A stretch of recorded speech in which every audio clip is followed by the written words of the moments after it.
Hello, hello, I'm gonna start off with stream reload.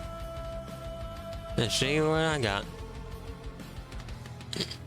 I just realized I'd never even been paying attention to my, I haven't even paid attention to my, shop on here lately. Wow.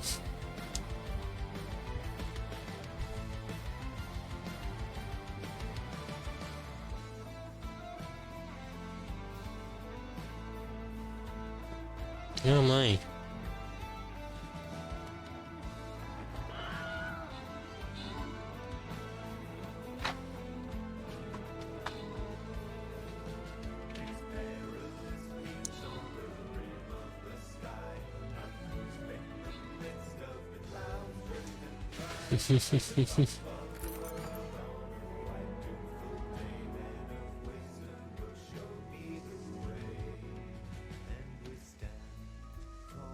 No, do that.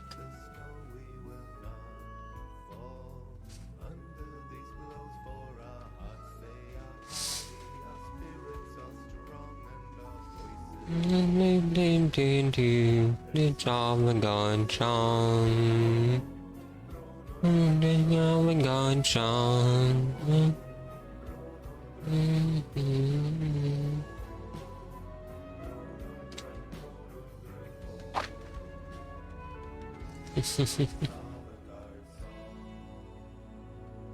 See what this is. Oh, it's an area upgrade. Yes, yeah.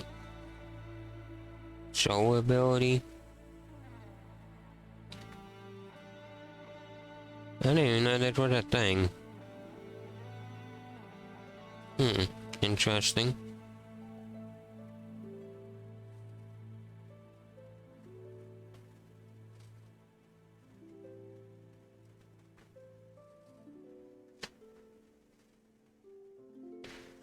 Oh, extract souls from your level 30 units and convert them to equipable item? Wow.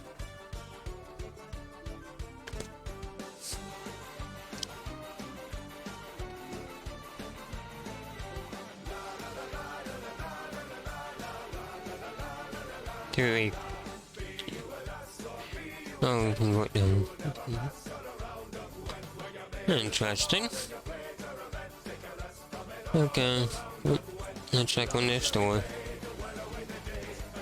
I'll take the vamps, I'll take the musty, and that's about it for that.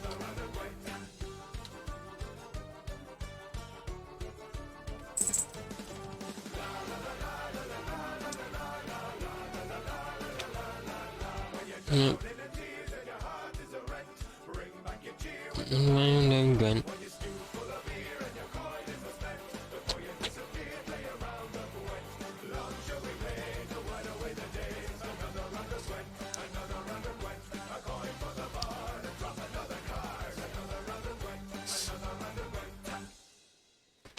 Look at that.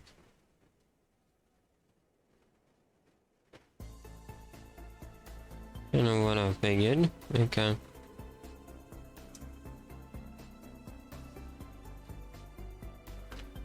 We will go back to the battlefield.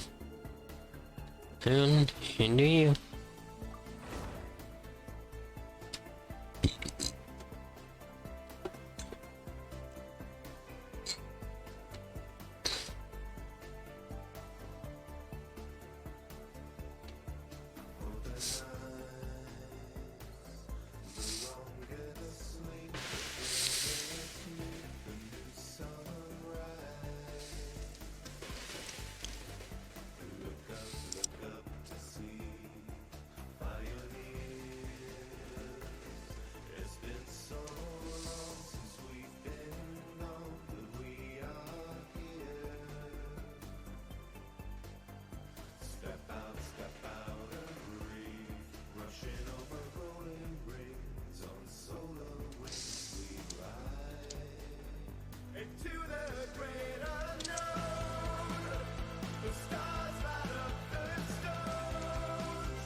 Oh, I didn't think I can walk up here. Oh well.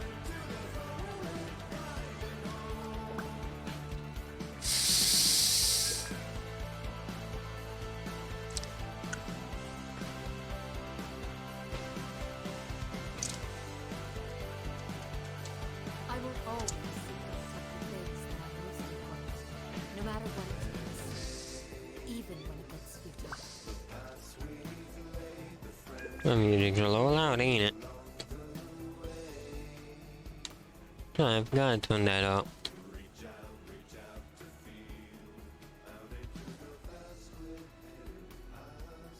Okay.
Mine.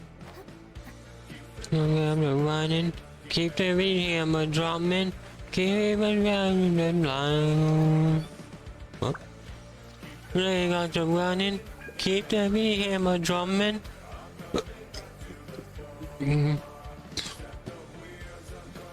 Back to the floor.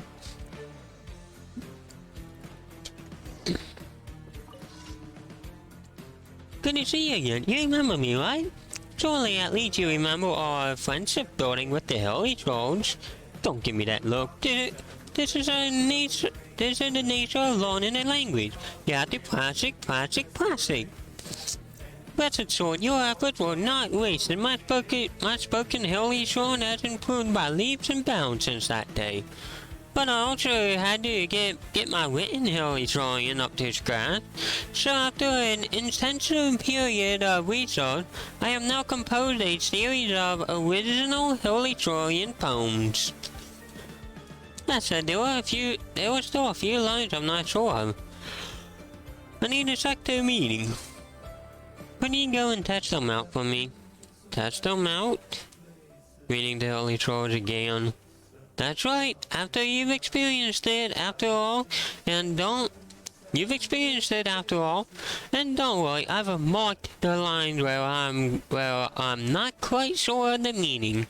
I'm sure I can't be too far off though. I've already gotten a place in mind. The Holy Trollians there look friendlier than most. Just read out the individual line I've carried to them.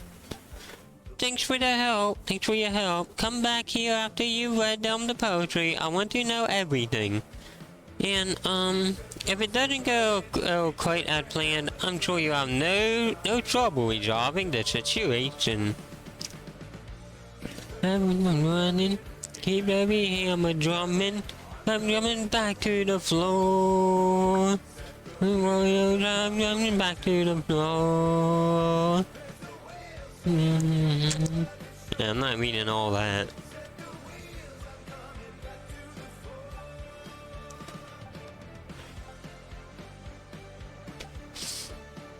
Yeah, da-da.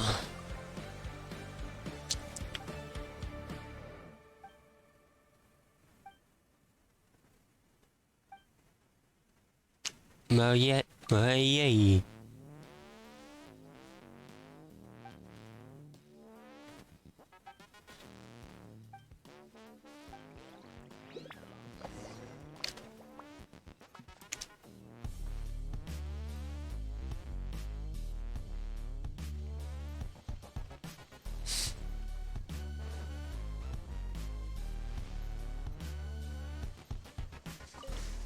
How did it go? Did you recite those lines to the Holy Trolls? I did indeed.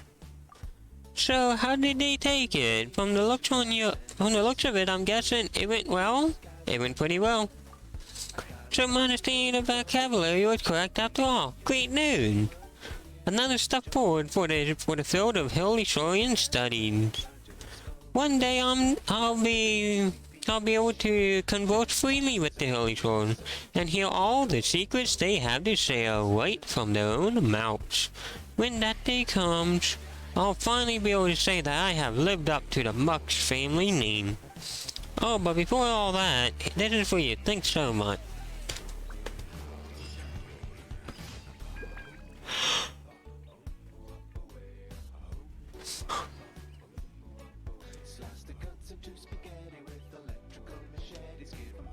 Let me check on my home team.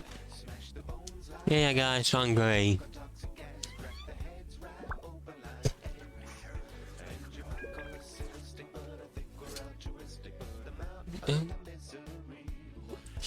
Oops, sorry. If you commute and dies with me.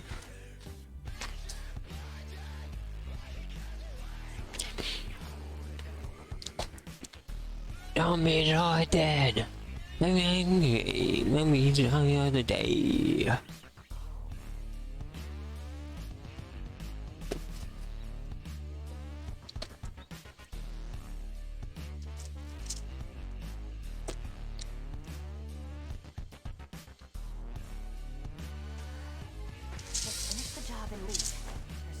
waste time.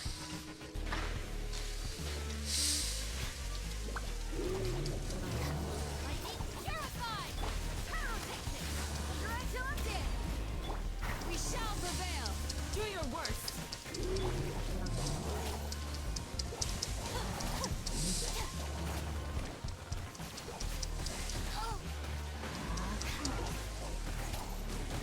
Stop right there! Feel the beat!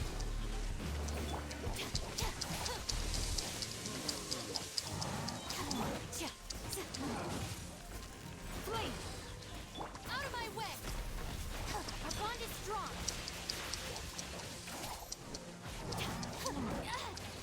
Again!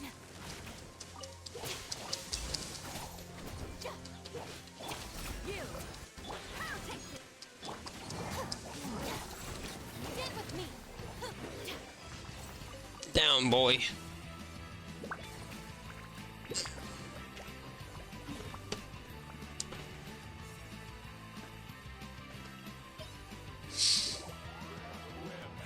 Man of Skyrim, so bloody and so scout.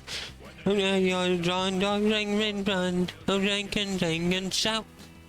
Oh, liquid milk drink good. Can let your throat run dry. Can do that one drink that we will sink until the day we die.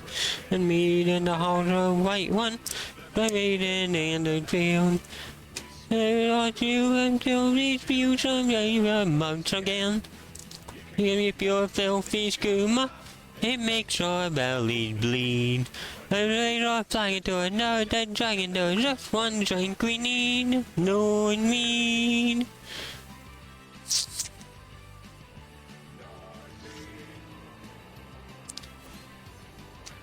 Our bond is strong! Do your worst! Hear my breath! Amp it up! Feel the beat!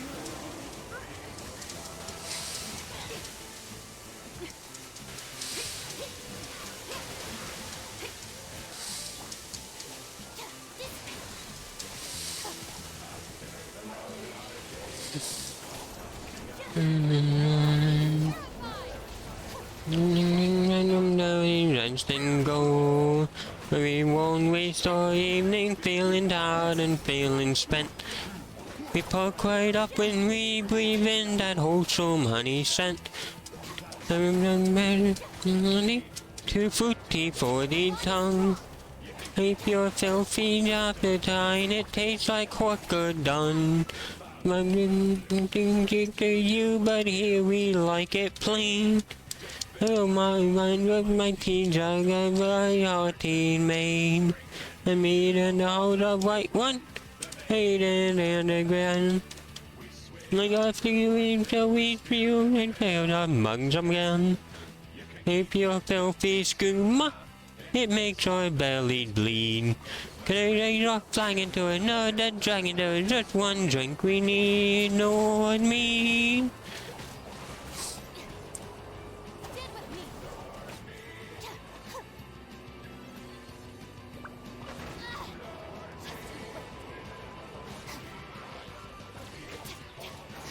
Power cord!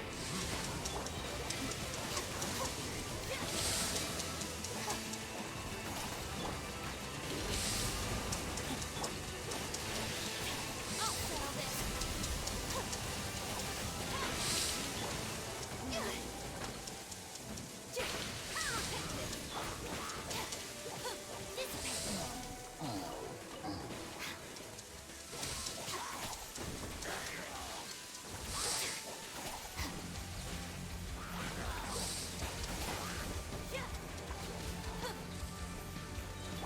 Do your worst!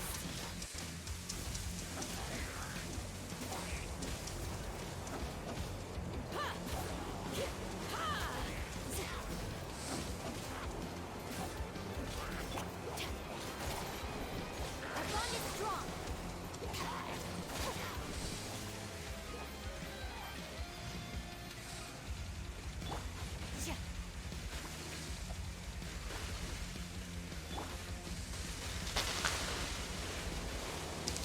It looked like the Crescent Pike in HBO.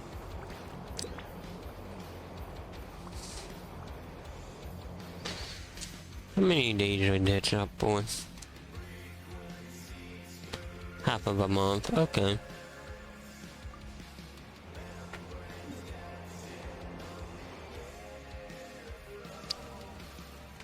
I kind of wish it would have been a whole month.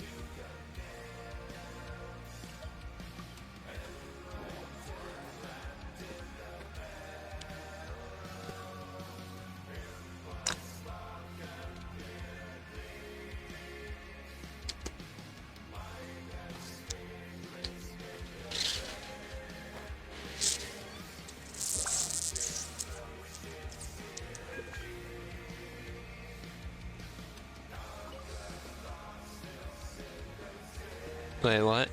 Let me just confirm. Yes, all tasks on the checklist are complete. Traveler, Paimon, we are grateful for your assistance. Thank goodness you were able to come as soon as we contacted you. Who knows how we would have coped with all these commissions otherwise? Was nothing. The last couple of days have been pretty busy, but it was all super easy stuff, like delivering and escorting goods. When we heard that you were short on people, we thought we were going to be in for another long and drawn-out adventure. Being the seasoned adventurers that you are, it's true that you are suited to work of a much higher caliber than your recent assignments. However, this situation is unavoidable in Mondstadt at this time of year. Huh? Why's that? Why? Because it's harvest season. That's right. This is the ideal season for harvesting crops and fruits. And for the wine capital of Tevat, it's also the all-important winemaking season. Farmers are anxious to sell off their fresh produce, and all the major wine merchants are seeking to purchase top-quality ingredients to make new product. Ah, well, no wonder we keep hearing people talking about wine these days. Huh? What do you mean? Seriously? Yes, I swear I'm not making this up. The acting Grandmaster wants everyone to gather at headquarters in the main hall. Hurry! We need to leave right now or we'll be late. Hey, wait up! Okay, well, I'm gonna go see Jean. Why do those two knights look so flustered? Oh, hello, Kyle. Well, hello there. If it isn't the Traveler and Paimon. What a rare pleasure. Hiya! Just the person we need! Why is everyone running off to the Knights of Favonia's headquarters all of a sudden? And is our help required too? Don't worry. This isn't one of those occasions where you need to come to everyone's rescue. All that's happened is that the Knights of Favonius have just received a letter from the Grand Master. Acting Grand Master Jean will be convening a meeting in the main hall shortly to go through it. Well, that's a relief. Wait, hold on a second. What did you say again? The Knights of Favonius received a letter from the Grand Master? The Grand Master of the Knights of Favonius? Isn't that Varka? The leader of that legendary expedition? So, what did Varka say in the letter? How's the expedition going? When are they getting back? Oh, so interested in our Grand Master all of a sudden? Never knew you were such a gossip. It's only normal, isn't it? I'd be curious too if there was someone you'd heard loads about but never met. Even Master Jean says he's a living legend. Pretty hard not to get hyped up after hearing that. Besides, the expedition has been going on for ages, and we still never heard a single thing about what they're up to. The acting Grand Master is very gracious in her appraisal. Varka brought quite a bit of trouble to those around him on the road to becoming a legend. I'll have to tell you about it sometime. Anyway, since this has piqued your interest, why don't you join me at headquarters? And we'll see what the letter says. We do miss our honorary knight, after all. It's been quite a long time since your last visit. Sure, let's go and see what it's all about. Bye, Catherine! See you soon! All right, take care now.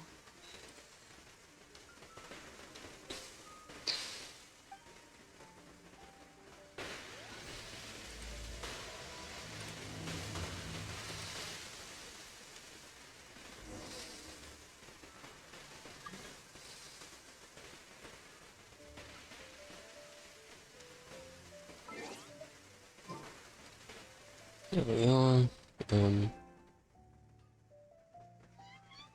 If the Arataki gang stirs up any trouble, I'll drag every last one of them back to apologize. Just messed up my shot.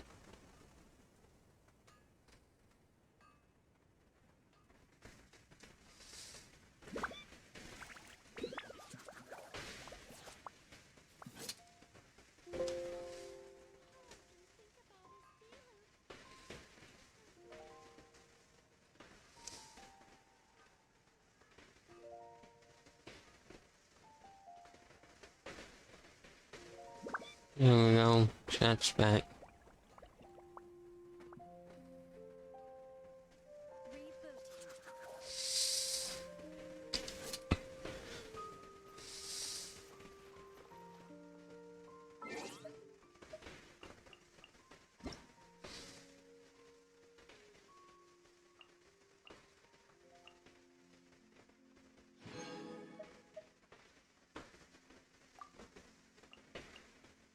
Oh, I think you get part too. Okay. Ad Astra Abbot. Thank you for completing.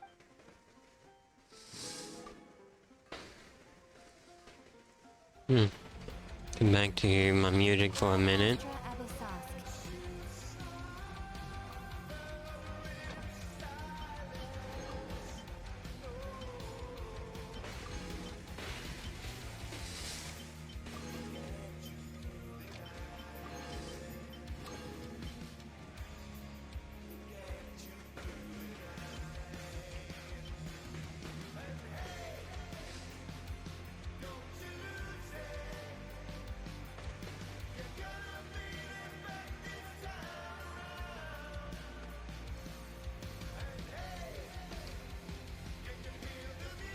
I don't see where you. Oh, okay. General voice at.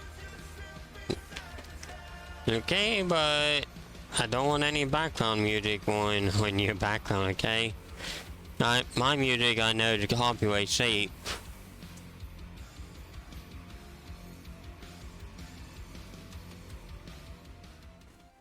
Hello.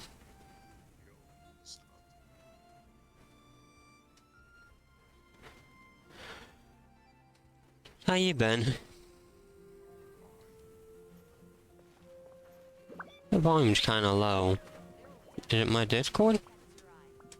Yeah, that's right. My Discord volume might be a little on the low side.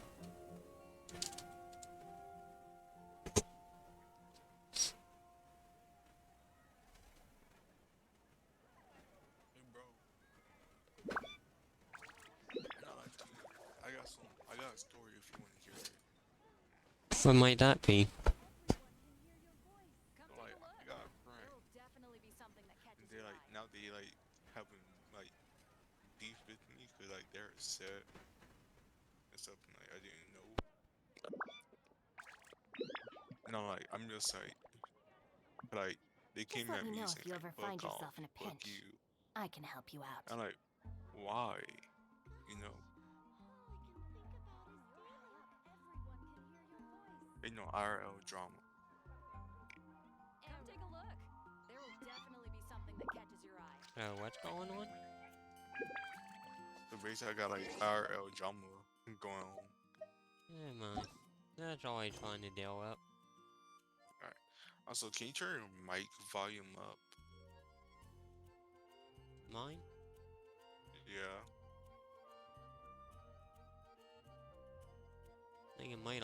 think it might be all the way up at right now. Shoot, cause you just got soloed this now. Alright. Wait, can you move your mic closer to your mouth? If I did that, it would actually mess with my stream info. But not Oh. exactly. Oh, bro, I'm about to figure out how to use a collab cam. Yeah, my input's all the way up already. Uh,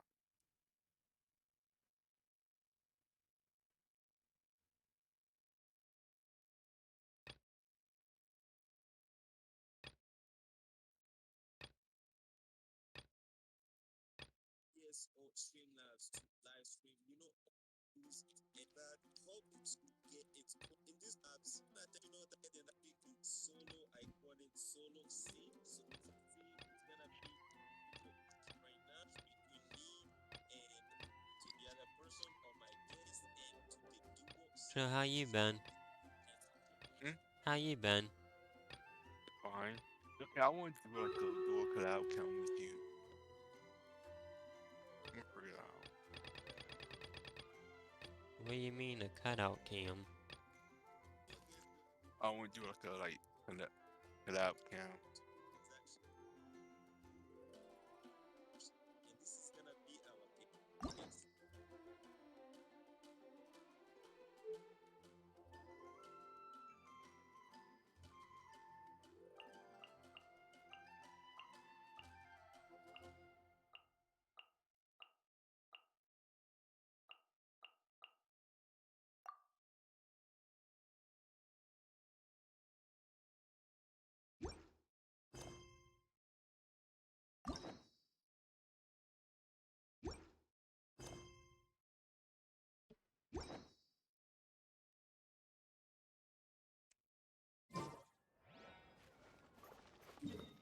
Huh?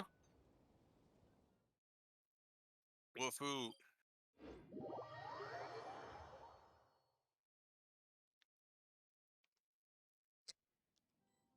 I will eat it while I'm hungry.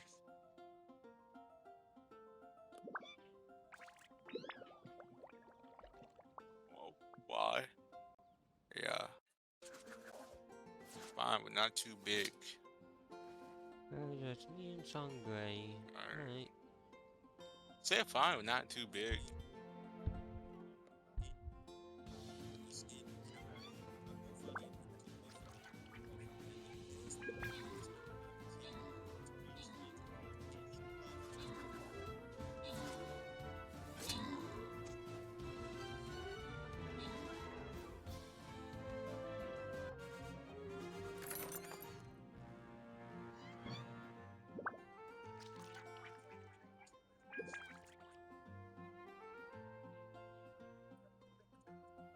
The criteria for certificate exams are straightforward enough.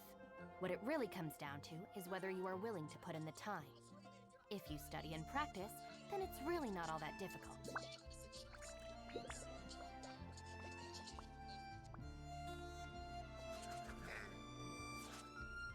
So why Hmm? do you hang out with Demon?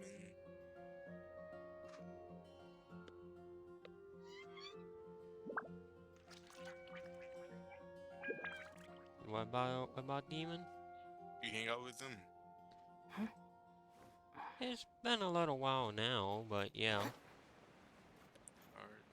Well, online. We naturally haven't met up IRL yet. Yeah, that one I meant online. I'm about to go back to playing Cyberpunk.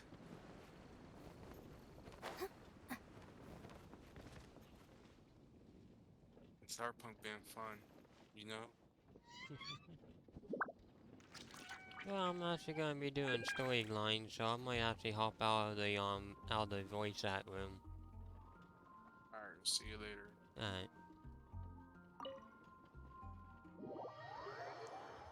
Yep. You take care. Okay. I didn't even see Weedlewoods around. Oh well.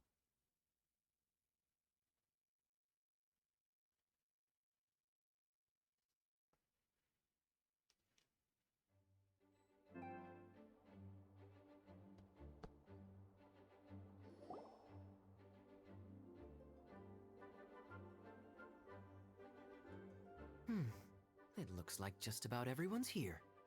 Hey there, cutie. Paimon. I didn't know you two would be coming. So you heard about the letter? Yep, we ran into Kaya near the Adventurers Guild. Oh, wow. Paimon's never seen so many people in the main hall at once before. Oh, Paimon's getting kind of nervous now. Don't get too carried away, all right? If I know the Grand Master, the fact that he has the time to be writing letters means it's probably nothing serious. It certainly won't be bad news. Kai is exaggerating a little, but otherwise I agree. After all, Mika's not the kind of person who'd be able to keep it hidden if something were the matter. The truth would be written all over his face. Mika, who's that? Over there, look. The kid standing next to Jean in front of the staircase? He used to be a land surveyor in Eula's team.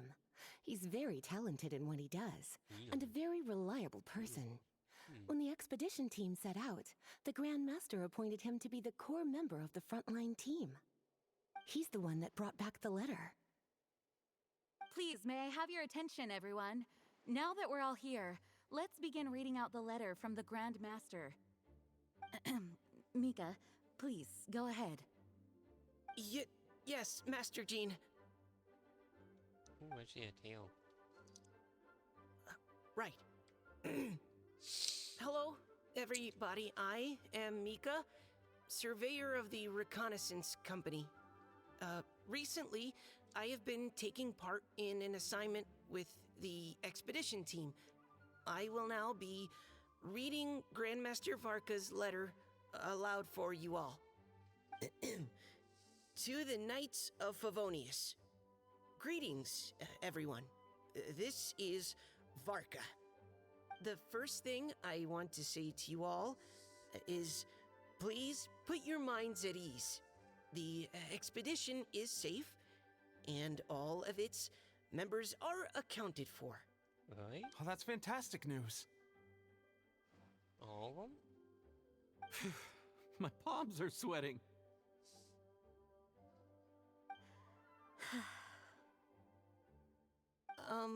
May I continue? Go ahead, Mika. All right. Now that your fears are allayed, I trust you'll be ready to listen to the rest of my letter. I'm writing to you from the northernmost reaches of Tevat by the light of a stove. The expedition forces are stationed here while we restock.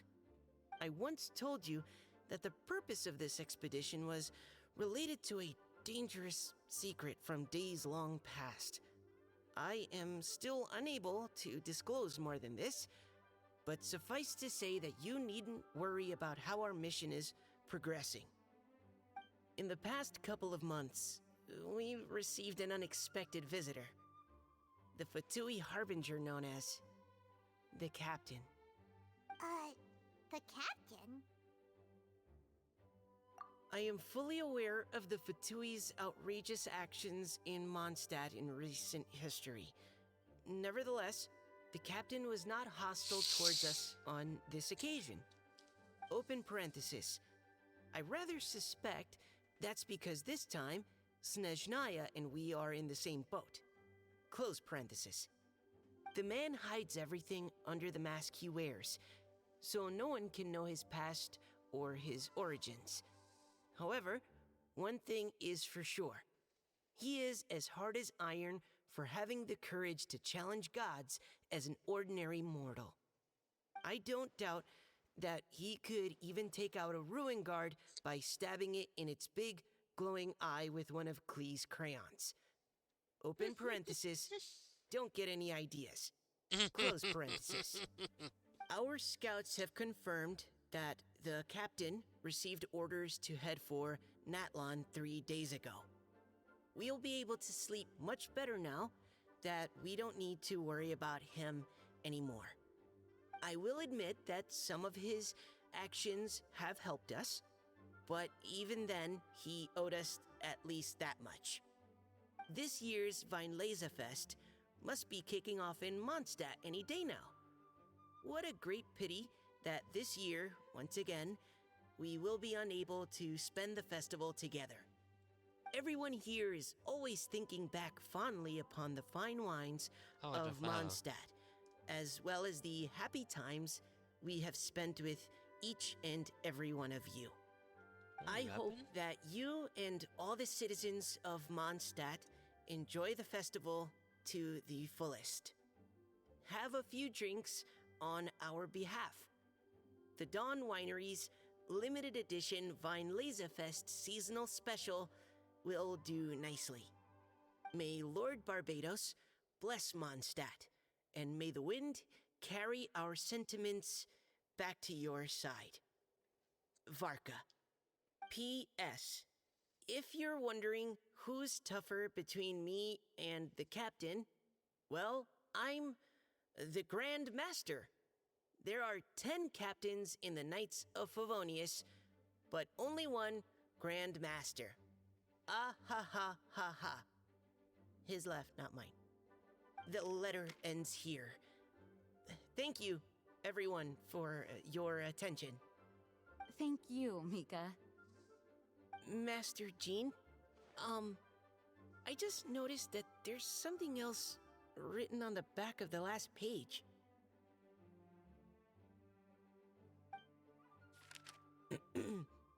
P.P.S. I ran out of paper, so I'll add this here. Lisa, the following is a message for you. This part seems to be from the Grand Master to Miss Lisa. Oh, for me? Seeing that it's a special message, Lisa, we'll discuss this in private. Everyone, as the Grand Master mentioned in his letter, the Vinelesa Fest is in just a few days. And how fortunate we are at this time to receive word that all is well with the expedition. Though they are unable to return to Mondstadt and spend the festival with us, the Vinelesa Fest will nonetheless be a major event that all of Mondstadt is looking forward to.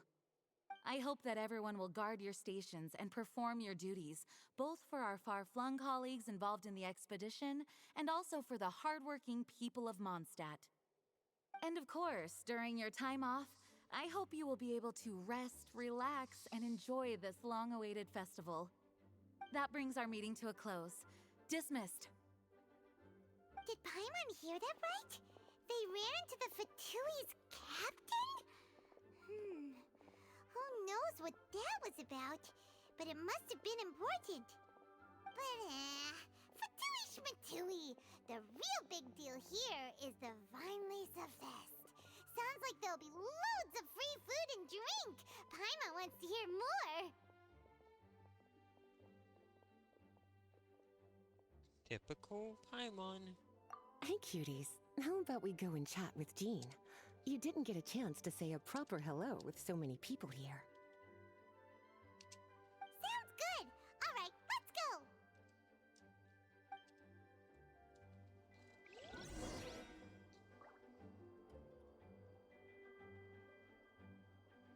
Which one is that again? Oh, yeah, okay. Hi there. You must be looking for Captain Kaya? Please, don't mind me. Actually, I was looking for you. Wait, but what? Oh, jeez, Captain Kaya, what should I say? Oh, Mika. How have you not changed one bit after being on the front line this long? You were just asking me about the Storm Terror incident, weren't you? Well, allow me to introduce you to the legendary Honorary Knight. That's right, and also the legendary Paimon. Hi there. You guys are so strong. I'm in awe. I have to go and report in with Captain Eula now. Please excuse me. Aw, he just left. Well, that's too bad. Paimon was gonna ask him all about the expedition. That is a pity, it really is. But don't take it the wrong way. The way he sees it, every pair of eyes in Mondstadt is focused squarely on you. Give it some time, and this will all sort itself out. Next time you see him, I'm sure you'll get along just fine. In fact, let me share a little secret with you. Try talking to him about exploring the wild. You'll win his trust in no time. Don't know if I trust Kaya. Hello. Can you believe the expedition party ran into the captain of the Fatui? What a relief that nothing came of it. What's there to be afraid of? The Grand Master is there. One Grand Master should be able to take on at least, 10 captains. Wait, forget that. You shouldn't be worrying about the expedition when you've got the Knights of Favonia's charity fundraising booth that you're supposed to be organizing. So, how's it coming along? Actually, I still haven't really decided what to sell.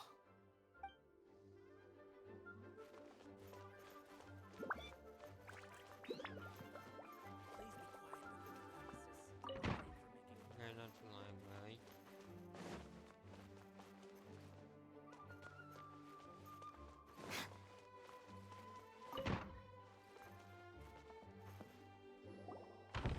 Ah, Lisa, the Grandmaster's letter is just on the table.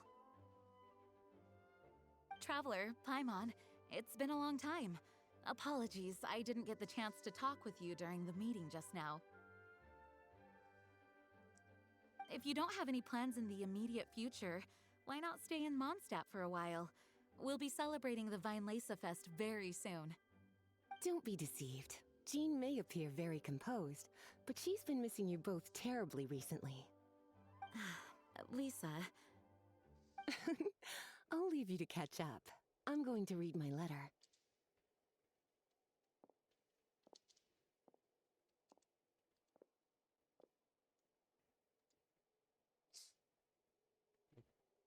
I bet Mondstadt too. I missed everyone as well. Yeah, Mondstadt's where our journey began after all. We have a lot of fond memories here. Master Jean, neither of us really knows anything about this Weinlese Fest. Could you tell us more about it? yes, of course. The Weinlese Fest is an ancient Mondstadt festival just like Ludi Harpastum and Windbloom. In addition, it's the most important part of the fall. Each fall, the west wind blows in Mondstadt. Legend has it that the wonderful scent of Mondstadt's winemaking during the harvest season entices even the Animo Archon into attendance, being the great wine lover that he is. No matter where he is, he will transform into a soft breeze and return to his homeland. Come back, Yeah, Randy. that sounds like the Animo Archon, all right. For this reason, Mondstadters call the western wind the returning wind. The Weinlese Fest originally began as a celebration to welcome Lord Barbados on his return. In the past, every household would brew fresh wine around this time of year and keep it sealed at least until Windcoming Day during the following year's Weinlese Fest. Uncasking the sealed wine is a symbolic way of inviting the Animo Archon to share a drink. Legend holds that if the Animo Archon is satisfied with the taste of the wine, he will summon a gentle breeze to richly bless the people. Ritually blush. Ow. Knowing him, it was probably blessing them with more good wine the next year. That's a good question. But there's really no way of knowing. These are very old stories. Many of the details have been lost to time. Yep, that'll happen. Some stories change completely as they get passed down. Hence why these days, Mondstadters will get into endless arguments over what kind of flower a windbloom is. All part of how cultural heritage is created. Indeed. But for the time being, at least, the tradition of paying tribute to the Animo Archon on Windcoming Day is still alive and well, and the Weinlese Fest remains a time for Mondstadters to share the joy of the harvest with one another as they partake of fine wines. This is a time of the year when many Mondstadters living away from Mondstadt return to their hometown. For those unable to return, Weinlese Fest is the period when they miss their family and friends most keenly. Oh, so that's why the Grandmaster wrote, "May the wind carry our sentiments back to your side." For this year, we've joined forces with the Church of Favonius and the Adventurers Guild to host a celebration on the banks of Cider Lake just outside of Springvale.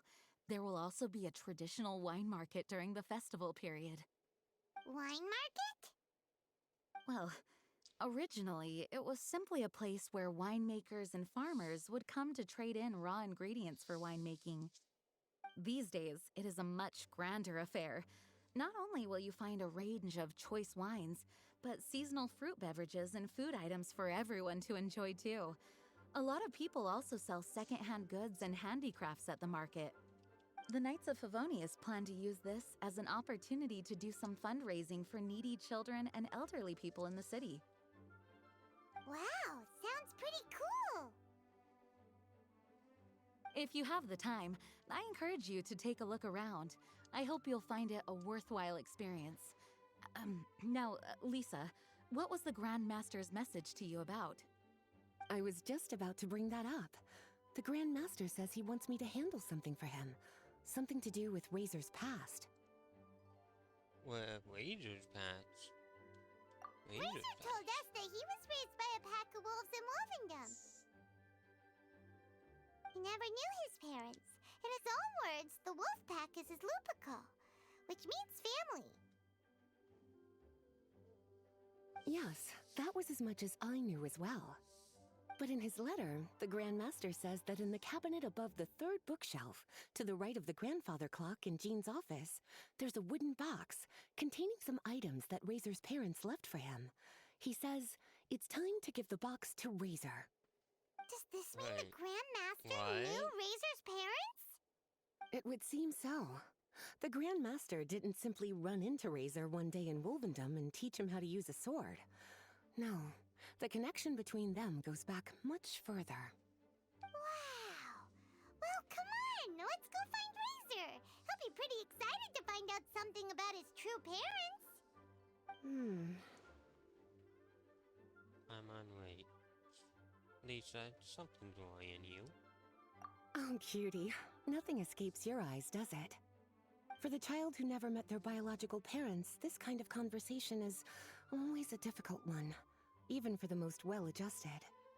By contrast, Razor grew up in Wolvendom and has had very limited contact with human society. Who knows whether he's ready for this or not? I'm sure the Grand Master will have given due consideration to Razor's circumstances. Perhaps he felt that now would be the most appropriate time. That's a good point. Okay, cuties, can I leave you to break the news to Razor? He thinks of me as his teacher, so he might not open up to me if he gets upset. But you are his trusted friends. I think it makes more sense for him to hear about this from you. Don't worry, leave this to us. We'll talk it out with Razor. Thank you, sweetie. Try to be as encouraging as you can. Someone his age needs all the love and support they can get.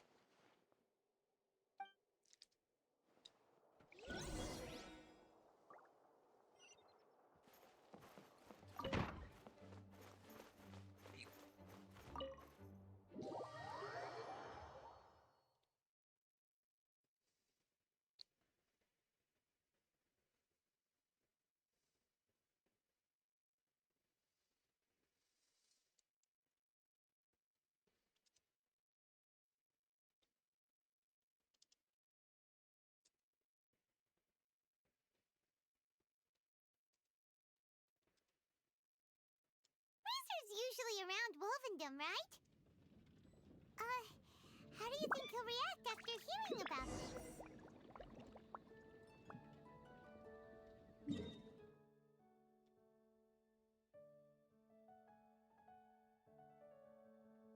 Who knows? That's what I'm just going over.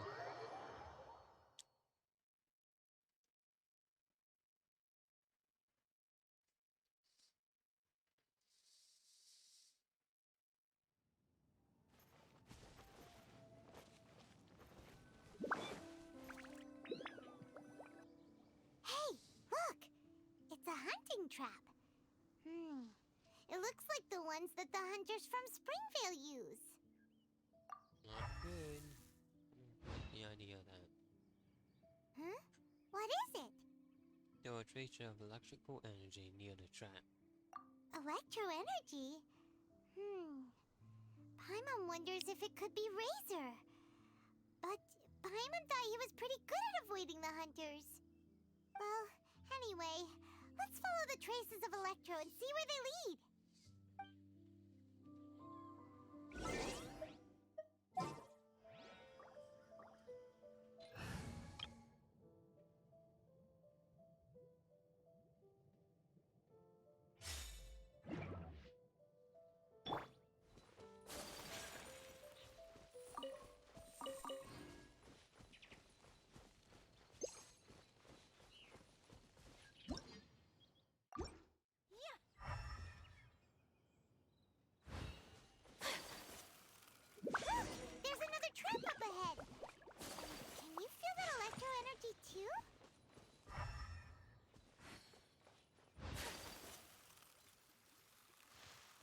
retro traces lead deep into Wolvendom.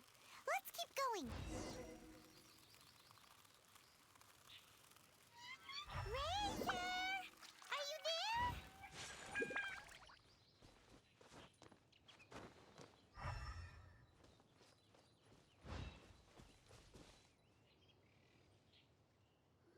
All right. The last trap has been set. Razor, thanks for coming with me all this way. It's okay. My legs are strong. What is it, Razor? It smells familiar. Friend, from far away. Razor! Oh, and it's Draft too! Are you two hunting together? Yes, it's almost harvest season, and the boars are venturing into the towns and wineries looking for food. They're trampling crops and destroying the vineyards. Someone could get seriously hurt. The Knights of Favonius came to us asking for help, keeping the boars a safe distance away from the population. I and Uncle Brown Cat catch boars, protect everyone. Wow, Razor! This is a big step for you. Paimon remembers you used to hide away from the hunters. You can say that again. Razor was the star of the show this time. He let the wolves know we'd be coming, so we were able to get through Wolvendom without anyone getting hurt. Helping everyone, helping Lupical makes me happy. But much talking. Very tired now. Still, it's a sign of progress. I'm happy with it. Yeah! But, actually, we came here today because we have some really important news.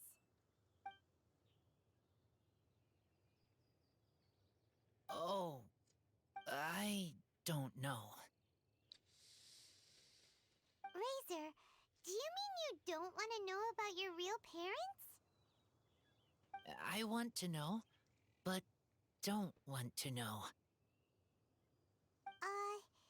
So you do want to know, but at the same time you don't want to know?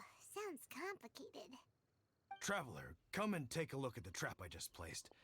Let's give Razor some space to process things. What is it? Seems like you have something to say. Yes, I have some thoughts about this after seeing how Razor reacted. We've been hunting together a lot recently. The kid might not talk much, but still, I feel like I've come to understand him a little over the time we've spent together. Here's what I think. He definitely wants to find out about his parents. It's just that his fear of the unknown is overwhelming everything else he's feeling. I'm a father myself, so I know a thing or two about kids. You know, when Diona was little, if I got back late from a hunt one night, she'd be watching me like a hawk for days afterwards, as if she was worried that I might abandon her. Do you mean Razor's worried that he was abandoned by his own parents? Exactly. I think that's the heart of it. And if it turns out they did, well, I don't think there's anything we could say to console him. That's not my only concern, though. Razor is developing at his own pace. There are lots of issues that can't be solved all in one go, but he's making progress, one step at a time. But now this thing with his parents is added into the mix. It might push him to want to figure out once and for all where he comes from and where he's going. Seems like a similar take to Lisa's. Maybe all mature adults think like this, huh? Wait, but then again, Master Jean had a different view. She said it's more about trusting other people and in your own instincts. What do you think? You'll have to face it sooner or later. I'll be there for him as a friend through this. Gotcha. Well, knowing that he's got a friend like you to rely on makes me feel much better about this whole thing. Paimon, how about this? Okay, got it. Right, let's head back. We don't want to keep him waiting.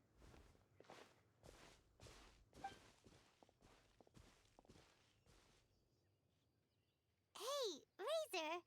So, what are your thoughts? Still thinking. My heart, it feels strange. Like being stabbed by a wolf hook. What do you think of Orca? Varka? Tall, very strong, likes to laugh. And do you trust Orca?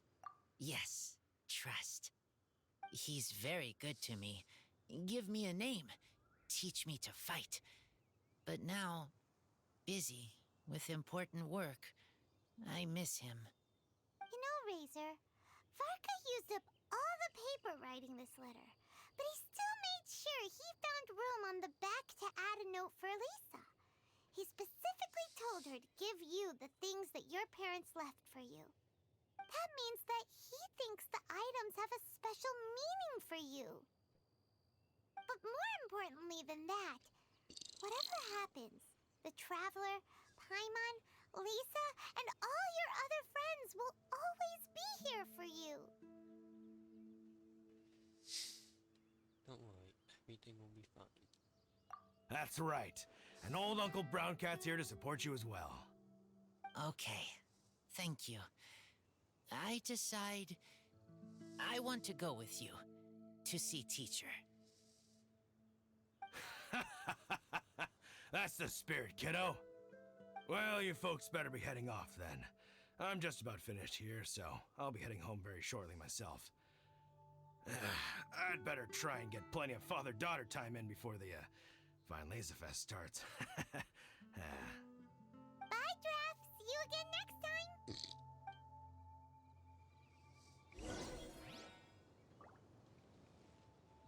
Okay.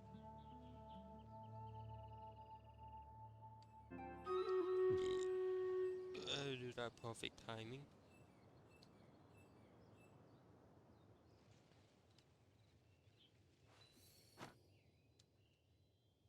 Start battle. Got Sangre and Bruno. And Bruno camp. You're the only one heading. Oh, mine. That's Novi was supposed to take that thing. A blade embraces its What duty, child? as a jeweler cherishes their gems. Yeah, mine.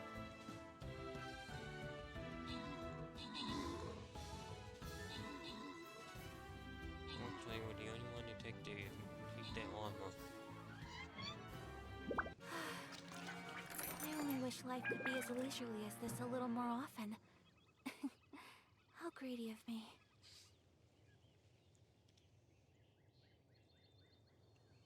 Hungry is my viewer, so if Bruno would have been watching, I would give them that. A blade embraces its duty, as a jeweler cherishes their gems.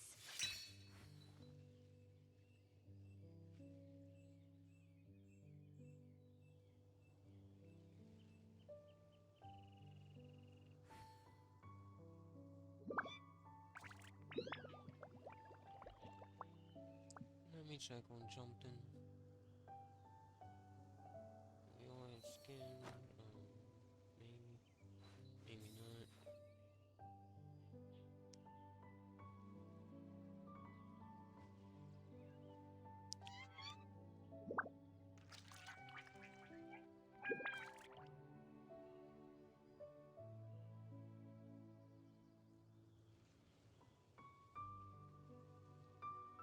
A blade is like a tea leaf.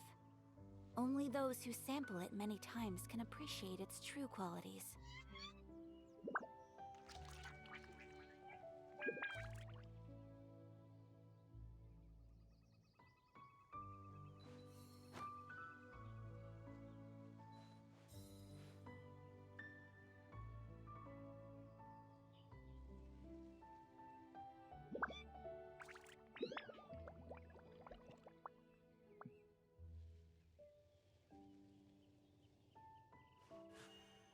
A blade embraces its duty, as a jeweler cherishes their gems.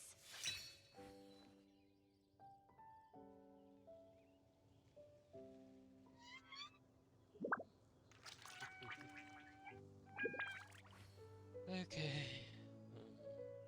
So this is a day in the life of the Traveler. I'm learning more about you all the time.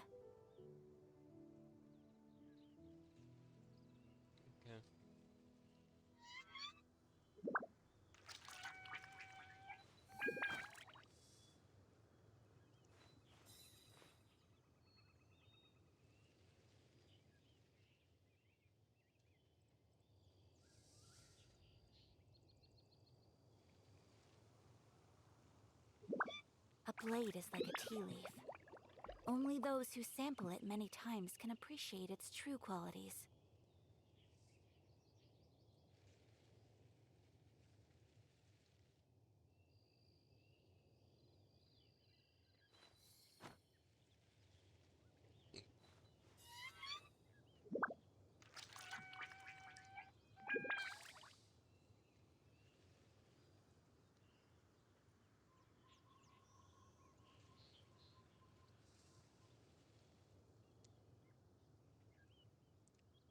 So this is a day in the life of the traveler. Okay. I'm learning more about you all the time. One sec. Get my controller.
Oh, yep, okay.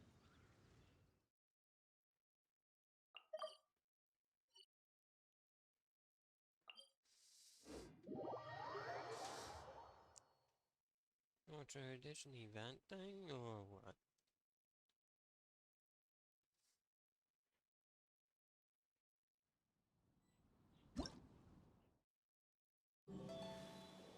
Seems like it.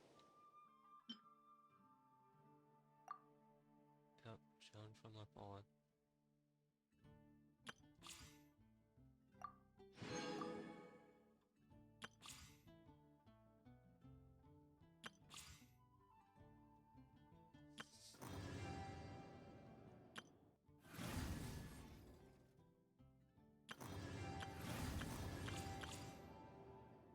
Okay, well, sadly, this is the only event out right now. I only wish life could be as leisurely as this a little more often. How greedy of me. Wait, she's still using the default glider? That's changing.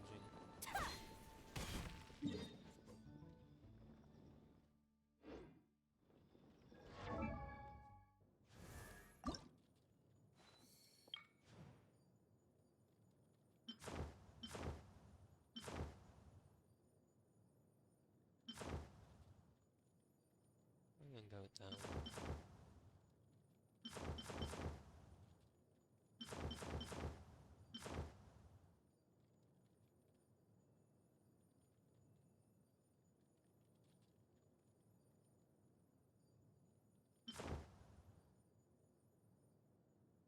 Yep.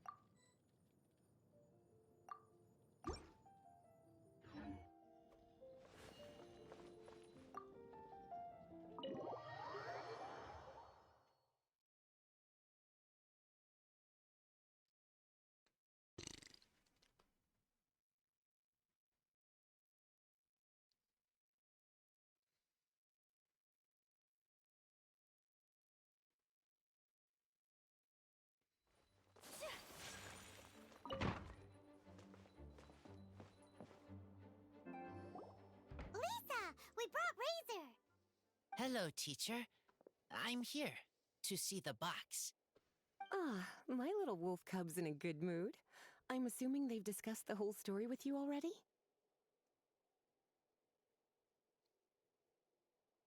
Here, this is it. The wooden box. I haven't touched it, except for taking it out of the cabinet. When you're sure you're ready, you can open it yourself. That's a pretty big box to go up there. Yes, I am sure.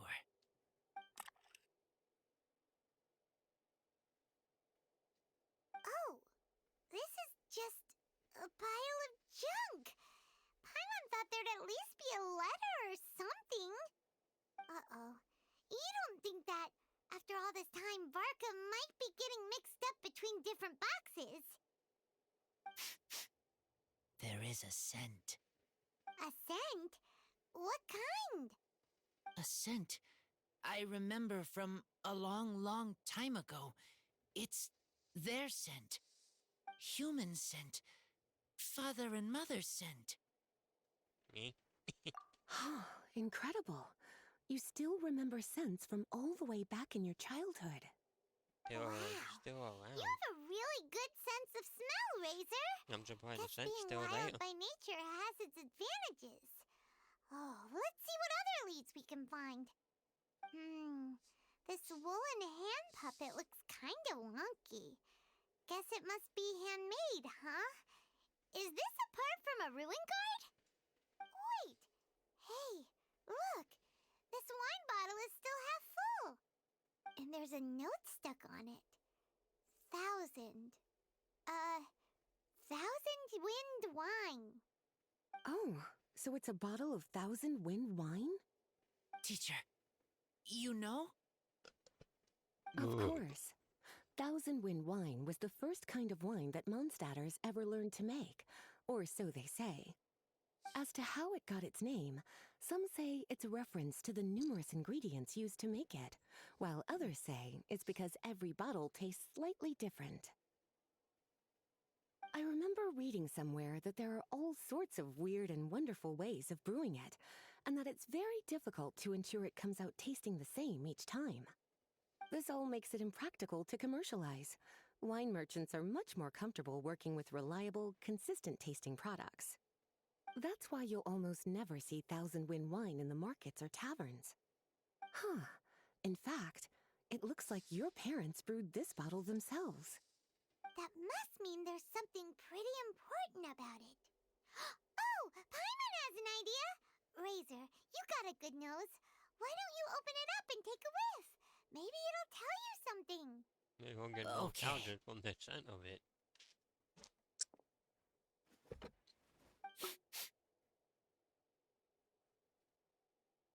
Huh. He seems really in the zone. We got intoxicated. Is that a smile? Find anything? Sweet, cold, a little bitter. I like many things all mixed together.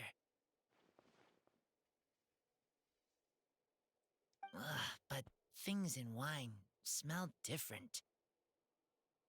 Even you can't tell what it is, Razor? I will try again.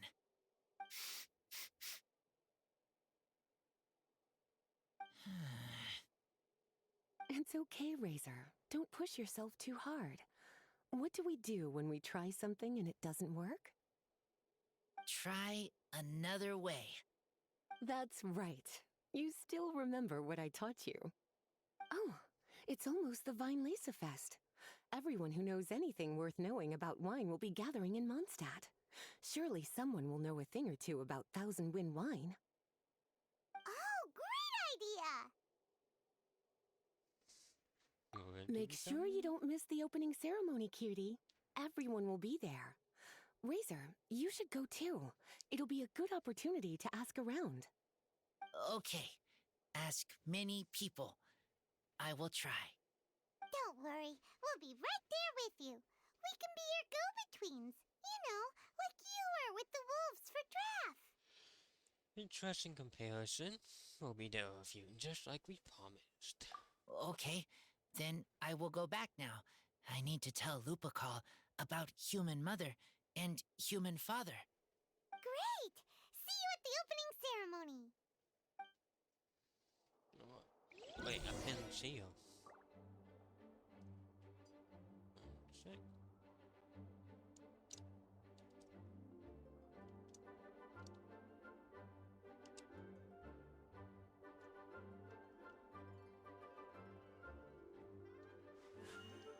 A blade embraces its duty, as a jeweler cherishes their gems.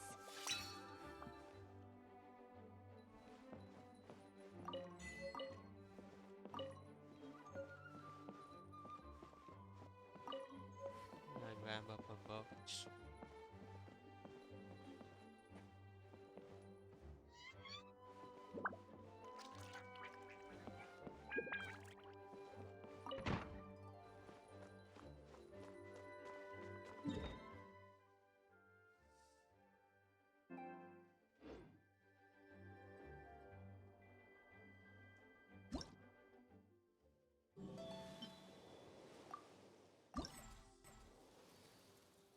Oh my.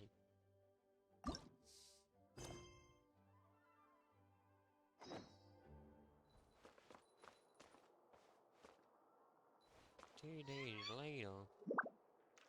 I think we might be waiting 2 days.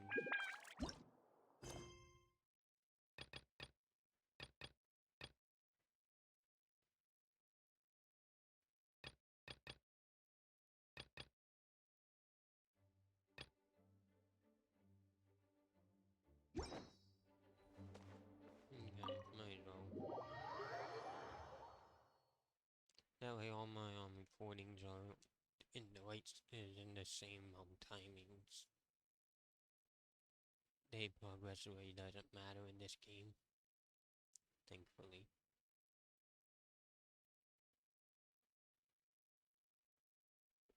It's the IRL timings.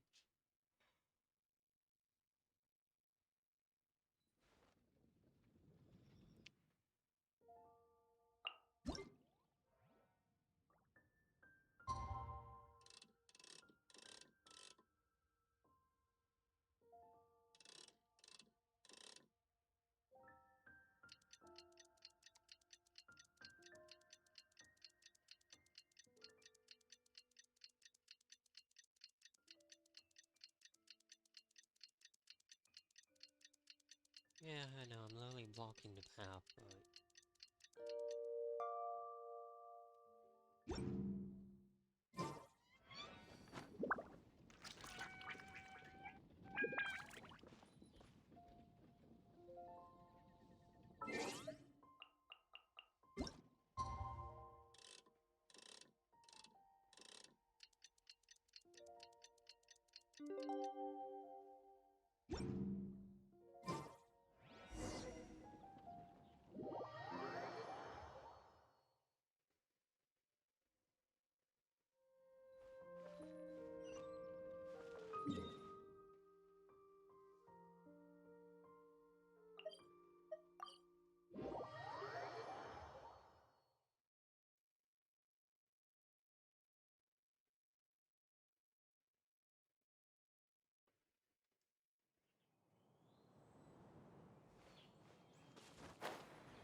Thank you, everyone, for your patience. I am pleased to announce that this year's Weinlese Fest has officially begun. We hope the residents of Mondstadt and visitors from all over will enjoy the magnificent wines and experience the joy of the harvest. When Windcoming Day arrives, we will hold a grand toasting ceremony to welcome the Animo Archon Barbados back home. Let the wind lead. Let the wind lead! Razor, you're here already! So many people. Come on, let's sneak out of here. There's someone we gotta find. Find? Who? Just some tone-deaf bard. But he's also a know-it-all and loves nothing more than drinking, so he might actually be able to help.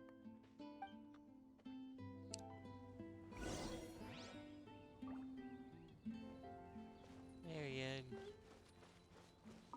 Barbados. Hey, tone-deaf bard! It's been a while. Traveler, Paimon, how do you do? I had a feeling I'd run into you soon, during this most enchanting of festivals. Spoken like a true poet. But reading between the lines here, if one bottle is tipsy and two is merry, just how many is enchanting exactly? Oh, don't say that. This festival has so much more to offer than just drinking. Anyway, hey Razor, how have you been?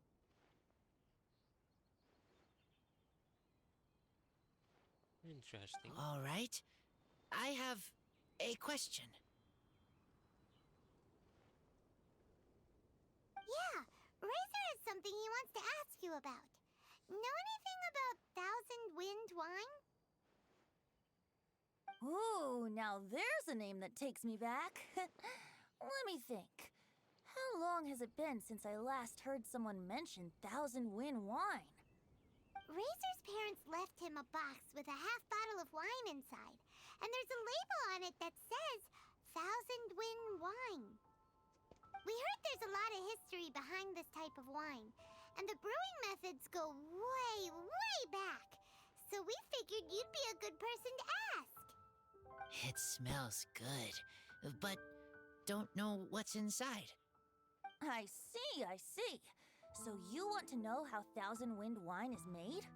Well, you came to the right person. I happen to know a little rhyme called, well, as it happens, Thousand Wind wine. I was going to save it for Windcoming Day, but far be it from me to deny an early serenade to a friend in need. How about it? Shall I recite it for you?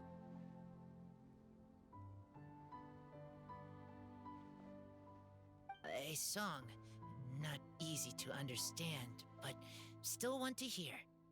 Excellent answer. Then, hear it you shall. Fill up the barrels and store them away. Then wait for a windier day. Wax the bottles, seal them tight, for the south wind that soothes, for the north wind that bites. How does this fine wine taste to the tongue? As Mondstadt to the ear, like a sweet dream of freedom. And what are the fruits that went into the brew? An explorer's courage, a love tender and true. A defender's will, strong as yesteryear, joining the thousand winds in a song of good cheer. Turning sour into sweet, bitter notes fade away, as we wait for a windier day.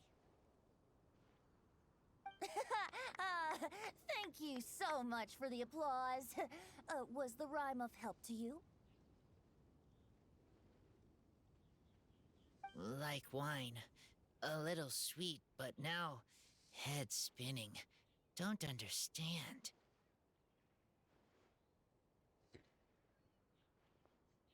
Don't worry, it's not just you.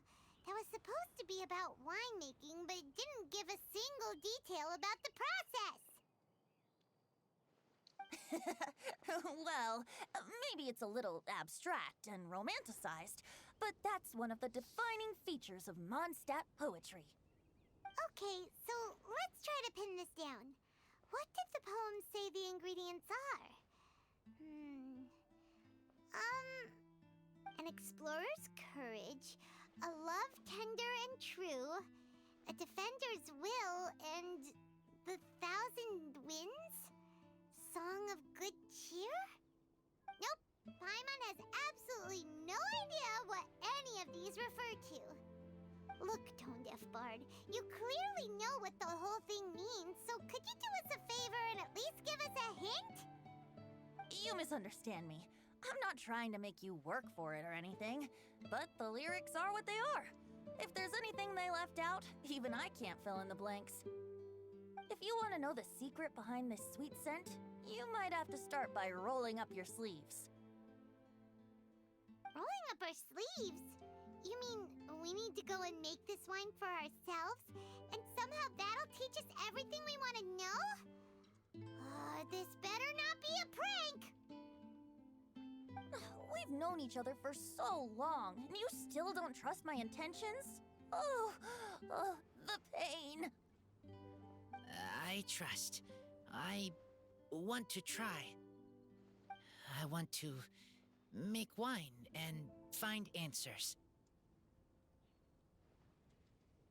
If I know how to make wine, then I know what is in Father and Mother's wine. By reliving their actions, maybe you will understand the kind of people they were. Right. I want to know about them. Well, if you say so, Razor, guess we'll have to take Tone Deaf Bard's word on this one. We'll give it a try, and as first-time winemakers, there's no shame if it turns out bad. Don't worry, really. Freedom is the key here. It's not as hard as you might think. As long as you add ingredients to the mix in a spirit of joy and sincerity, I promise you will reap the rewards you wish for. I will tell Poem to teach her. Then I need to think alone. That's the spirit. So, how about we meet again in 2 days? Let's say same place right here? Okay, I will remember. See you then.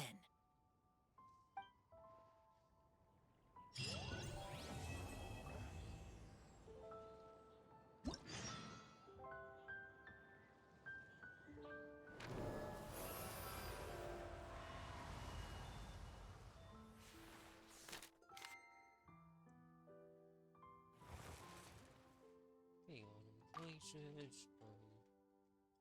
Outside of Springville, the unhuman hood had saying himself would say and 4 floors away is arguing with a young man who was dressed like a student from Singapore.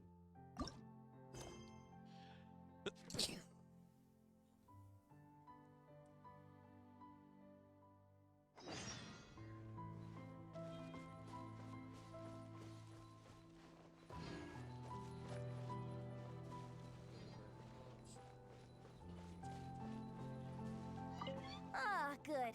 I was hoping we might get to chat some more.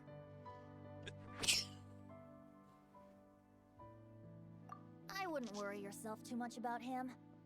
Staying true to their journey and discovering joy and freedom for themselves is what Mondstadters do best. The same goes for you. You have to find the thing that makes you happy.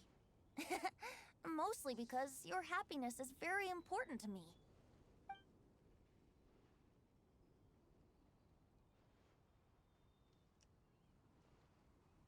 What are your thoughts on I am fond of each and every one of Mondstadt's festivals. But if I'm honest, Weinlesefest has an extra special place in my heart.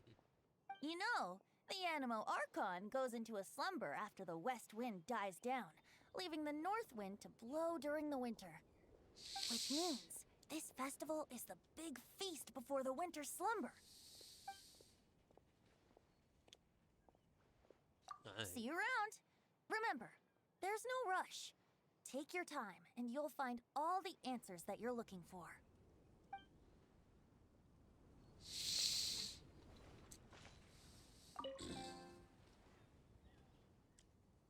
We like something to drink. Not only are we selling wine, but we also acquiring all kinds of winemaking ingredients during the festival. You're welcome to come around and discuss anything you're interested in. Like to buy some berry soup. Here is the menu. Ooh, a recipe. Ooh, fruits are the festival.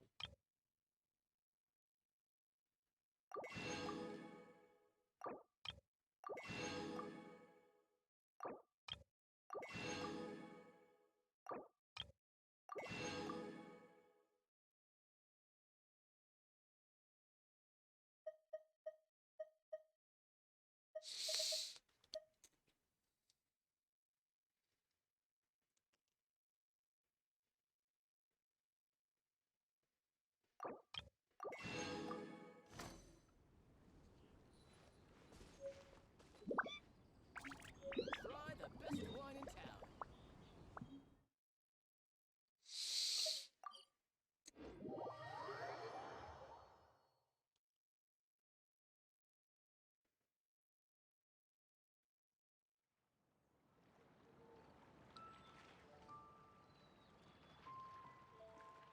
Don't know this Pokemon that's up now, so... A blade embraces its duty, as a jeweler cherishes their gems.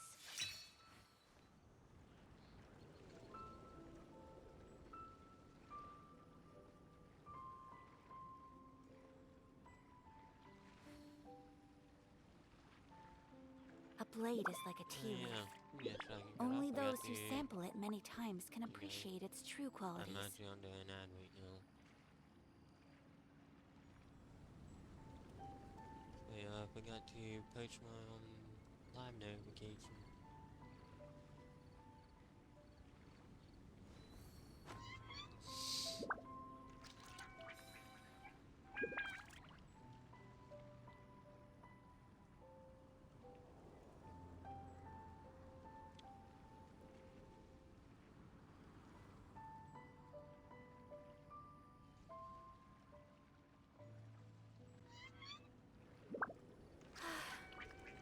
I only wish life could be as leisurely as this a little more often.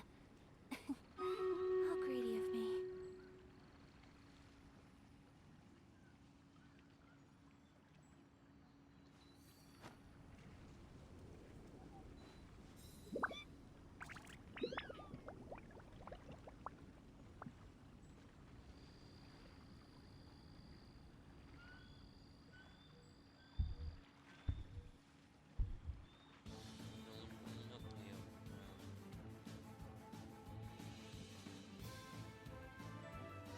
A blade is like a tea leaf.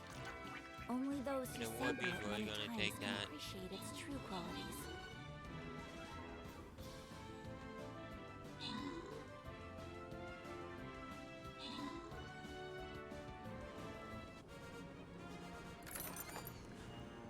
A blade embraces its duty, as a jeweler cherishes their gems.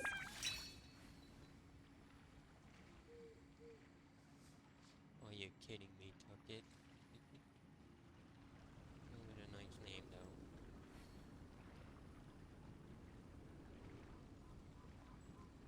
So this is a day in the life of the traveler. I'm learning more about you all the time.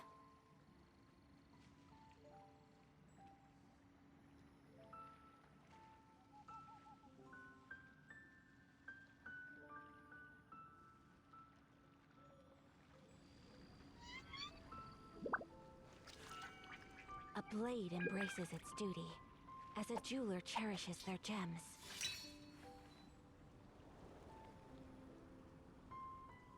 Harmony pilot? Oh.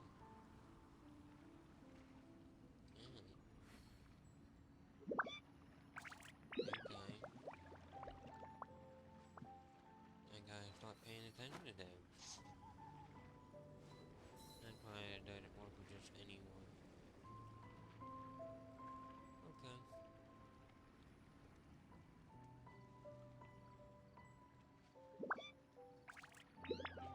A blade is like a tea leaf. Only those who sample it many times can appreciate its true qualities.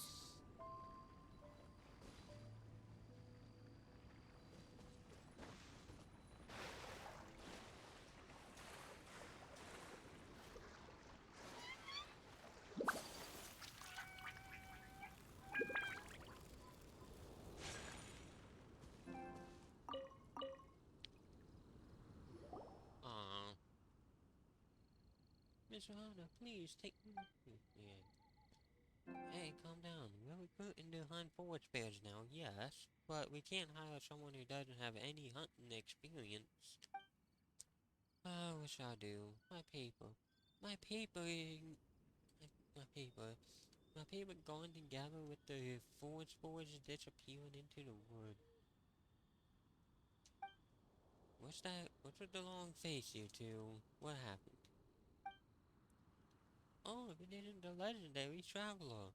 Cheer up, lad. This person right here might have a solution for you. Solution for you? Trouble for me, I'll bet. Looks like it's my time to shine.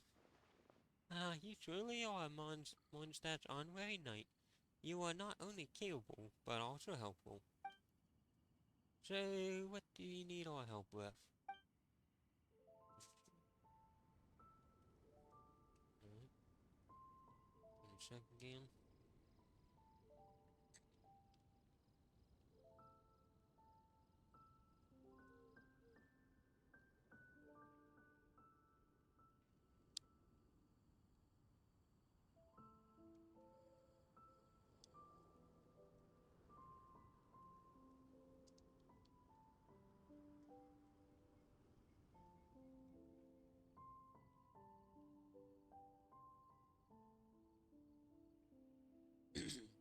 Well, forest bears have been appearing very often.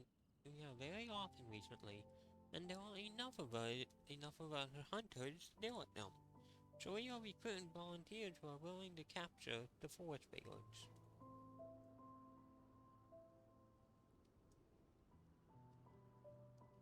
Give me 1 second, guys.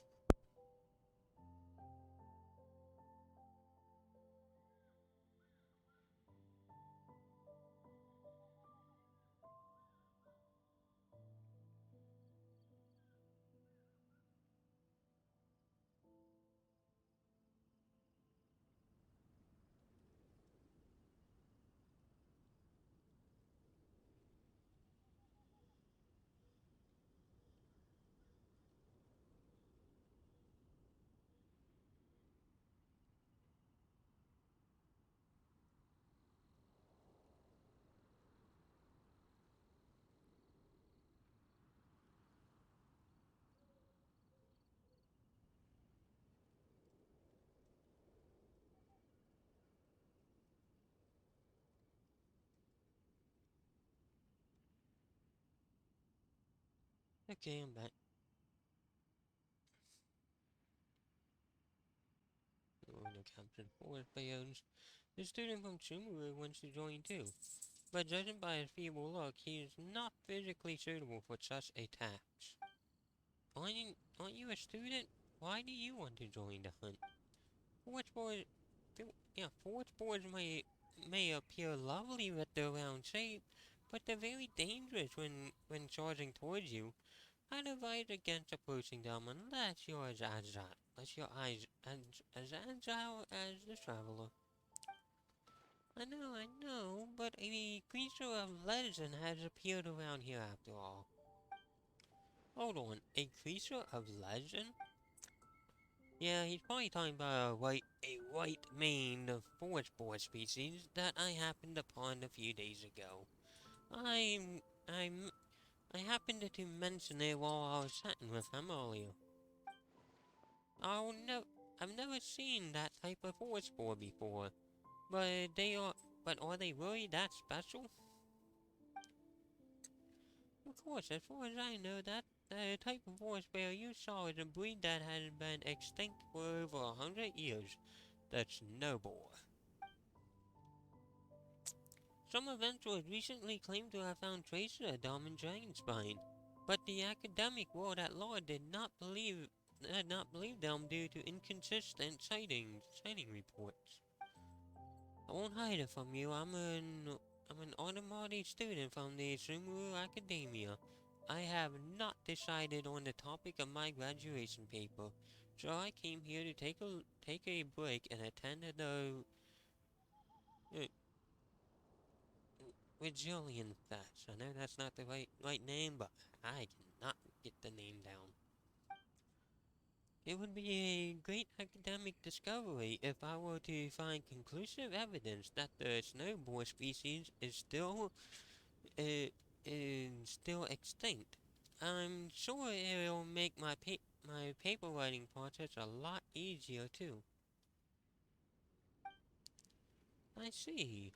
Well, is it just me, or do you also find that many academia researchers we met have similar worries? Studying is very important indeed, but also good health is a foundation and for everything. So for the sake of his safety, I can't really bring him along. Traveler, would you be willing to join the capture team in his place? If we have someone like you join us, we'll be able to catch forage boards with much more efficiency for sure. And we can also free up some time to help look for traces of the snowboard. Well, really? Don't worry, I have funds for research. I can definitely offer payment that would satisfy everyone. Okay, let's do this for scientific research. Alright, let's get that research funding. Scientific research. It's settled then, traveler. I'm heading out to catch forage boards soon. I've seen snowboards in that place before, so you should come too. I set up some common hunting tools in the forest. I'll teach you how to use them later. We can set off once you're ready. I'm ready. Let's go.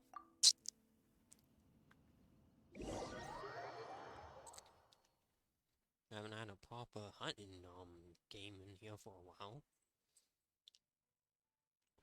Autumn crisis expulsion. During autumn crisis expulsion, you must expel forest boars in a certain area. You can only use your normal attacks to do so. The expulsion of different species of boar will grant you different numbers of points, and once the time is up, they will all add to your overall score. Different items may appear within the area to help you rid it of forest boards. The Hunter's Shield allows you to damage forest boards, and it will also restore stamina to your characters. Subs can also expel all forest boards within a fixed AoE.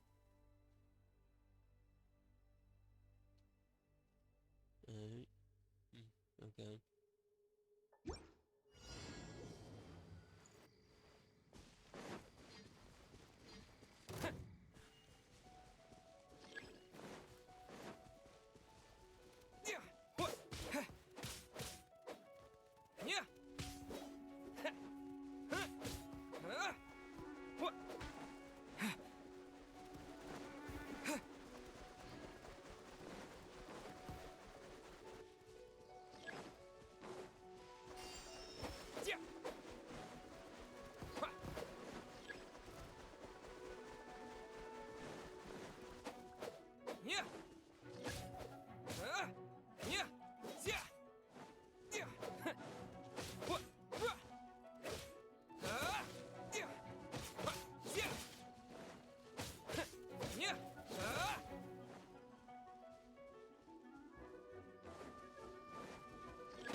realm.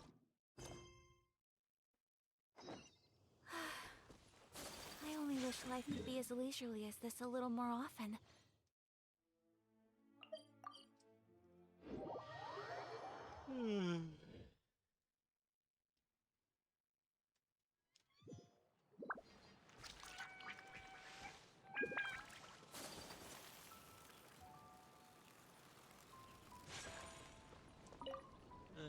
And what's with you? I've waited so long for you, my brave friends. Seize this awesome opportunity. Explore the art of adventure with me. Try to surpass yourself. Art of adventure? Surpass myself. My mind doesn't completely understand what you're saying, but it sure sounds impressive. Care to explain? Of course. Hold on, I know you. It's you! The hero who fought Stormtail in disguise. The dutiful commission trader. Mission trader.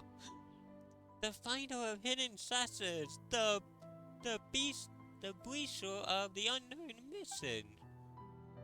I don't know about that last one. With you leading the charge, everyone will surely be fired up for this great event. What's with all the titles? I've never heard of them before. Such titles are usually coined around drink, campfires, and for children's bedtime stories. They are only passed on by word of mouth, so it's normal for you to not have heard of them. Anyway, your presence encourages many adventurers, giving them the motivation to keep growing stronger. So why would I become this famous in the Mondstadt Adventurers Guild already? How about Paimon? Did Paimon have any titles? Ahem. I think I heard a friend mention that some call you the Great Paimon, light as a bird's feather, and as unfettered as the north wind itself. Light as a bird's feather describes your small and agile body, while unfettered as the north wind refers to your appetite, which is on par with the Knight of Boros. It sounds like someone's idea of a joke. Sounds like someone made that up on the spot. Paimon doesn't really get it, but since they're calling Paimon the Great Paimon, it, it's, it's gotta sound impressive, right? Paimon will remember that. Remember it. It's decided, no matter what you request, it's Paimon, the Great Paimon. And Hero Straddle.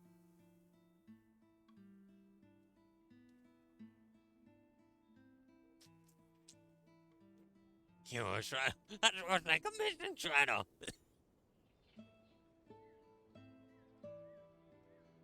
Paimon, you ain't mercy food now. Aerial combat treasure chest. Did you call me a treasure chest? And commission breacher. Wow.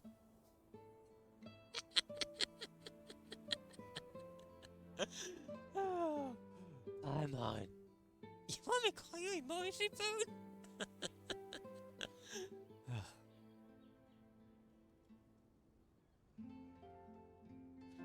And commission breacher. Wow. Will help you out. Someone heard you mention adventure and something about surpassing just now. So, is it the guild holding some... So, is the guild holding some special challenge event? You're absolutely correct. You have probably heard that the Adventurers Guild often holds a special training for new members.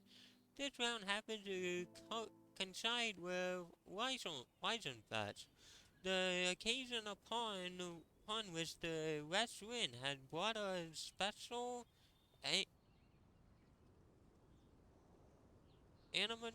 nausea. I forgot how to say that word. These nausea can strengthen the abilities of adventurers and will let everyone experience what it's like to become stronger. It also gives them a goal to work towards. This is why Grandmaster Cyrus has appointed me to scout the areas where these Immonosians have been scattered to find out where fierce monsters and bandits lurk.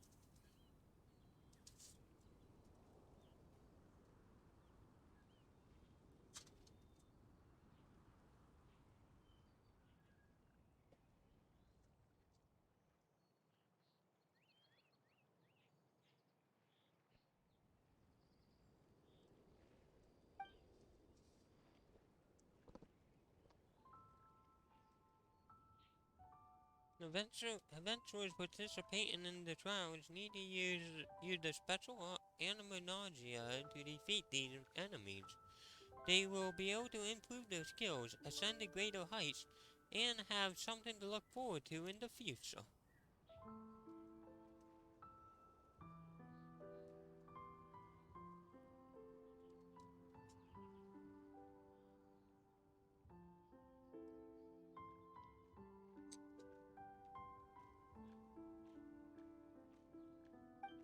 What do you think? Exciting, isn't it? See, Paimon was right. Paimon's intuition is really accurate. Well, we did have lots to eat and drink, so it's better if we get ourselves some exercise.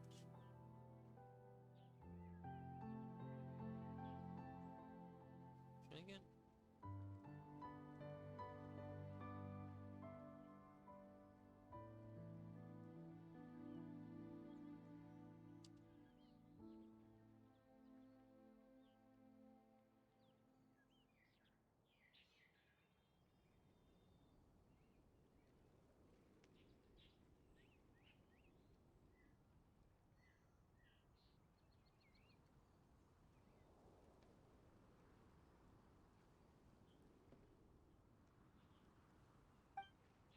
Right. Let's roll up our sleeves and give it a go. If you participate in this trial, I think a lot of adventurers will come just to see you. Next, I'll show you the first challenge area. Go for it. I'll record your heroic actions and tell all the other adventurers about them.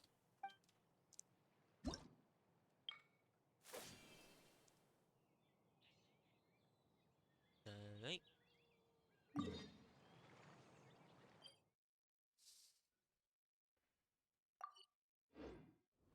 I thought you were going to tell you to point out on the map.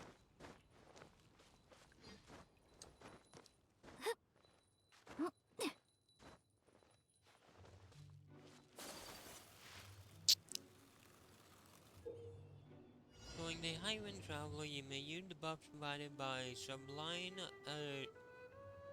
Immunogen to challenge powerful opponents. You can attain 3 Sublime Immunogen at any one time, and the buffs you get from them will differ based on the number of Sublime Immunogen you have obtained. These Animinoisian will... We're using that word. Will also provide different combat buffs and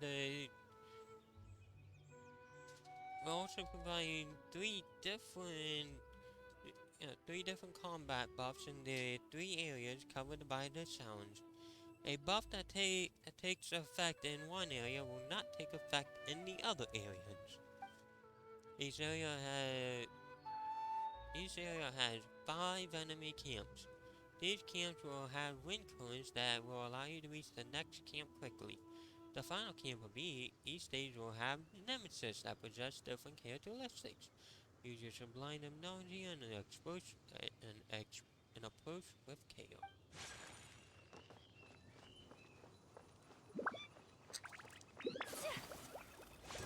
My apologies. New job. You're open. You're open. That was. You're open. Being terrified. Verdict is...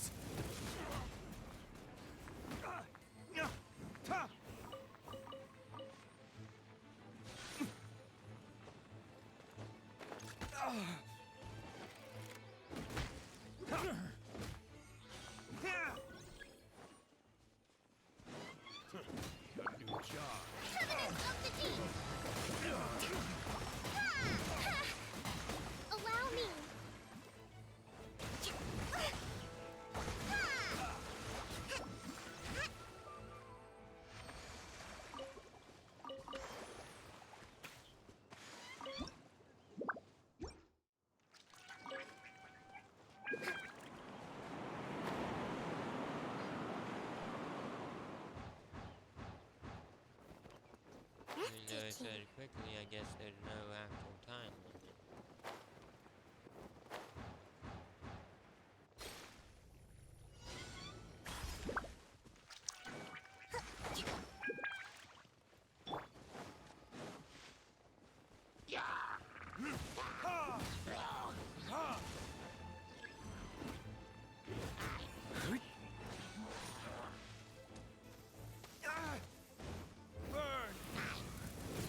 You know, they got these guys with a lot of freaking power.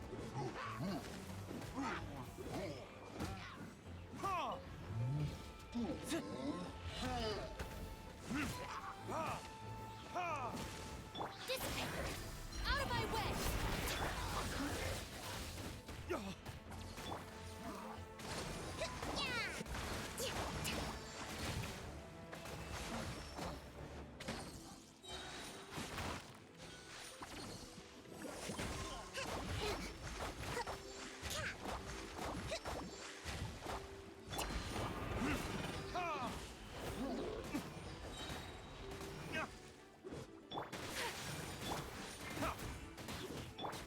Dead with me!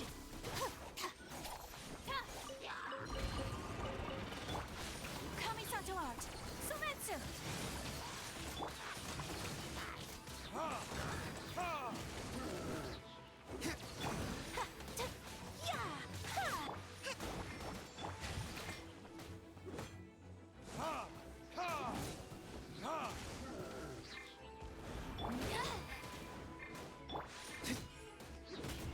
Verdict is...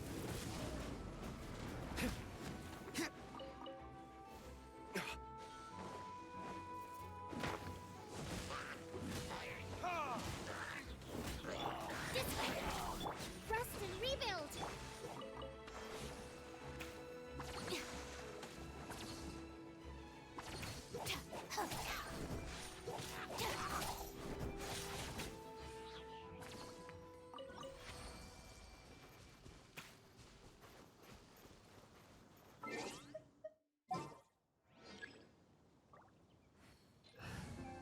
Making sure it wasn't recording. Time to begin work?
I'm gonna wait for him to reach box.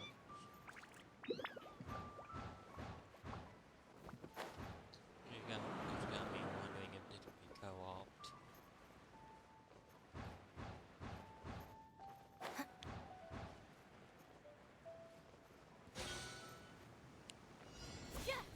Our bond is strong! Lightning purified! Access denied!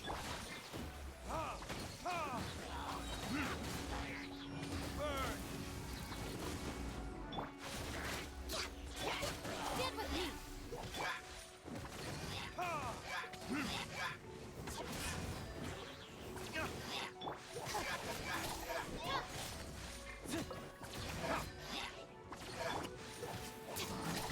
Allow me!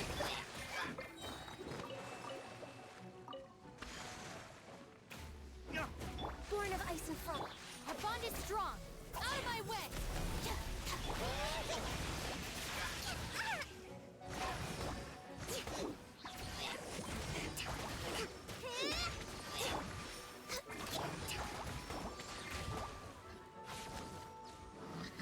Rest and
He did it up.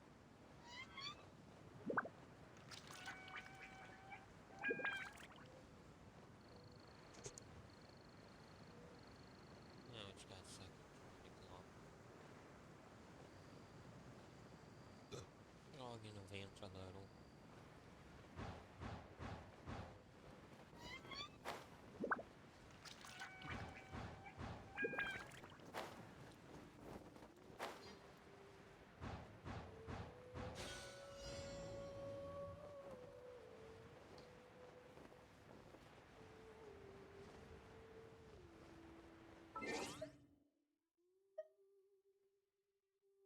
Oh my god, I can pause it right now.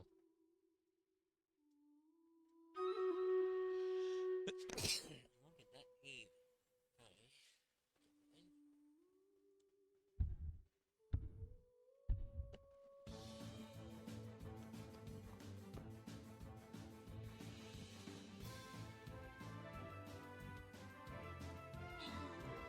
And I know more of what I'm doing.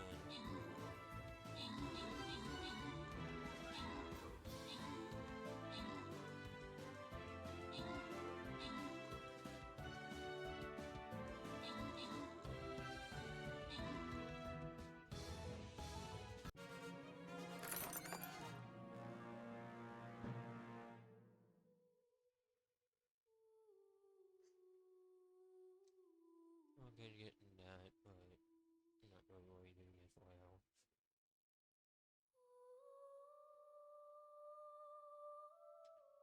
And if someone was watching me, I don't mind if they die off very quick. I'll give them to one before I actually give them to someone else. Melee, human orc melee, which I believe that would be the warrior. But I'll give it to the paladin.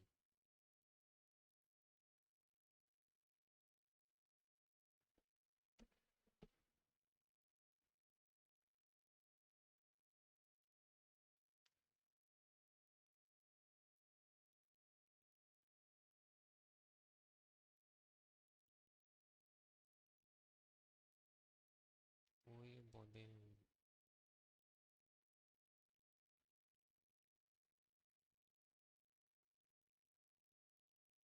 The paladin would not. Okay. I should be jumping.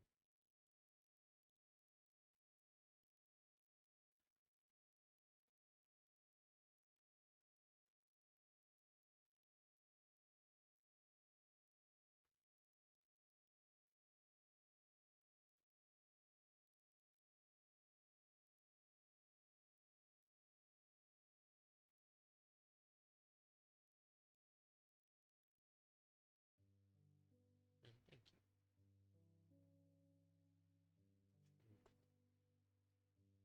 You get, I think you'll give you one of these things called snowplow.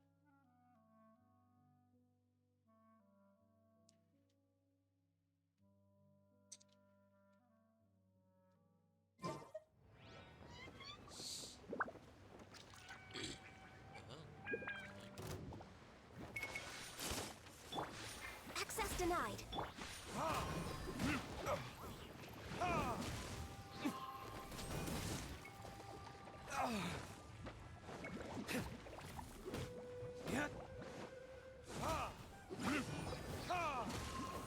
Dissipate.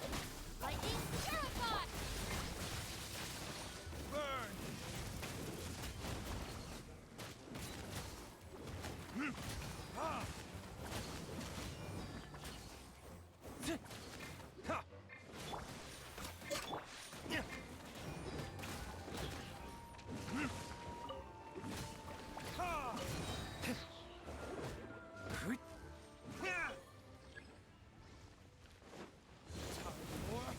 Retribution! Born of ice and frost. Oh. Allow me.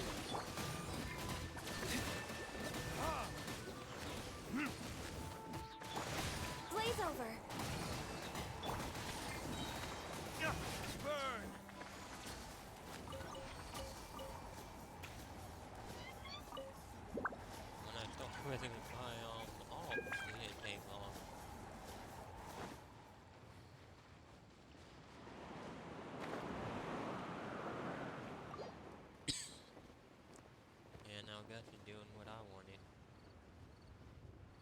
a story in the thing and not event, but...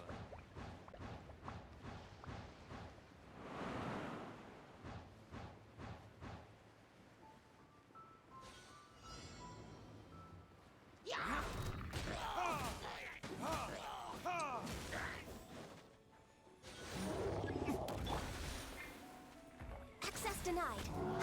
I'll settle this. Covenant of the Deep. Hold the line. Yeah. Born of ice and frost. Get with me. Looking for a fight?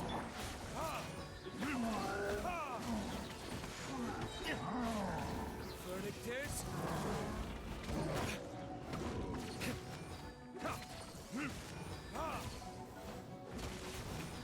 Allow me.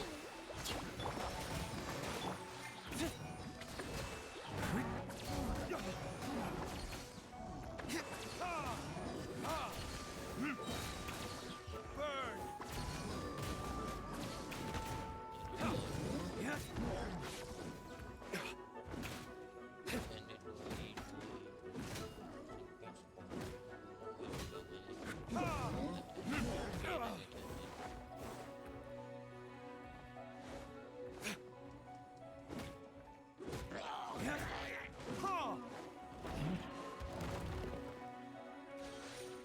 Would be the intendant. Yeah, I'm not gonna get there, dude. I can't figure that out.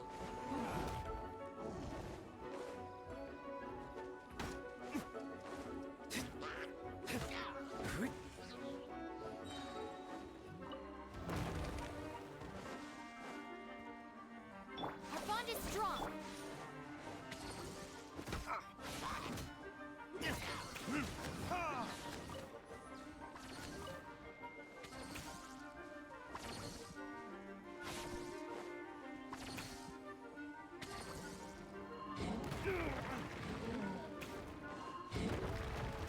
Vernictors? Lightning, terrify! Where leave it?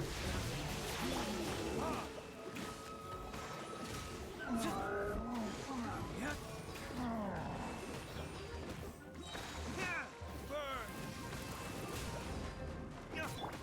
All hail! Billowing surge!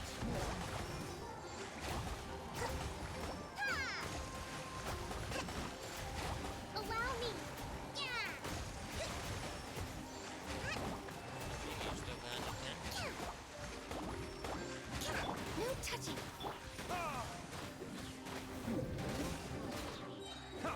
Time for retribution!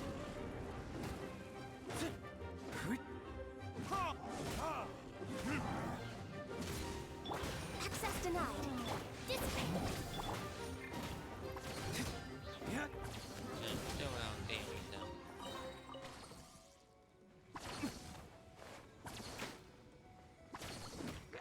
Your help wasn't enough.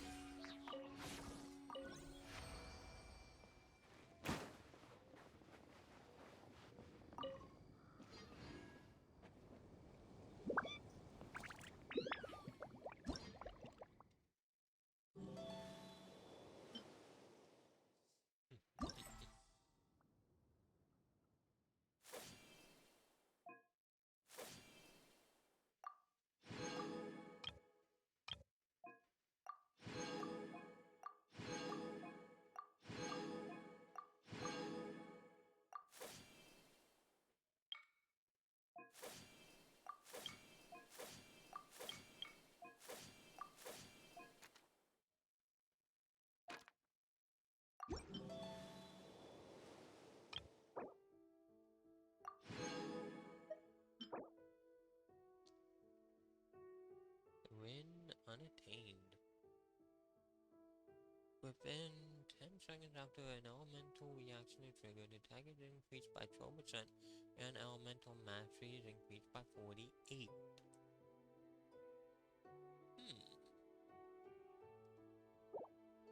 Interesting.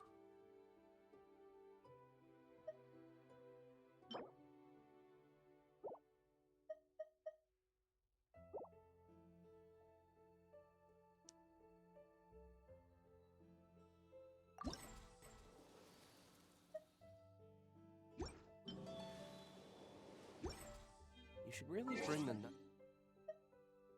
Knights of Favonius with you next time.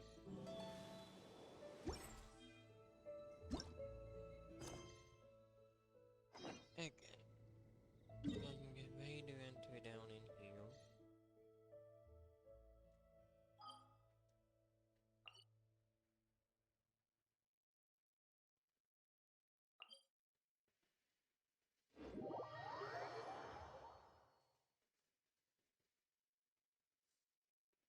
I will be back. I'm gonna stick around till it enters in though. That way it don't auto-start anything on me. It don't start anything on me, take me by surprise.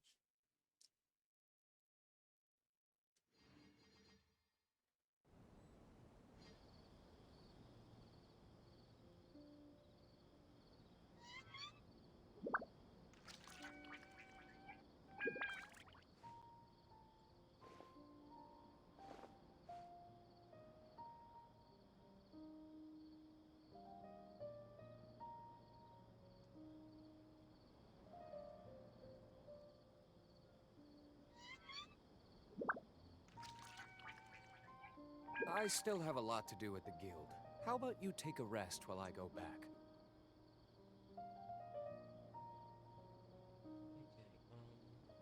Okay, now that I know it's good, I'm gonna put that one positive.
Okay, I'm back.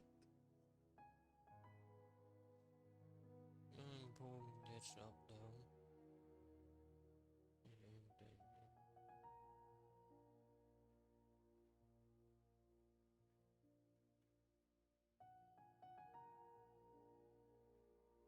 What man, I'm confused.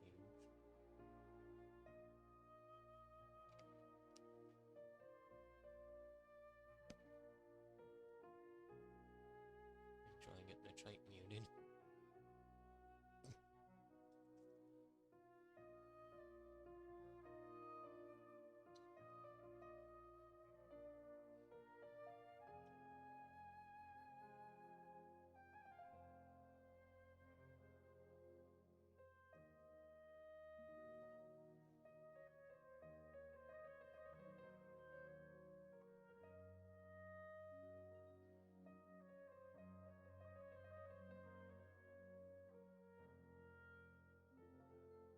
We got 7 great balls. Probably start using the flammable balls. I got 19 of them.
Ad Astra Abyssosk.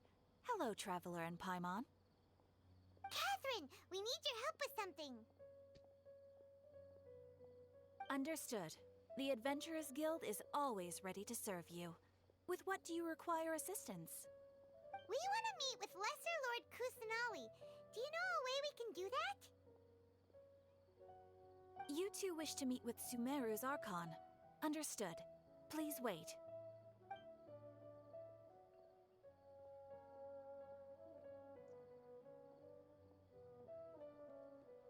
I apologize, but I am unable to call up any relevant information in the Akasha.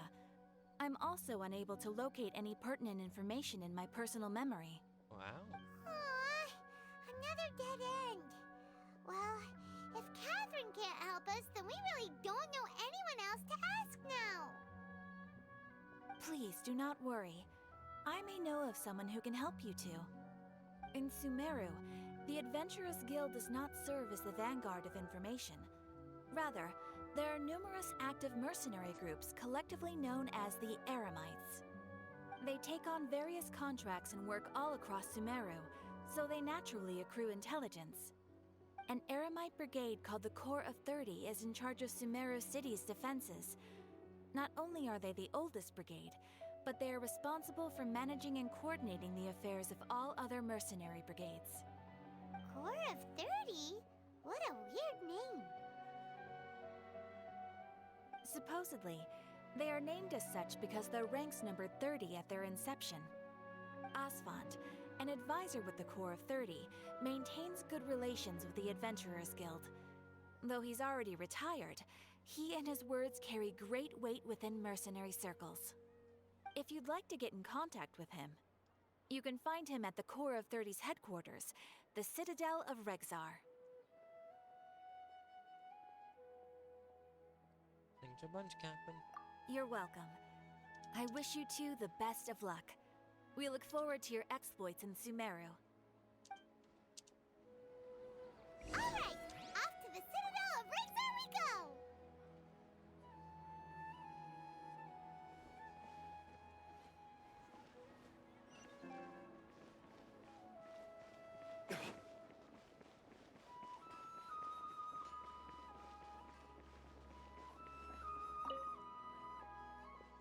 It is going to be on you the captain bench here. I was just thinking about something else anyway. Well, I mean, at least if you talk to the wrong person, they still send you to the crafting bench. I guess Mahio got a lot of aggravation about the other guy, even though he's a lot closer.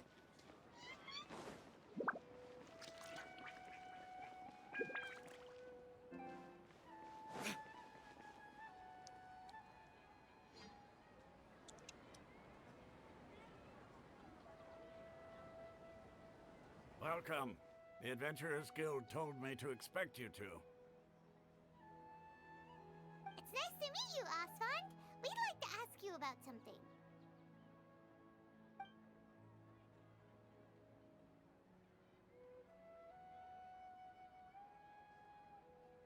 I see. So, Catherine's the one who sent you this way. Ha! It's true that the Eremites' network is vast, but even I can't help you meet the Dendro Archon. Wait, seriously? That's it? Afraid so. The Eremites aren't terribly religious, so we don't know much about divinities. As far as the Akasha goes, we can access even less than you. We originally came from the desert. The gods there died off long ago. Since those days, we've used our own two hands to carve out a living. We don't beg gods for their aid. It isn't just us, though. If you ask me, I think most in Sumeru aren't interested in Lesser Lord Kusanali. Oh? Why's that? Just take the Academia, for example. They're the ones who truly rule Sumeru. Although they believe in gods, most of them only care for the late Greater Lord Rugadavada. In their eyes, She was the one who founded Sumeru and gifted us with the Akasha. Lesser Lord Kusanali just happened to inherit her legacy. Because of the Academia's influence, most citizens are more familiar with Greater Lord Rukkhadevada and hold her in greater esteem. Not to mention that Lesser Lord Kusanali never makes an appearance, and the Academia never announces anything about her. As far as the people of Sumeru are concerned, she's just a god that exists. And that's all. Really? Aw. After hearing all of that, Paimon sort of feels bad for Lesser Lord Kusanali. Ha! But who knows? We're all just guessing when it comes down to it. Besides, I'm sure the God of Wisdom doesn't worry about her reputation among people like us. Alright, well, thanks for the info, Osfond. No problem. Always happy to help out the Adventurers Guild.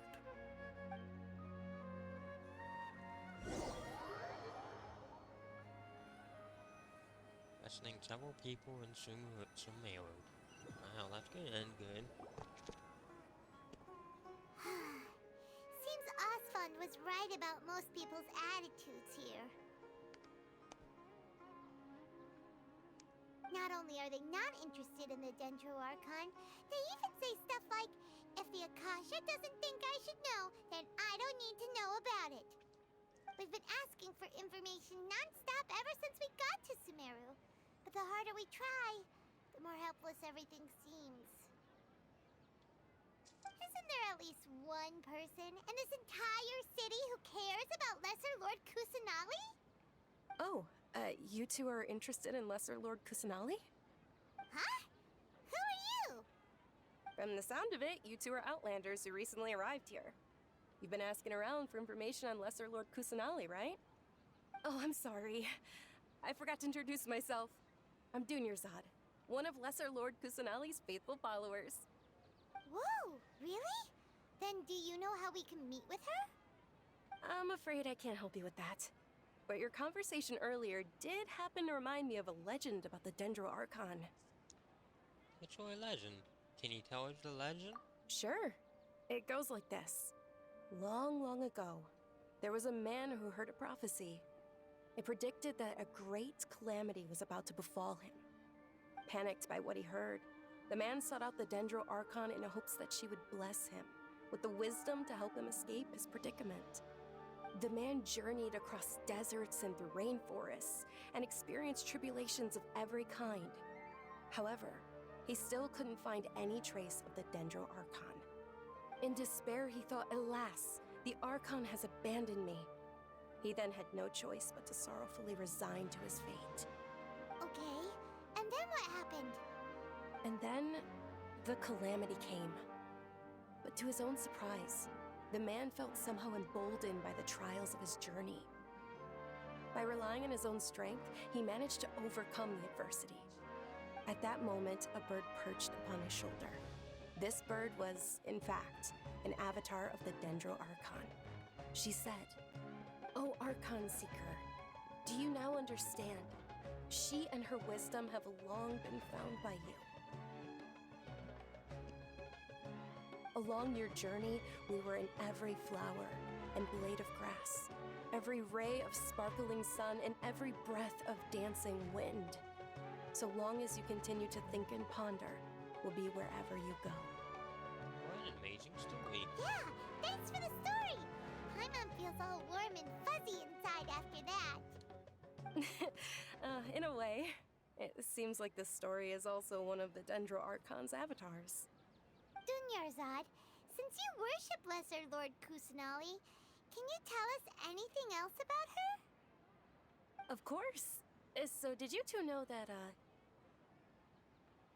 I'm terribly sorry, but it seems something's come up now. Let's chat another day.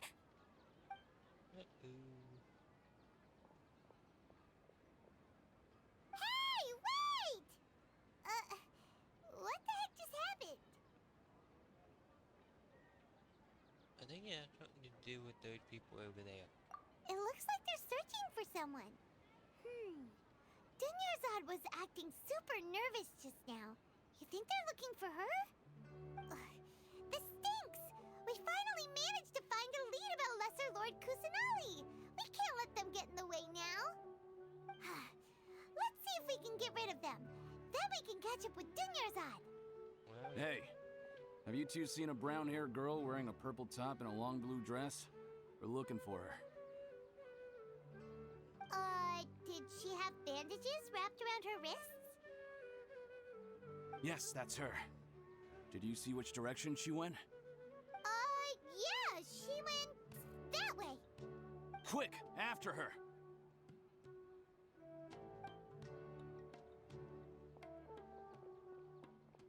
Quick, and they're still walking. That should keep him busy for a while. Let's hurry and find Dunyarzad.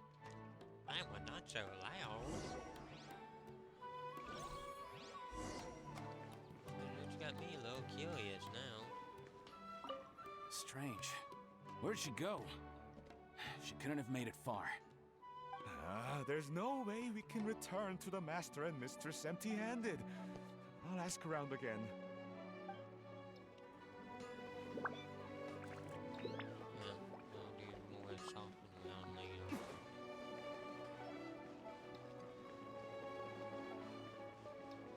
There you are. Didn't hide very well. There you are, Dunyarzad.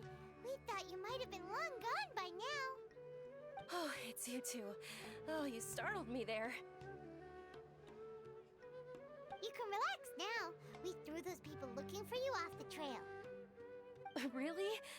Thank you so much. Unfortunately, I believe there's still more of them out there looking for me. Uh-oh. Looks like there's some coming this way. Huh? More of them? Then what are we standing here for? Run! No, wait, my body isn't in the best shape. It's difficult for me to run. How about we find some place to hide? Okay, sounds good. There's a tavern on the other side of the port we can go to. They probably wouldn't expect me to hide in a place like that. All right, let's move out. Stay behind us. We'll keep an eye out for anyone looking for you.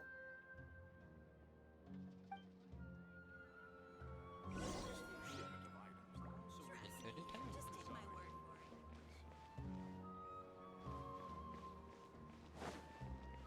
it. Excuse me, sir. Have you seen a brown-haired girl wearing a purple top and long blue dress? Well, have you? Hey, what did you say? Oh, yes, I have a granddaughter. I wasn't asking about your granddaughter. I asked if you had seen a young woman go by. Ah, yes, she and her parents settled down in Port Ormos. I haven't seen her in a long time. Poor guy.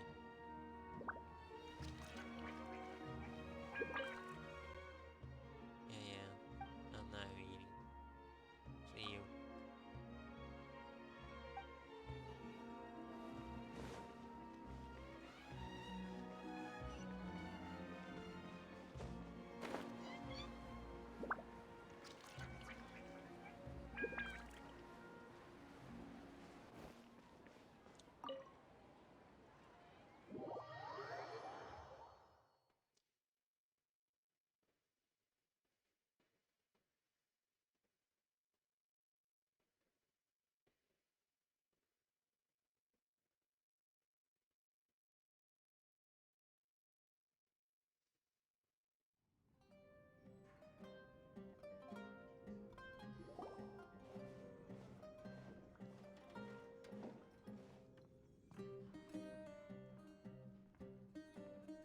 We made it. Oh, they shouldn't be able to find us now. Wait, stand down, Dia. How? My lady, who are these two? They're travelers that I met on the street just a moment ago. They happened to notice that you were all searching for me, so they helped me hide. I see. In that case, you two should scram. There's nothing here for you. Wait a sec! Who the heck are you? And why are you shooing us away? I'm Miss Dunyarzad's bodyguard, here to see that she returns home safe and sound. My lady, let's get going. You've been gone for so long that your parents are worrying themselves sick. And if I refuse to go with you? It'd be easier for the both of us if you cooperated. But if you insist on not going, then I'll have to carry you like a sack of potatoes. Hey! Dunyarzad already said she doesn't want to go back. Why are you still pushing her? Stay out of this. You don't understand the situation. Sorry, my lady. Even though I'm your bodyguard, your parents are my employers. I have to answer to them. How much? Wait, what? How much more do I have to pay you to become your employer? So you never listen to my parents ever again. Double? A triple? Give me some time and I'll get that much. My lady, this isn't about Mora. I don't know what you think of us Eremites, but let me say this. I like Mora, but I'll never go against my principles. That's why I'm here looking for you. Sure, it's an order from my employer, but my conscience was also telling me it's the right thing to do. And knowing your health, carelessly running around like this is gonna hurt ya. For the sake of those who love you, don't be stubborn. No, you're wrong. I'm aware of my limits and I know what I'm doing. Honestly, the only people being stubborn right now are my parents. And they know perfectly well that it makes no difference if I'm at home or not. They still won't accept reality. And every time I bring this up, they just change the subject. Dia, you've been living with us a long time already. This should be old news to you. Dia, I know it hasn't been easy for Mother and Father, and I'm grateful for everything they've done for me. But there's someone else in this world I'm also grateful to. Because she saved me. The love I have for her is the same I have for my parents. This is my life and my last chance. So I want to do something meaningful.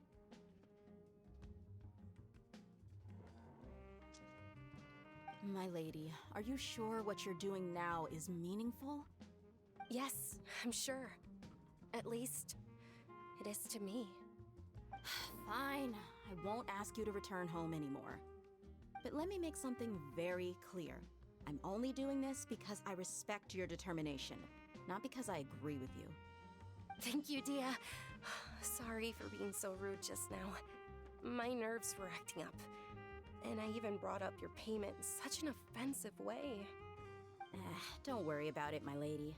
I did say that I like Mora. Besides, that's our next topic of conversation. Today's little excursion caused such a ruckus that every single bodyguard at the estate was deployed. It wouldn't be easy to hide things from your old man.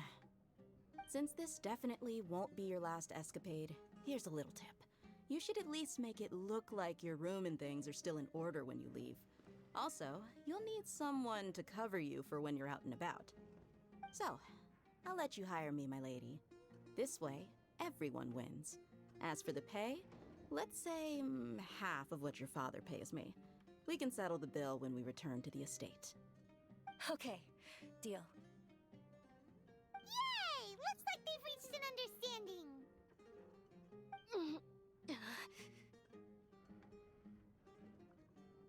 John, are you alright? I'm fine, really. I just feel a little tired now that things have calmed down. My lady, stop trying to look tough. We're already in a tavern, so let's rest up and grab some grub. I'm sorry for worrying you two. If you don't mind, I'd like for you to join us. Sure! After you rest up, we want to hear more about Lesser Lord Kusanali. Red, a black top. I love that sequence. Red and blue also works, but red and black looks best.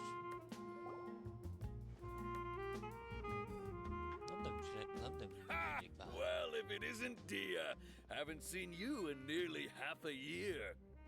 Word on the street is that you're a bodyguard for the Homayani family now. Don't you find that kind of work boring? Nah, you get used to it. How about a menu over here? You got it, huh? Isn't this little Miss Homayani herself? We don't get to serve personages like you very often. We'll be sure to prepare our very best. Thank you, sir, but there's no need. I don't have a lot of Mora on me, and I really ought to save as much as I can. But please bring these two the best food you have. They're my new friends, so I want to be a good host for them. No need to break the bank. We'll eat whatever you order. Don't worry about it. We'll pay for our own food. Wait, we're paying for ourselves now? Aw, Paimon kinda wanted to try something fancy, but we aren't exactly loaded. Guess Paimon will settle for something ordinary. How about our coconut charcoal cakes? They're our signature snack, and they run cheap. Look, other customers over there are eating some now. They look kind of burnt and dry. Paimon will pass. Really? Picky Paimon now, that's a fox. But we've cooked slimes before. What do you have against my slime dishes? Oh, your slime dishes now. Dunyarzad, we asked a lot of people when we first arrived, and almost nobody was interested in Lesser Lord Kusanali. So, what made you want to follow her? Well, remember when you asked me if I knew how to meet the Dendro Archon? Even though I don't know how, I think I've actually seen her before. Huh? Really? Yes, it was when I was a child. At the time, my illness had kept me bedridden for the better part of a year. I was stuck inside and couldn't make any friends, and my parents did their best to find treatments for me. But even then, the Akasha didn't have any helpful information. My younger self no longer had any hopes or dreams. One flare-up was so bad that I was in a semi-conscious state for several days. Then one night, I woke up alone in my room. I was terrified. My body was paralyzed. Even if I cried, there was no sound. At that moment, an ethereal voice spoke in my mind. Dunyarzad, don't be scared. You don't have to cry. Dunyarzad, don't be scared. You don't have to cry. Who are you? How do you know my name? How do I explain this? You might not be able to understand, but actually, I know everything about you. Really? Of course. I know that you're scared of thunder, that you hate taking medicine every morning, and that you love counting the petals on your mom's skirt. Wow, you really do know everything. Dunyarzad, is there anything you want? Want? Not really. I can't go anywhere or do anything. Huh? But aren't you a child? All children have wishes. Tell me what you want, and maybe I can make it happen. But can you make my illness go away?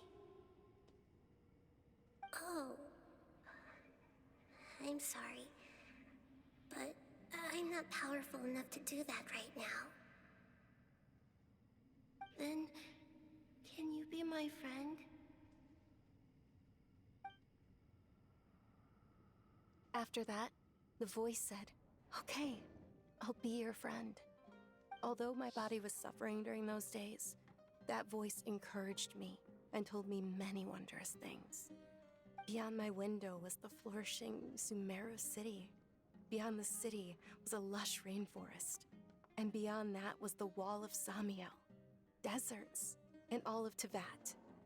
Once I finally made it through that bout of illness, I couldn't hear that voice anymore.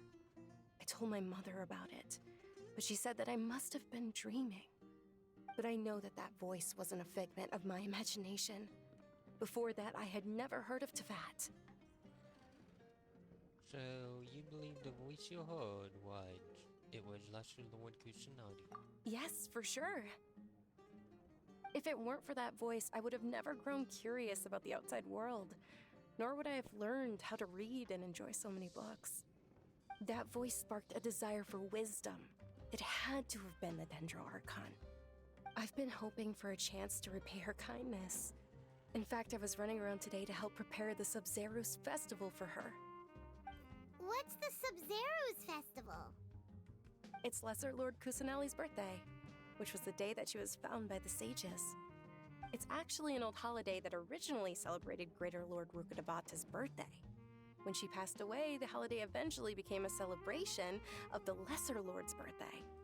I heard everyone was overjoyed when they welcomed her back to Sumeru. In those days, the festival was a huge deal. But because of the Academia's influence, people have gradually lost interest in the festival.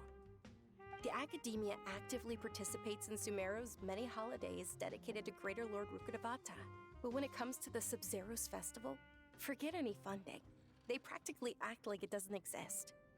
Maybe they see Lesser Lord Kusanali's birth as confirmation of Greater Lord Rukkhadevata's death, so they're reluctant to celebrate it. Aw, but that's awful. It is. It's absolutely terrible. Sure, the Greater Lord founded Sumeru, but hasn't Lesser Lord Kusanali been the one quietly protecting us for the past few hundred years? Just remember that we're still out in public. Don't get too carried away now. I know that people over by the Grand Bazaar still hold the Sub-Zero's festival to this day, but I hadn't met any of them before, so I was never able to contribute. But recently, I made a friend there who also follows Lesser Lord Kusanali. I gave her my savings because I want her to throw a wonderful festival this year. That's the least I could do for Lesser Lord Kusanali. Hold on, my lady, does this friend happen to be Nilu, the one who sends flowers to the estate? Yes, that's her. I saw her leaving the other day with a nervous look on her face. It seemed like she was hiding something in her arms. Did you give her something? Yes. Initially, I didn't have much Mora prepared, so I had Nilu sell one of my skirts. I've agreed with Nilu to meet up at the Grand Bazaar today and see how things are coming along. Dia, would you accompany me? Sure. That's quite the trip, though. I'll carry you. No, that would be too much, even for you. You might as well just accept the lift. If I let you walk, who knows how long it'll take us. And if anything happens to you, then I'd really never hear the end of it from your father. And we also come along? But of course. Nilu will be thrilled to hear there are more people interested in Lesser Lord Kusanali. I just hope nothing bad happens.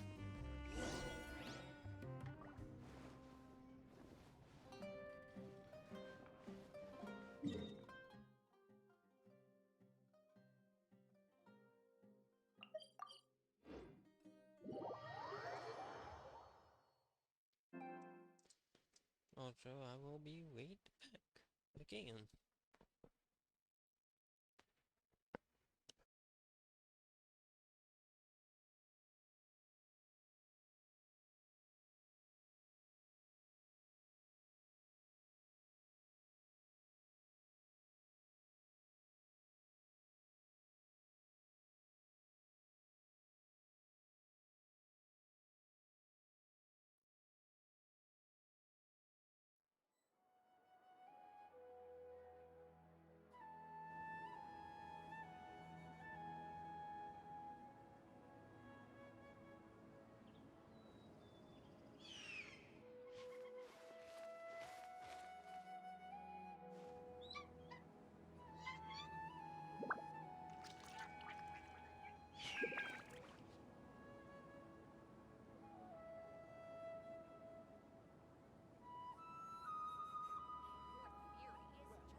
Guess we can rest a bit.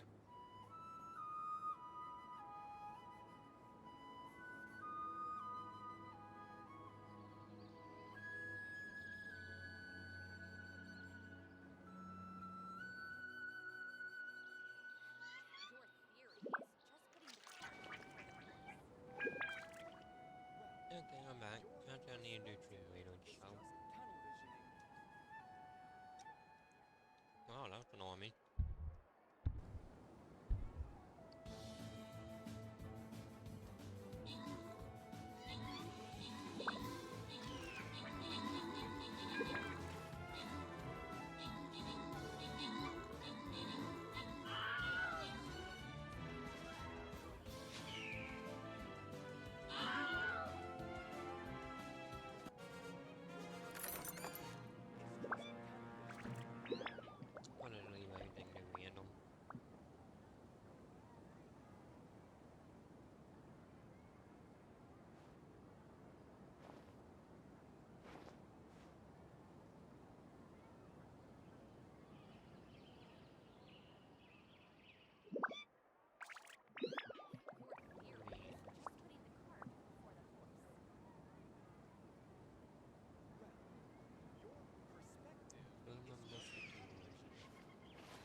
I still have a lot to do at the guild.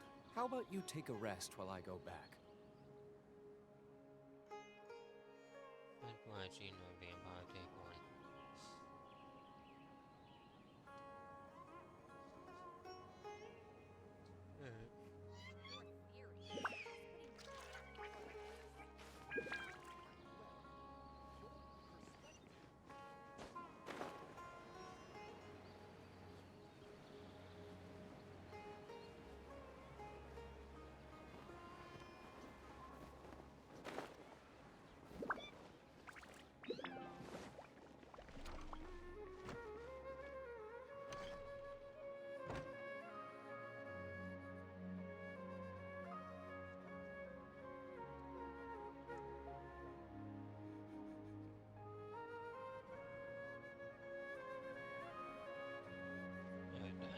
Sorry I'm late, Nilu.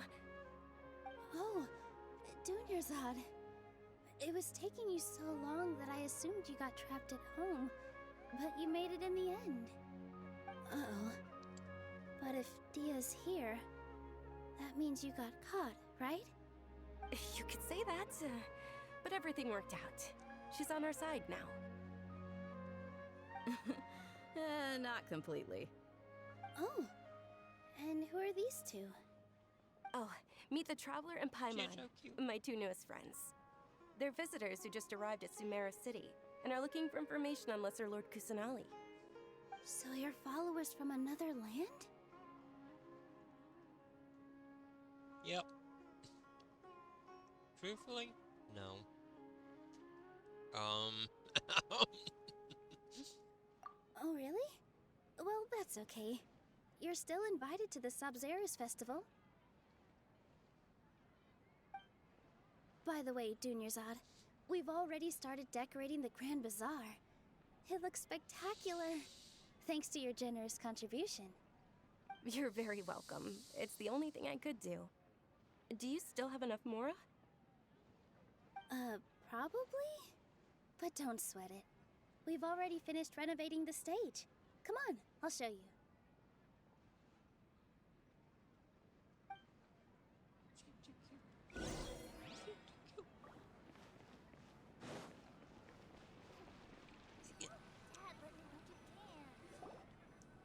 Wow! This place is amazing! Not bad. Huh. Last time I was here, the stairs were full of holes. The stairs were nothing.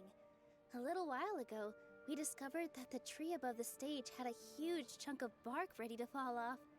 Mr. Zubair was worried sick. We reported it to the academia many times, but they never sent anyone to deal with it. We didn't want anything bad happening, so we were going to cancel all the stage performances. Why didn't anyone come to handle it? Oh, probably because it was the theater asking. The academia looks down on performers like us. They probably think it would be best if the theater closed down completely. We can't let that happen, though. Not only would everyone involved in the theater go hungry, but then we wouldn't be able to hold the Sabzeruz festival anymore. Thank the Danger Archon for Dunyarzad. But the more she gave us, we hired someone to patch up the tree, and we also gave the stage a much-needed makeover. The stage is going to be even prettier when it's festival time. I can't wait for you to see it. And I can't wait to see you on the stage. You've been practicing so long already. It's almost time for your dream to become reality. It's our dream. I'll do my best for the two of us. Nilu, what are you gonna be doing at the festival? She'll be dancing the dance of Sabzeruz, the most important performance at the Sabzeruz festival. Dunyarzad, have you told him the origin of this holiday? I only told them about the Greater Lord and Lesser Lord so far. Okay, then I'll tell you two about how this holiday came to be. According to legend, the Sabzeruz festival was originally the Goddess of Flowers' birthday celebration for the Greater Lord. A long, long time ago, on one of Greater Lord Rukkhadevata's birthdays, her friends threw her a celebratory banquet. Some of the gods got drunk. One started playing music, and the Greater Lord started singing, so the Goddess of Flowers began to dance. As she danced upon the grass, countless beautiful padisaras began to bloom wherever she stepped. Those brilliant purple flowers became her dazzling stage. All the gods clamored, "Oh, if only time could stop at this very moment."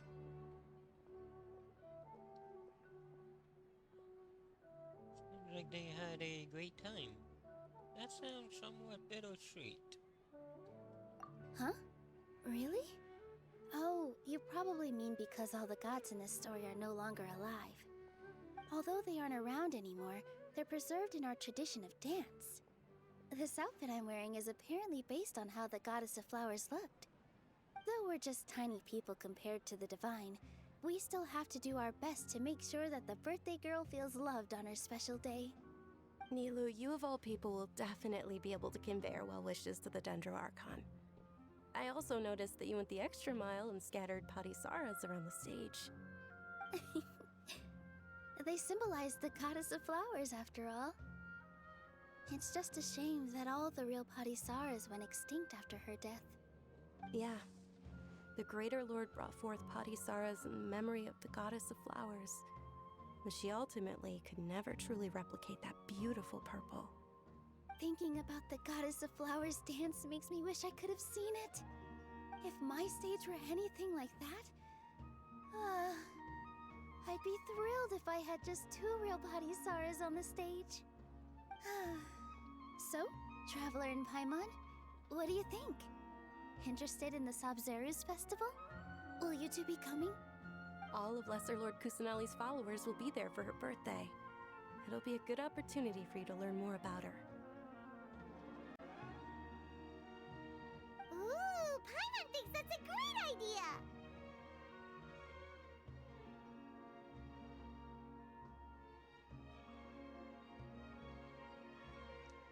You sure it's not because you went in on the fun? You sure it's not because you want to watch the little dance? Of course Paimon wants to watch! Those two things aren't mutually exclusive, you know. So how about we all attend the Sabzeruz festival together? Sounds like a plan. Dunyarzad, let me show you which stage decorations we've picked out so far. Traveler and Paimon, if that doesn't sound interesting to you, then feel free to explore the area. Everyone at the Grand Bazaar loves Lesser Lord Kusanali, and we're all looking forward to the Sabzeruz festival. In that case, we'll take a look around.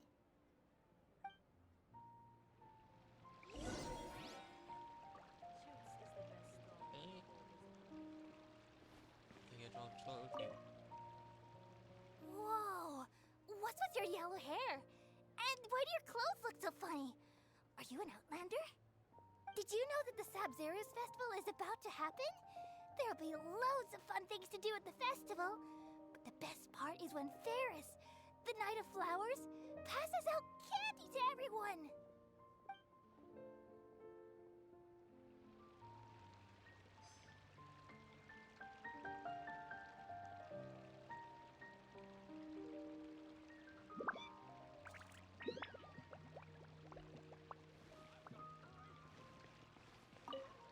Huh. Revamping the stage for the festival couldn't have been easy, that's for sure. I bet this year's festival will be one to remember. I don't know much about the Grand Bazaar, but I do know that the residents here have a penchant for song and dance. 2 things that the academia doesn't particularly approve of. Oh, and the perfume sold around here is a lot better than what you'll find elsewhere. The fragrances are longer lasting and they're gentler on your skin and... I mean, that's what I've heard at least. So,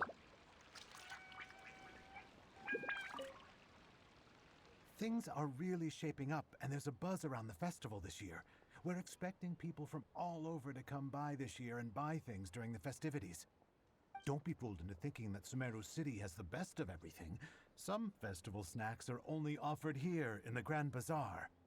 And when it comes to musicians, dancers, or singers, the Grand Bazaar's got the best of the best. Sure, those folks at the academia might not like it, but what's a festival without song and dance?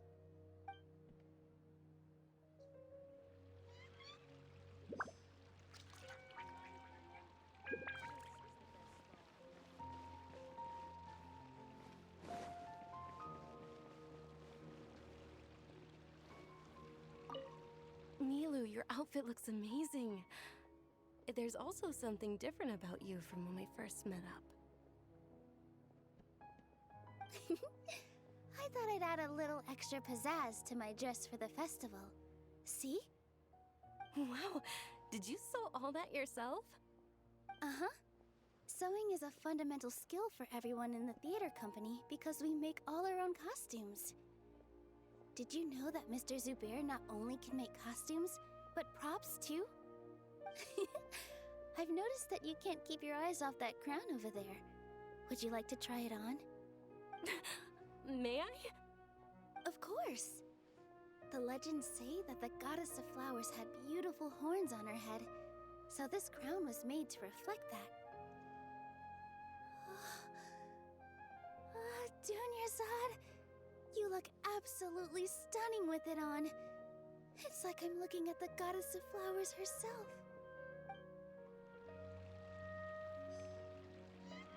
I finally found a comic book voice actor in England. It's actually Daniel Sandwich. I got...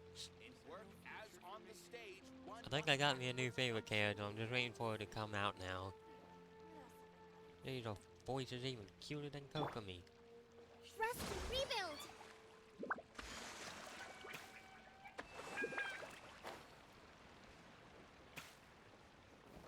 How you doing, Gussie? Ah, dancing at the Sub-Zero's festival. You know, I also danced when I was younger. As a child, I even asked my grandmother why we performed the dance for the Lesser Lord when it was originally done to honor the Greater Lord. My grandmother said that Greater Lord Rukkhadevata is a beloved deity and honored by all, and Lesser Lord Kusanali is too. If the goddess of flowers ever knew Lesser Lord Kusanali, then she would certainly have wished to be her friend and hold celebrations for her too. The Sub-Zero's festival has been losing its appeal over the years. That is, until a wealthy benefactor stepped in this year and brought the festival back to life. I heard she forked out a lot of mora to make it all happen. Hey!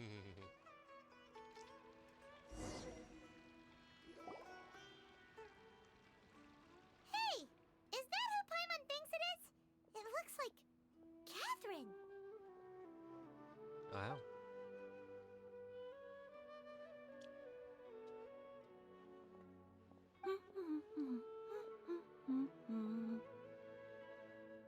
Didn't think I would have time for this.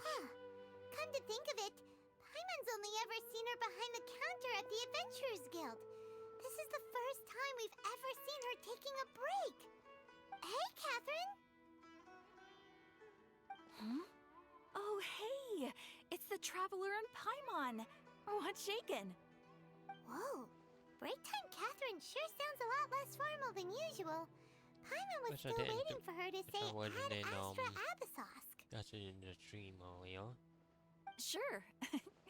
Standing behind the counter at the Adventurers Guild doesn't require any complicated functions. But saying and doing the same old things over and over again can get pretty monotonous. Like watching the same Fontaine movie day after day. But take you two, for example. You travel across Tevat to enrich your lives and gain new experiences. Well, we enjoy traveling across Tevat and all that, but we're mainly looking for clues about his sister. Yes, you should keep searching. Sometimes the answers we're looking for aren't necessarily at our intended destination. Instead, they're found along the way.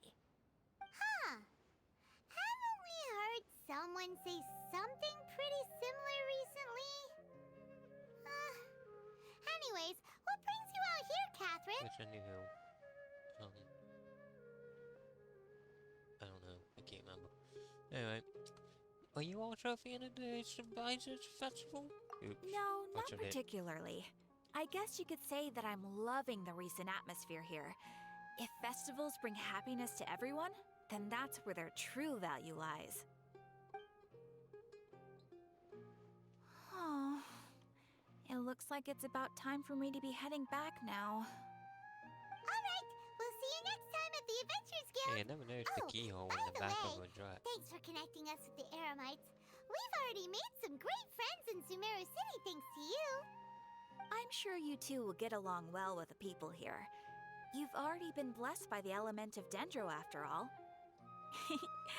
See you around. That's what I want you to know. There's something really different about Catherine today. Hey, traveler. Paimon. Oh, hey, Dia. What's going on? I've got something to tell ya. My lady knows you're looking for ways to meet Lesser Lord Kusanali, and she's been trying to come up with a way to help you. Well, I have an idea that might help. Are you serious? We'd love that. It might not necessarily pan out, so don't get your hopes up too much. I'll need to take you two somewhere and ask someone some questions. What about Ninjaja? My lady is feeling a little worn out at the moment. Nilu's found a place for her to rest. After I take my lady home, let's meet in front of the Citadel of Rexar. Sounds like a plan. Alright. Let's head over to the Citadel of Rexar and wait for Dia. That everyone can enjoy.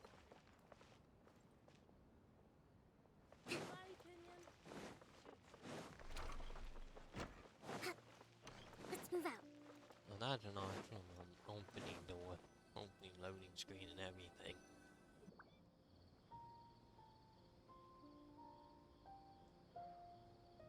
Sorry, I'm late.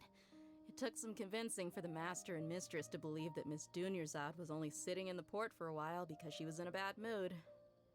Anyway, I guess I should be thanking you.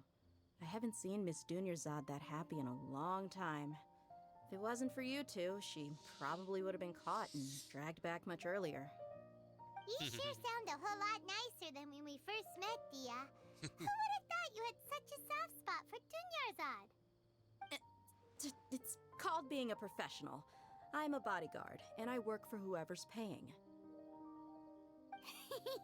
Look, Dia's blushing. Yep, that's a blush if I've ever seen one. Listen, you two. I don't expect to be working for Miss Dunyarzad very long, but I hope to finish things on a positive note if possible. Let's cut the chit-chat and head into the Citadel. We'll see if the person I know has a way for you two to meet with the Lesser Lord.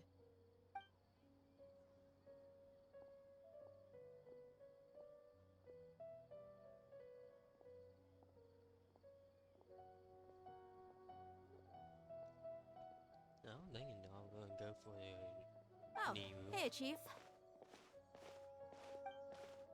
Ha, Dia! What are you doing here? And well, didn't expect to see you three together. I take it you all know each other already? Mm-hmm. We met this morning after the Adventurers Guild pointed us to Ozfon for more info. No kidding. Huh. So, where's Ruksha? I thought I'd help these two out by asking about the theft. Anything you can tell him? Rukshaw's gone over to the Academia. The Grand Sage recently ordered Sumeru City to begin bolstering its defenses, so people from all over have been called back to the city. Since you've already mentioned the theft, I suppose I might as well tell him what we know. Appreciate it, Chief. Theft? Sorry, what the heck are you guys talking about? Just recently, the Academia lost something, and there's a chance the item is connected with the Dendro Archon. This case might just somehow help you in meeting her. I suppose that's one way to look at it. But if you ask me, the case is more about the Academia than anything else. Let me fill you in. The Academia recently sent a convoy to pick up an important package from Aru village. Word got out, and the convoy was robbed on its way back. The Grand Sage took the whole matter very seriously. Not only did he dispatch the Matra, but also enlisted our help in the search for leads. All we know so far is that whatever was stolen is currently in Port Ormos. You two have heard of Port Ormos, haven't you? It's the largest commercial port in all of Sumeru. You can travel there by leaving Sumeru City and heading south along the river. The Academia's grip isn't long enough to reach all the way to Port Ormos, so the city's a little more laid back, meaning the population's also a mixed bag. You never know who you'll meet there. Apparently what was lost has a great deal to do with the Akasha, knowledge, and even the gods. I'm afraid I don't have any other details for you, though. If you're interested, maybe you could head to Port Ormos and ask around yourselves. If you want my advice, try introducing yourselves as students of the Academia once you're there. Students of the Academia? Why should we do that?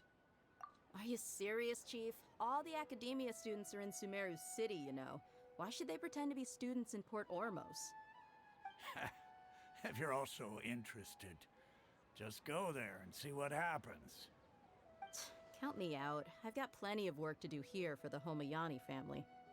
And take it from me, if you two really do decide to visit Port Ormos, you'd best watch your backs. Let's just say that the Eremites there aren't nearly as friendly as those here in Sumeru City. There are even some extremists who go around shouting slogans like, "Retake Sumeru for the Scarlet King." Word is that more and more are joining their movement. They're becoming a real headache for Chief and the others. You bet they are. The Scarlet King's been dead for thousands of years. Now they start spreading rumors of his return. Ridiculous. Not everyone's like you, Chief. Even the desert natives who abandoned their homes in the wilderness still wish to have a god of their own.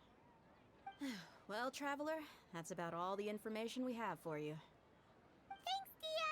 And you too, Osfond! Since we've gathered all we could for the moment in Sumeru City, let's head to Port Ormos and see what we can find next.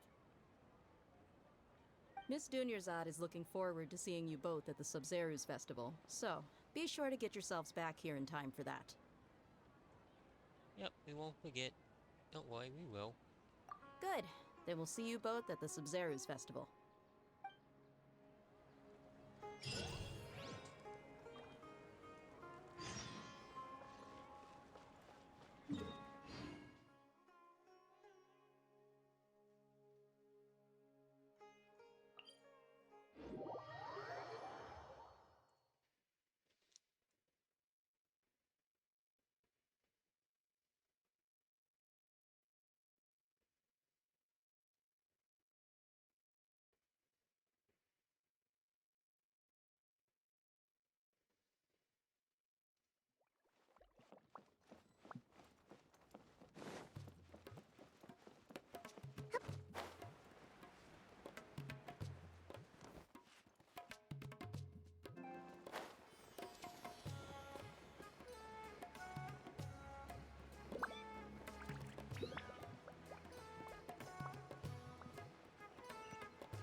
Come and have a good look yourself.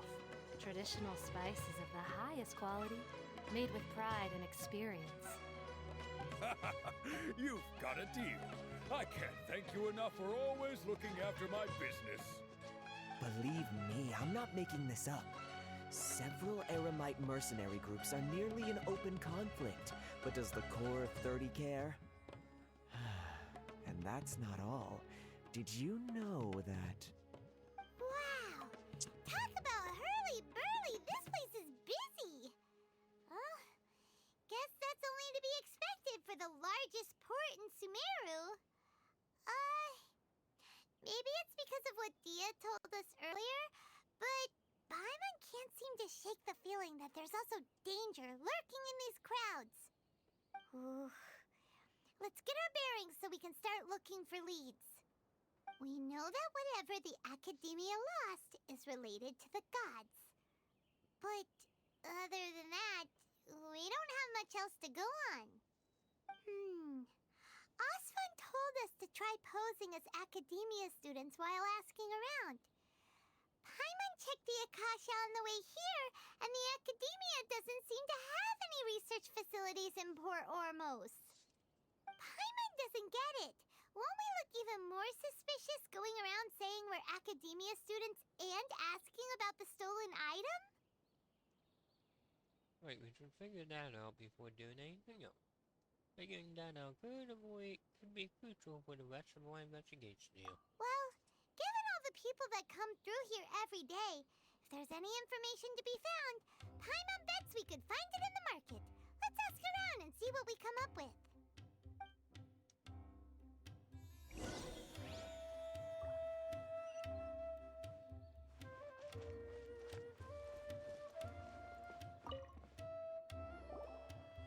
Welcome. Welcome. How can I help you two?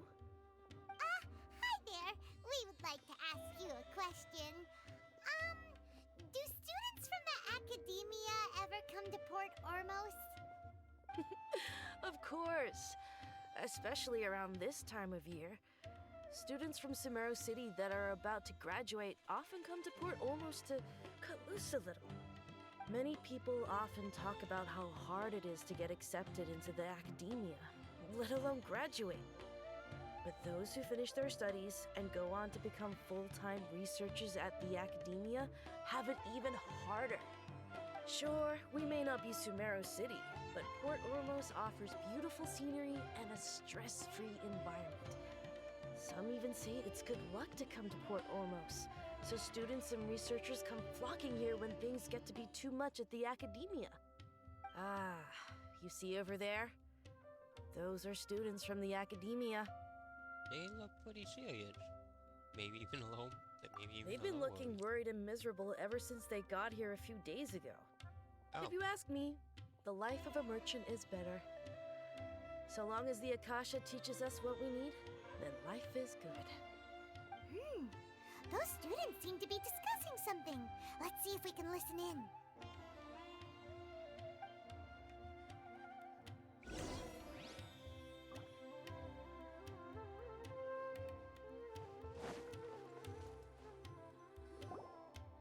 It's no good.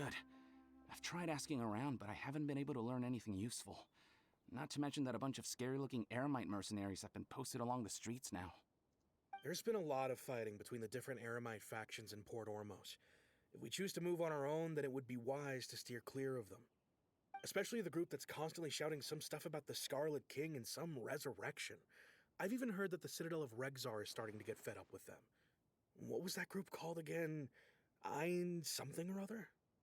They're called Ein El Akhmar. Today, I heard that the thing we're after might be in their possession at the moment. Wait, come again? Don't you see? Many of the Eremites in Port Ormos deal with trading this kind of thing. They're usually pretty wary of outsiders, but not so with students of the Academia. It's because the kind of goods that students are looking for aren't the kind of goods that Eremites are after. As long as they know you're a student, then deals can be made. I've heard that Ein El Akhmar likes to set up shop at the Jafar Tavern. Supposedly, if you're willing to part with 500,000 mora, they'll give you info on anything. Wait, did you say 500,000? If information alone costs that much, then how could we ever afford to buy what we're looking for? I guess we might as well give up on trying to graduate this way. I wouldn't worry too much. Our field of research is very niche. Who else could possibly be after that kind of shady knowledge?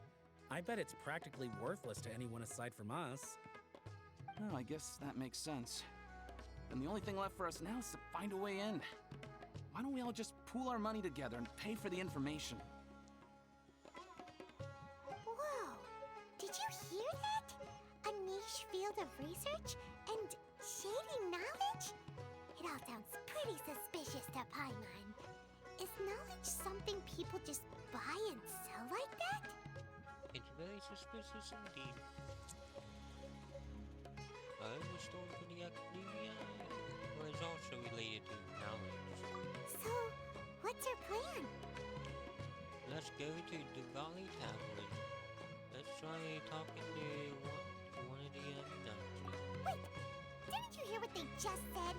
Buying information is going to cost us 500,000 mora! Have you lost your mind? Reliable information is worth the price. I won't let them off easy if it turns out to be a scam. Oh, alright. Paimon never thought she'd agree to parting with that kind of mora. But if you know what you're doing, then we should give it a shot.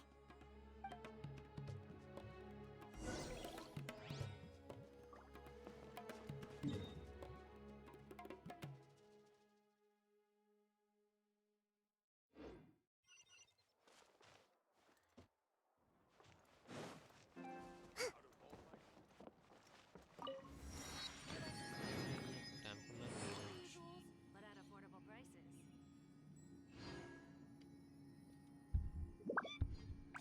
Wow, look at that army.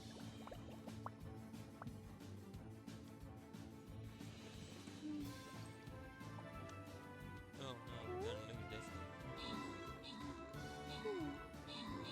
Okay, we got the bond. Got the middle one.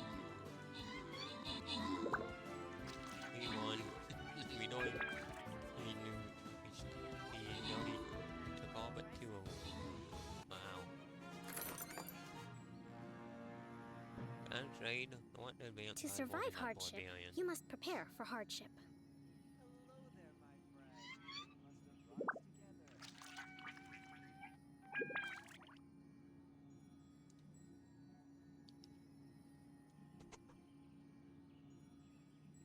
And upgrade the salt.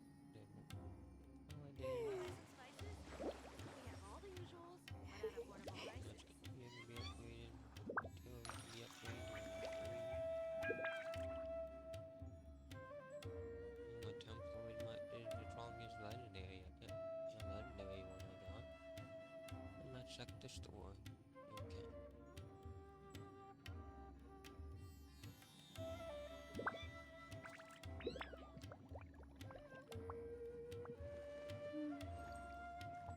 Want to buy some spices?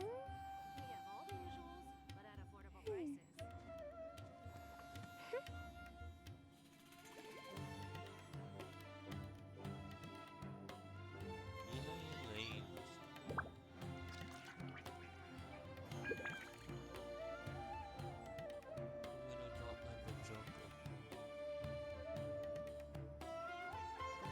Respect must be given to the will of every creature.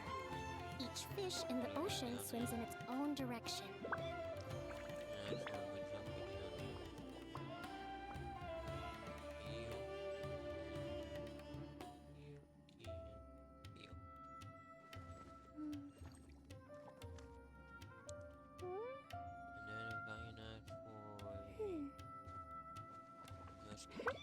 Want to buy some spices?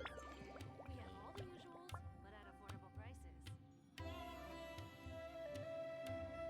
If someone drops a musketeer, they drop a musketeer. And that's the best I can do. Yae Publishing House has released numerous works that lay out military strategy in a simple and pragmatic way. Those are my favorite.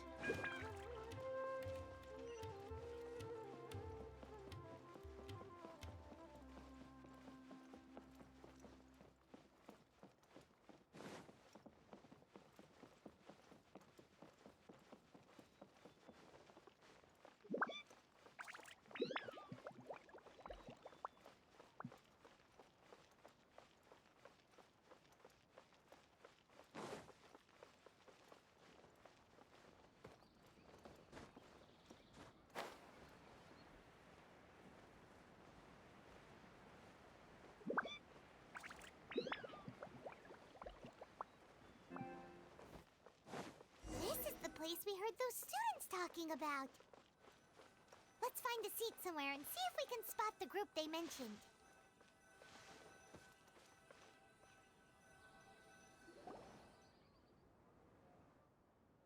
Oh, you've arrived. Please, take a seat. So, they think that they can go toe-to-toe with the boss? Ha!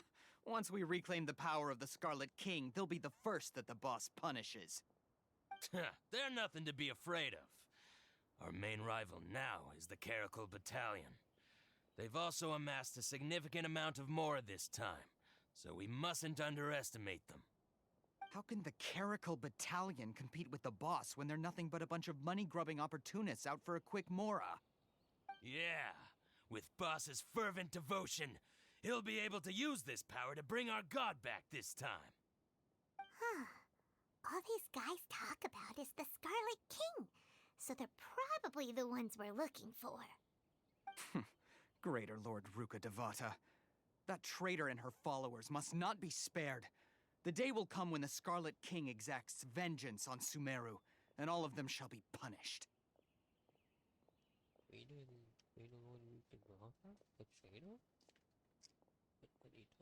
Yeah, Paimon was wondering what they meant too. We should ask about that if we get the chance later. What's going on? How can there be Kairagi here?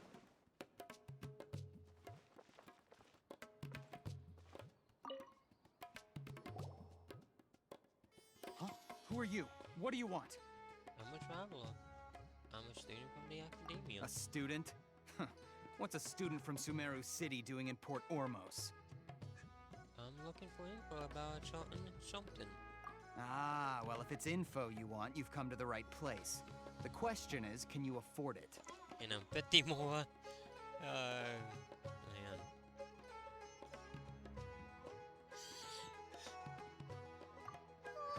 Paimon can't stand to see so much more go. But there's no other choice right now. Here, this is the merchant's address. Whatever you're looking for, you'll find it there. Hmm? Well, what are you waiting for? I just have one more question. Oh, that's right. We heard you mention the Scarlet King just now. We're actually interested to know more because we're archaeology students. Fine. Since you've already handed over the Mora, I guess I can throw in a little extra info. As you can see, members of Ain al-Ahmar are devout believers of the Scarlet King. Years ago, the Scarlet King founded the great desert nation that was our homeland. It was an advanced civilization, far beyond anything you'll see in present-day Sumeru. The Scarlet King was the rightful god of wisdom, but he was betrayed by a companion he trusted. She even stripped him of his title, God of Wisdom. So, you mean the traitor was... Greater Lord Ruka Devata, yes. That shameless wretch destroyed the Scarlet King's civilization, and our ancestors were forced to flee to this land where we were made to suffer the tyranny of our enemies. Furthermore, she conspired with the academia to cover up the truth of her actions, and create the merciful and benevolent facade for which she is now known. Ugh, just thinking about it sickens me. But the story doesn't end there, oh no. The Scarlet King isn't truly dead. The voice of the Oracle has been heard in the desert, prophesying his resurrection. Mark my words, our god shall return. And when that day comes, all followers of the traitor and all the desert dwellers who have forgotten their true god will suffer retribution together. If what I'm saying makes you shiver with fear, it might not be too late for you to become a believer of the Scarlet King. King Detrot is returning? Oh, now they use that name. Can you tell us more about the Oracle? I don't have anything to say to you academia people about that. I think this conversation has reached its end. Not just yet. This man is a fraud. Oh. You again? Deranged academia lunatic. Yes, it's me again. I already warned you that if you weren't willing to sit and discuss things with me, I'd take measures to make things uncomfortable for you. Listen to me. That address he gave you is fake. Or at least, you won't find a merchant waiting for you there. This group has been boasting all around that they can provide information on a certain item as a means of luring people into their territory. Once you show up, they keep up the act until they have hard evidence that you want to purchase said item. Then they use that to squeeze you for all the more you're worth. Hey! Shut it all, Hatham! What are you playing at, trying to ruin our business like this, hmm? I told you the other day. I wish to discuss my terms with your boss. Ha! The boss made it perfectly clear that he won't negotiate with you. Yes, and in no uncertain terms. But that was then. It does not preclude him from changing his mind in the future. I'm warning you, don't push us, or this could get ugly. We don't usually get rough with people from the academia because it just complicates things. For a lunatic like you, though, we might just have to make an exception. If you're suggesting that we escalate this from a verbal exchange to a physical one, I accept. After all, even the Archons used war to negotiate the ownership of Teyvat. If, on the other hand, we can't agree on any means of negotiation at all, then I'm afraid my next course of action will sting a little more than the mere falling through of a few business deals. I will jeopardize the Eremite's reputation, which I know you value above all else. I am quite confident that if I began to take such action, your boss would willingly approach me himself. However, I fear that by then, some things will have happened that cannot be undone. Also, a word of advice. I suggest you tell your boss exactly what happened here today. Otherwise, he might blame you for not telling him in the future. What did you say? Consider this. Have I ever failed to follow through on my word in the past? This guy is really out of his mind. Okay then. If you really have a death wish, let's meet a week from today. The pier in front of the Pharos Lighthouse, 4 o'clock in the afternoon, sharp. Don't expect us to hold back. Not so fast. First, you return the 500,000 mora to them.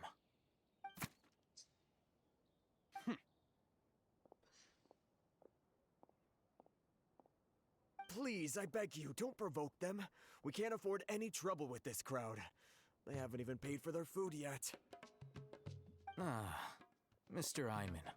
There appears to be fewer staff in the restaurant recently. This wouldn't happen to be because they're all busy spreading the word to the students, would it? Well... Someone who chooses to do business with a group like that really can't afford to get so flustered the instant someone confronts them about it. Consider the meal compensation for our silence. I'd say you're getting an excellent deal. Whoa, did you see that? He not only got us our Mora back, but sent the Emirites running too. Plus, he seems to know a lot about what's going on around here. Let's catch up with him and ask some questions. He went that way! After him!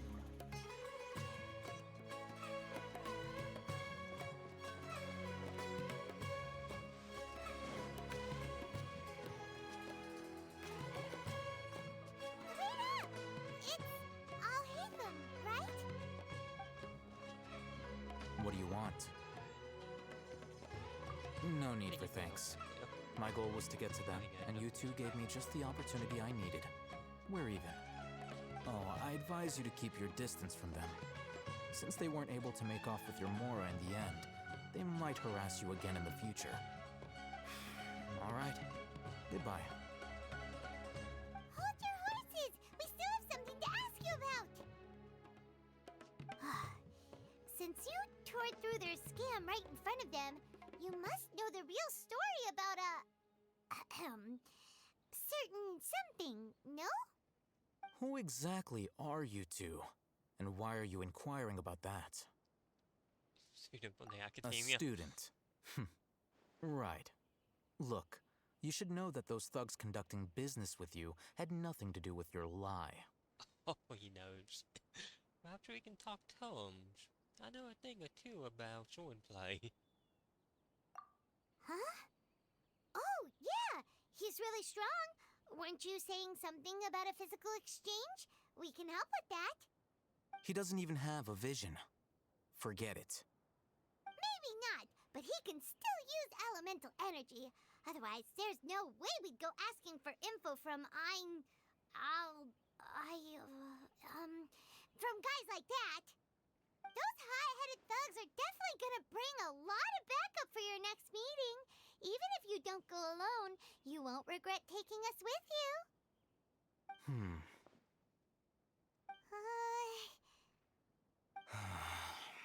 All right, I accept. Got a pen and paper? If you're searching for someone who sells that kind of merchandise, I'll give you one of their addresses, and you can try your luck. We'll reconvene at the appointed time by the pier. It doesn't matter if you show up or not. So, since you were happy to give us this merchant's information, does that mean you can tell us exactly what we're after?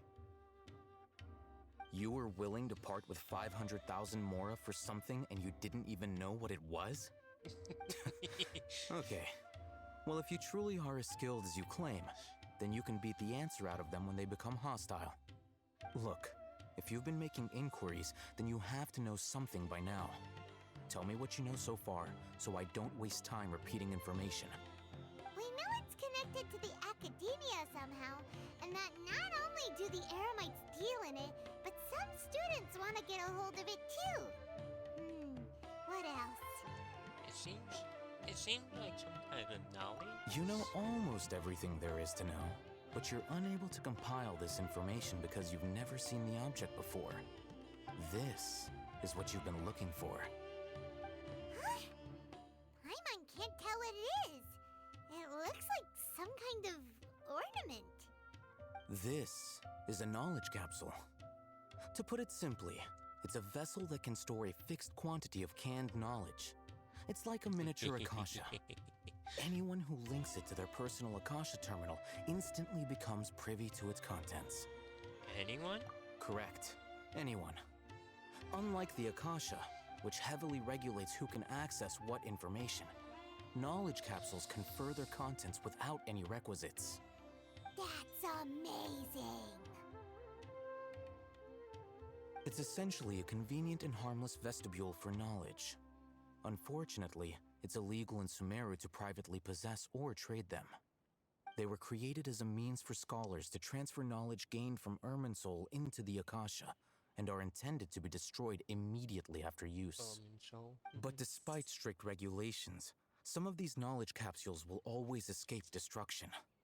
After all, there will always be those in this world who are dissatisfied with life as designed for them by the Akasha and wish to change their fate. Over the past century, a wide variety of canned knowledge has been leaked from the academia. Now, in Port Ormos, the valuable ones are a means to mora for the Eremites. Meanwhile, those which the Eremites deem to be useless to them occasionally prove useful to the common citizens and hapless academia students. Well, I think that about sums it up. I heard that the academia lost something recently. Seems like it's a knowledge capsule. Oh, so that's your true objective. I want to learn more about it. With our current arrangement, I don't believe I can offer an answer. What do I have to do? Perhaps we can negotiate further?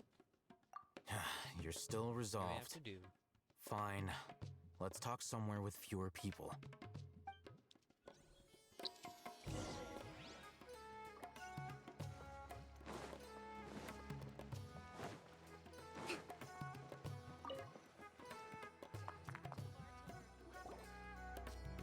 Let's continue our conversation here.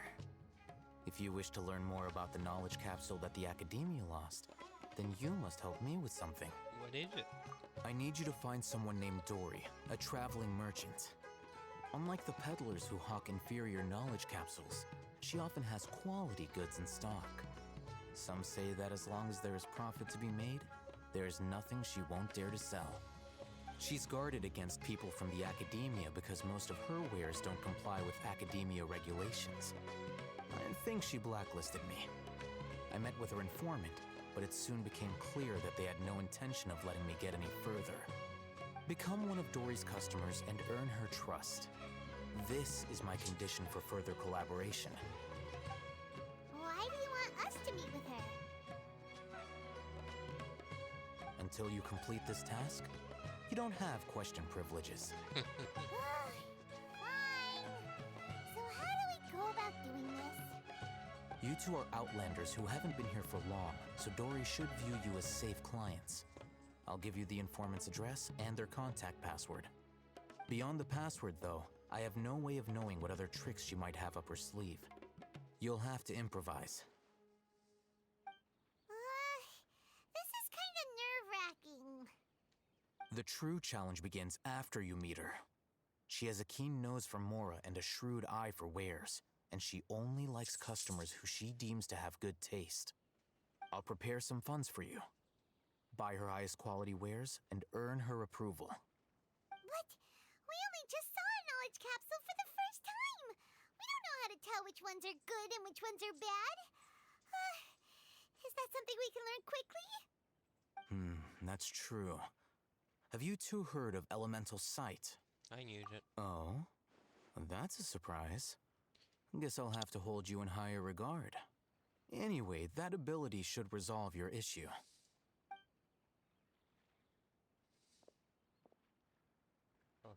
Here are 2 knowledge capsules. Tell me, can you detect any difference in their quality?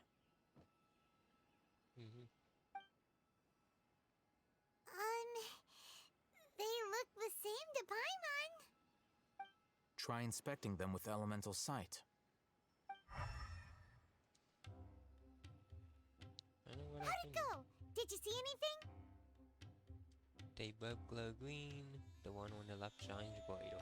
Rumor has it that higher quality knowledge capsules generally appear brighter when viewed through elemental sight.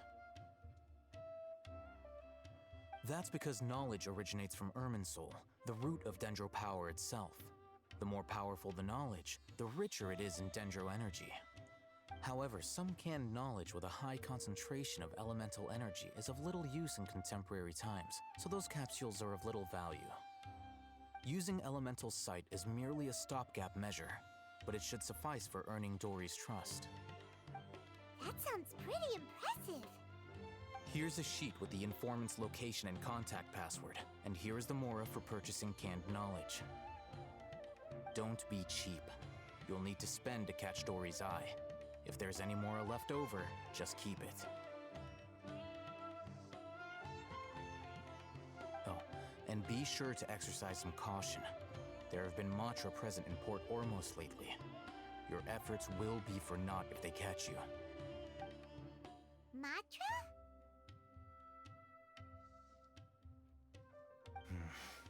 They belong to the Academia's regulatory body. They also handle cases of illegal canned knowledge transactions. Like I said, the Academia has banned both their trade and possession. The Matra are razor sharp. You're in for nothing good if they lock their sights onto you. If you two want to back out, now's the time. I'll only take that risk. I'll help you find Dory.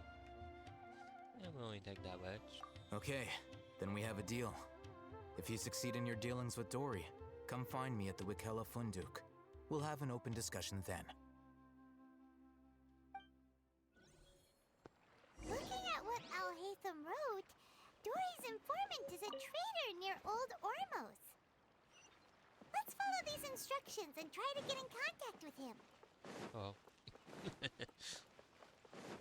Oh, help me up. Okay, informant. Hello. What are you two looking to buy? You want to buy wall area fruits? Some underripe area fruits. Wall. Wait, are you sure you're remembering that right? Paimon doesn't think it was that on the paper. You want to buy some unripe area fruit? What a unique palate. We have unripe horror fruits, but we usually keep them in the back. I'll have someone escort you. Following the paper got us past the first round. Ronak, these two want to buy unripe horror fruits. Show them to the warehouse. Got it. You two, please follow me. I'll have to look at the paper. You two have a fascinating fashion sense. We haven't seen a customer wearing a Sumeru rose for quite some time. Hold on. Let me think. Sumeru Rose means common merch. No, look again. We're obviously wearing morning flowers. Ah, my mistake. I do apologize. Whew. That pop quiz sure was scary. The warehouse is up ahead. Please follow me.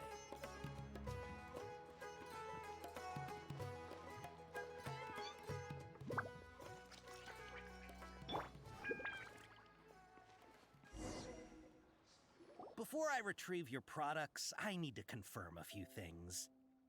Please forgive me, but we may not have sufficient stock for you today. Earlier, many of our hara fruits were taken by mice. I'm sorry to hear that. Congratulations to you.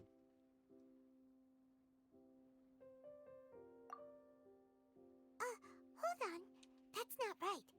Taken by mice means they sold out. I'm sorry. But as things currently stand, we won't be able to fulfill your order. Why don't you two think things over? He's cautious of us. Let's take a closer look at the paper that Al-Haytham gave Yeah, us. pull it up so I don't have to pull it out of my freaking inventory. Oh. I didn't even know that he gave it to me until I started here.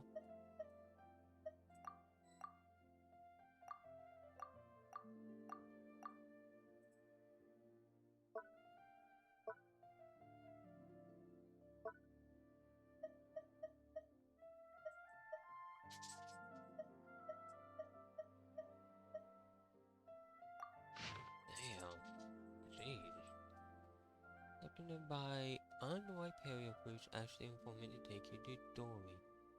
Oh, actually to take you to Dory. Rare morning flower, looking to buy a canned and nolly.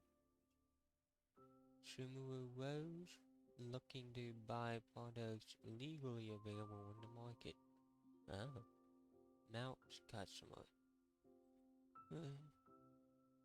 Which belong to Tiger? Metra. Oh. Taken by mice, sold it to customer. A mouse is a customer, taken by mice, and sold to customers. Taken by a witch-blown tiger, confiscated by the Mitra, packed in Sumeru city style, to purchase a small amount, with almost style, buy in bulk.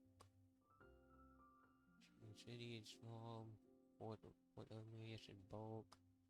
Complimenting a customer's skill corresponds to a area fruit that causes dizziness and ringing in the ears. Complimenting a customer of education responds to hero fruit that causes heat stroke.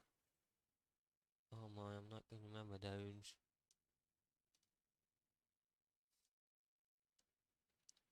Okay, let's try again though.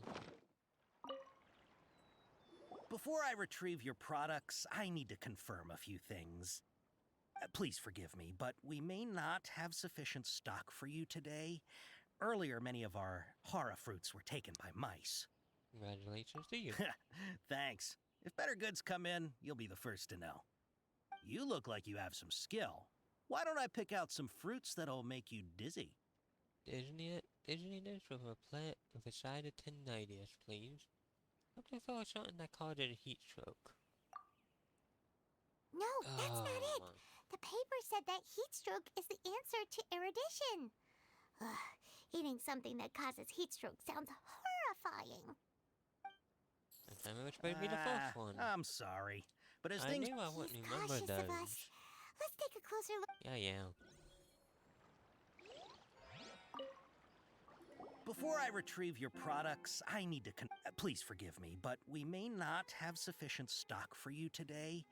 Earlier, many of our hara fruits were taken by mice. Thanks. If better goods come in, you'll be the first to know. You look like you have some skill. Why don't I pick out some fruits that'll make you dizzy? Side of tinnitus, please. Yep, that's the right answer. But eating hara fruit that makes your head and ears ring sounds like a bad life decision. Would you like your horror fruits to be packaged in the Sumeru City or Port Ormos style? Port Ormos. Wow, you two sure are generous customers. We'll be sure to package your products beautifully. Okay, everything has been confirmed. Miss Dory is waiting for you up at... Shoot! It's the Matra! Run! What? The matcha? Where? Oh, Hatham said we're done for if they catch us. We gotta get out of here.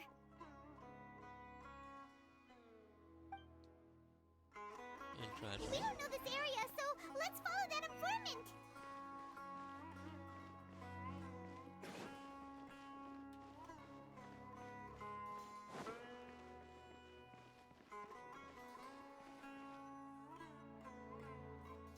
He ran that way. Let's try.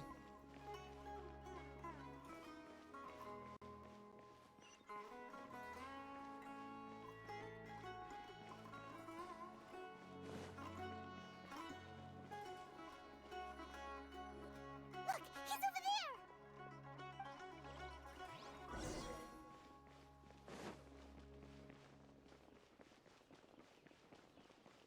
He didn't say tiger, he said Mothra.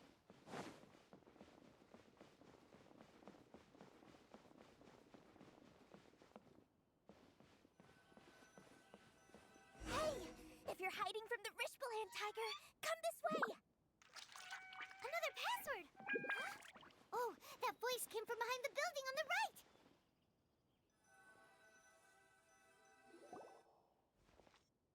Here, over here. You can stop running now.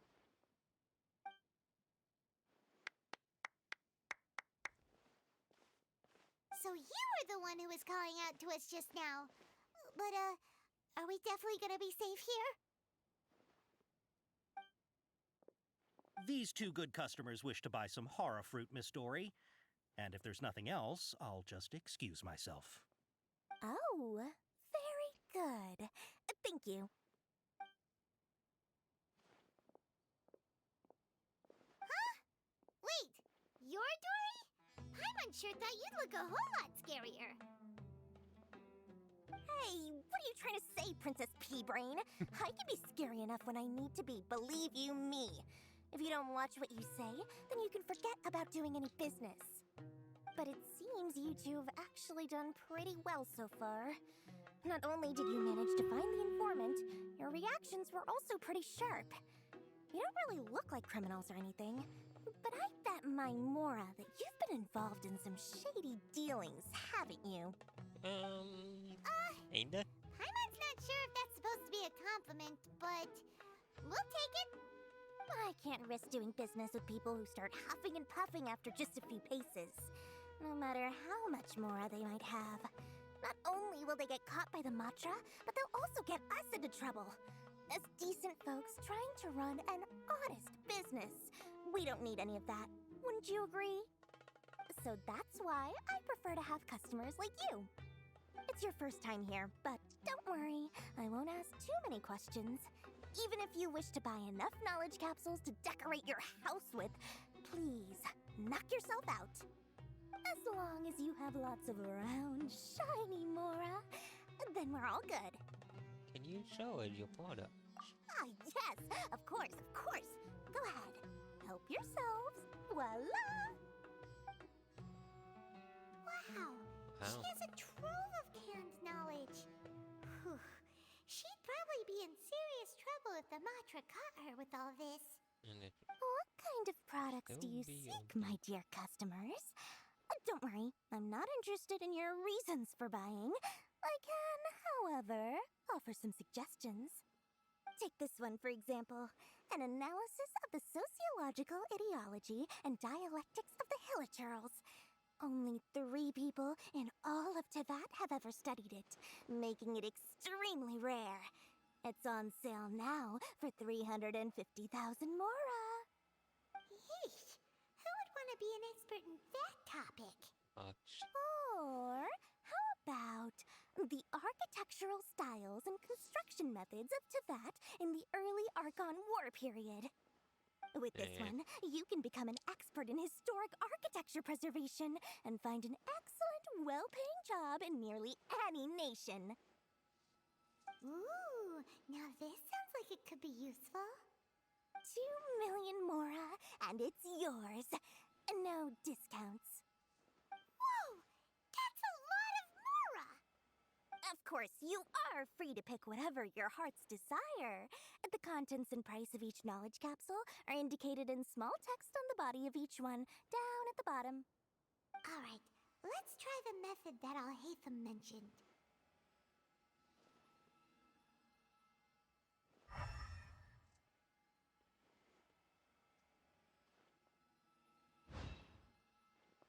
Take this one. And this one. As well as this one. Ah, you've really got a good head on your shoulders, and quite the eye for quality. We'll take these, please and thank you.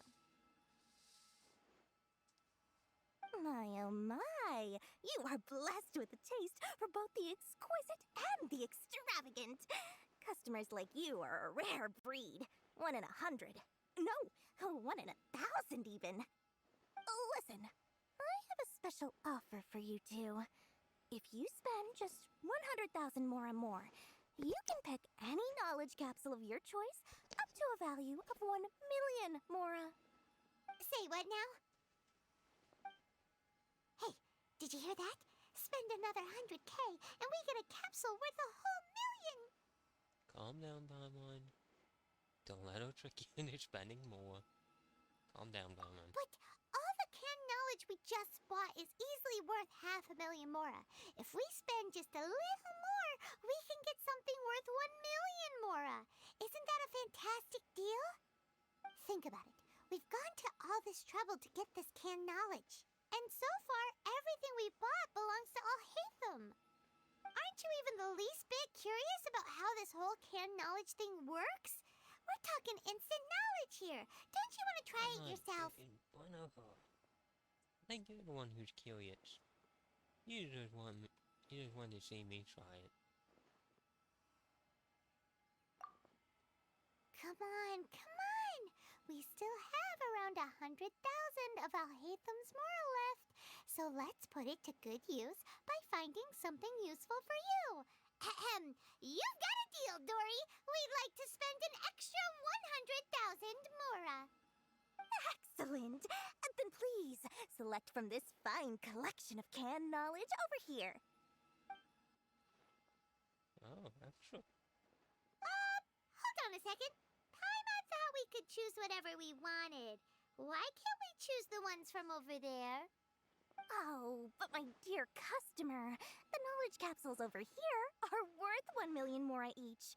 I'm sure discerning customers like yourselves will be able to find something to your liking. Please, take your time. Uh-oh, Paimon has a bad feeling about this. Let's use Elemental Sight again to check these. Hey, I'll have a look. Maybe it's a pass this time.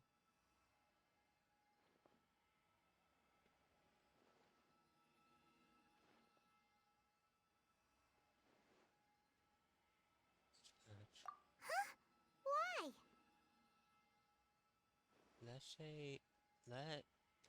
just say for mental health. Hey, we're getting a capsule worth 1 million mora here. Don't be such a party pooper. Well, anyway, the mora's already been spent, so let's at least try to find something useful. Let Paimon take a look here.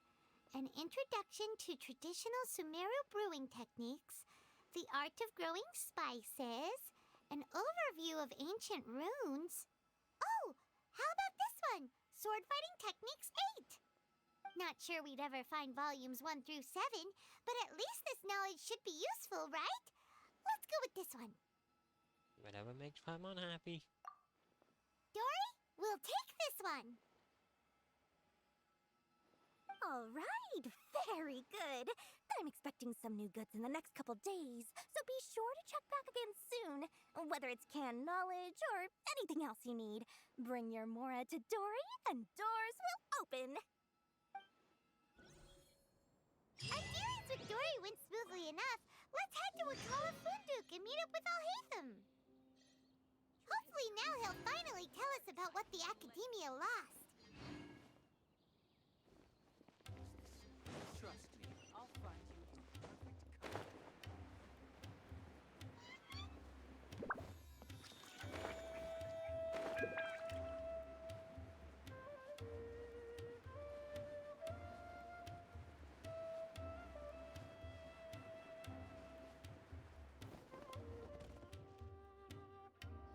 Ha! You two made it. And from the looks on your faces, you were successful.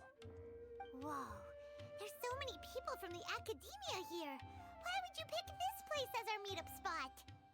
Well, Wakela Funduk is under the Academia's control, so naturally the Academia has people working here.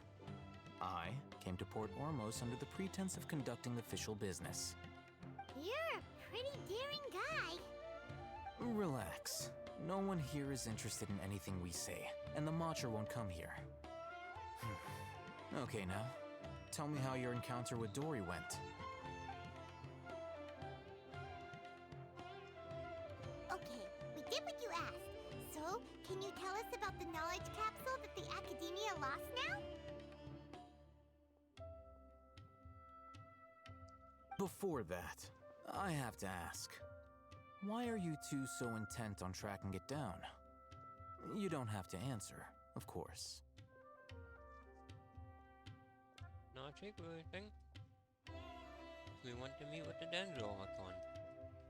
Yeah, he just wants to meet the God of Wisdom and ask her about something important. We've been in Sumeru for a while now, but we still haven't found a way. When we heard that the Academia had lost something that might be related to the gods, we came here in case it turned out to be our lucky break. In that case, you're on the right track. A short while ago, the Academia lost a knowledge capsule in the desert. It's supposedly a divine knowledge capsule. Use it, and you'll gain the wisdom of the gods. Wow, there's really such a thing as that? Hey, if we find it, do you think we could learn how to meet the Dendro Archon? Ooh, or how to find your sister? I highly doubt it has any mystical properties, but it does indeed exist. And it's right here, in Port Ormos. So, where exactly? That's what we need to find out next. Your goal is to find it too? I won't deny that. I am investigating because I'm curious as to what the divine knowledge capsule truly is. As you know, the Eremites in Port Ormos also have their eyes on it. It is an extremely precious item. The knowledge contained within may bring great power or wealth to whoever has it in their possession. Several brigades have been vying for ownership of it as of late, but there is still no victor. My personal finances and connections cannot compete with those of the Eremites. After attempting various methods, I finally managed to reach a tentative agreement with several brigades.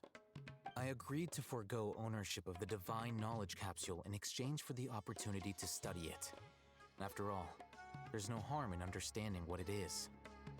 However, there are those who are less amenable to negotiation, such as those from Ain al-Ahmar. They adamantly believe that the divine knowledge capsule contains the Scarlet King's power, and that he will return to this world when they obtain it. They refuse to let anyone from the Academia tarnish their deity's soul. So you kept hounding them because they refused to cooperate with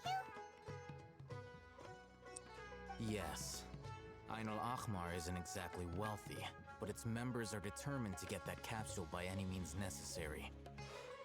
To that end, they've resorted to many methods more foul than fair in order to amass sufficient funds. So, I've been sabotaging their business to force them into negotiating with me. The Divine Knowledge Capsule should be up for a secret auction within the next few days. Each brigade will place their own bid, and the prize will be covertly given to the winner.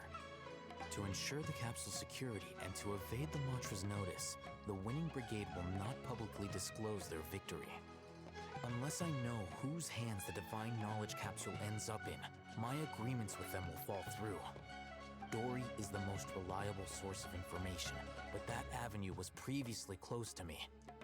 With you on board now, the situation is different. In other words, you wanted us to befriend Dory so you could find out where the Divine Knowledge Capsule is. Yes, you can say that. But this arrangement harms none of us. The day after tomorrow, go back to Dory and try to purchase information on the Divine Knowledge Capsule's whereabouts. If she has no information, wait 2 days and approach her again. If I get the opportunity to study the Divine Knowledge Capsule, I will relay my findings to you. Will that suffice as compensation? That's exactly what I want. Okay, then we'll meet up in 2 days. Alhaitham, before you go, we actually bought a knowledge capsule for ourselves, but we're not sure how to use it. You two want to try using a knowledge capsule? Sure, I can teach you. Doing so right under the Academia's nose is a bit problematic, though. What do you say we head to the outskirts of town? Ooh,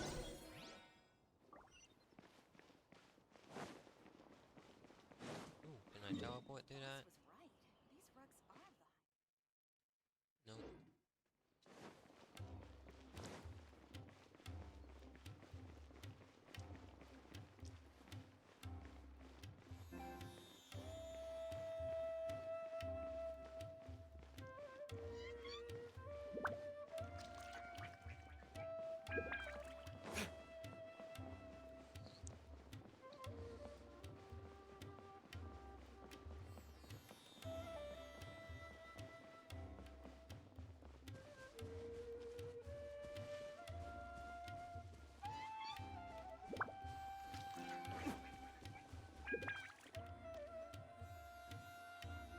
All right, this place works. Show me the capsule you purchased. Here. Sword Fighting Techniques 8. Huh. A combat class knowledge capsule. This class is something of a rare find these days, since most have been taken by the Eremites to augment their battle capabilities. Really? Ah, yeah, what a great buy! If you want to determine the efficacy of this capsule, I can evaluate your combat ability. However, effects will likely be minimal if you already possess a high amount of strength. We can conduct a controlled experiment where you fight 2 battles, one before using this knowledge capsule and one after. While you fight, we can use an Akasha terminal to monitor your various physical parameters. There may be variances in your physical strength between the 2 tests, as well as a disparity in your opponent's abilities. But don't worry, I'll run statistical analyses afterward to mitigate any confounding effects. Wow! Alhaitham! You must have been one of those guys at the Academia who got top grades on everything. Paimon's curious about something, though. You definitely weren't one of those students who needed canned knowledge to graduate from the Academia, right? So, why are you risking getting caught by the Matra for this capsule? I'm also curious about that. When you are unable to understand a researcher's actions, most cases can be attributed to curiosity. This is but one theory. Sounds like you're trying to avoid the question. All right, let's begin the test. Just fight as you normally do.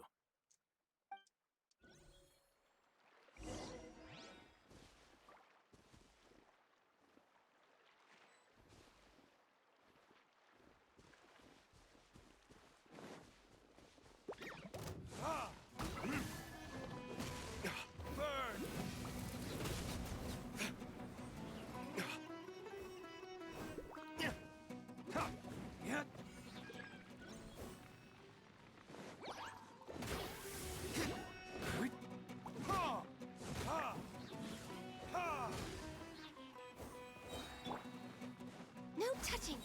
Stand with me!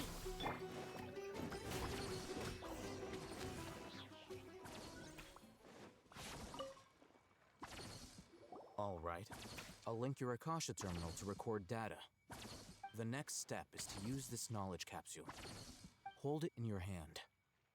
I'll help you establish a connection with it so you can activate its power.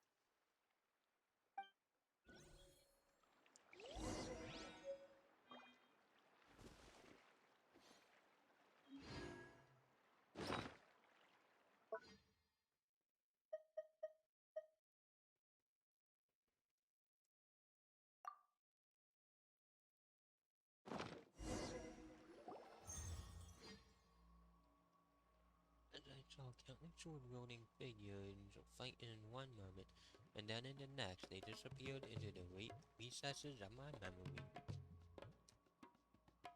Hey, how are you feeling? Felt something for a moment. Whatever was inside the noise cavern became part of my memory. You mean that it worked? Alright, time for round 2. Fight with the same composure as before.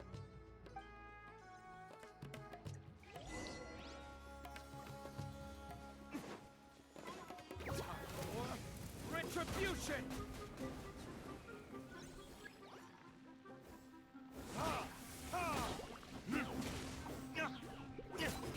Born of ice and dissipate.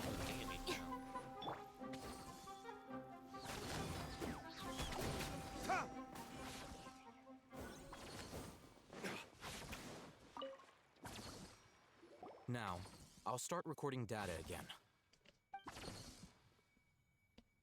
Oh, hey, Thumb. How's it going? Well, the knowledge capsule you purchased did improve his combat capability. During the second fight, his overall fighting performance increased by 0.073%. Wait, how much? 0.073%. Basically zero. Dory's such a jerk! She totally scammed us! 1 million mora? This thing isn't worth a tenth of that amount!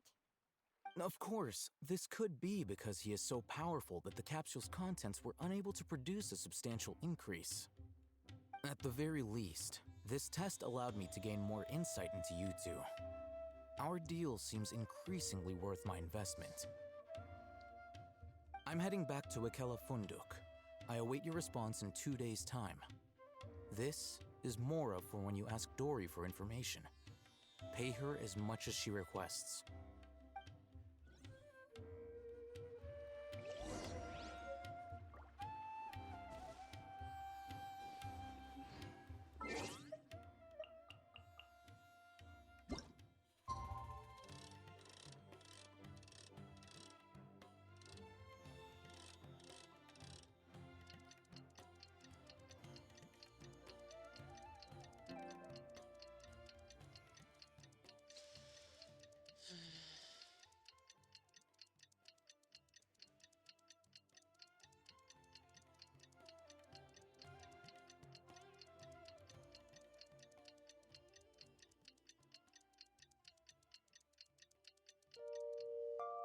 Should be right back.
Okay, I'm back.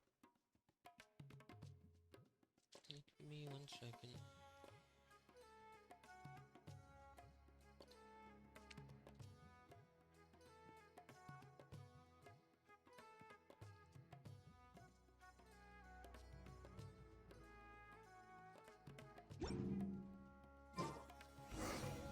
Let's see Dory today and ask her about where the Divine Knowledge Capsule is.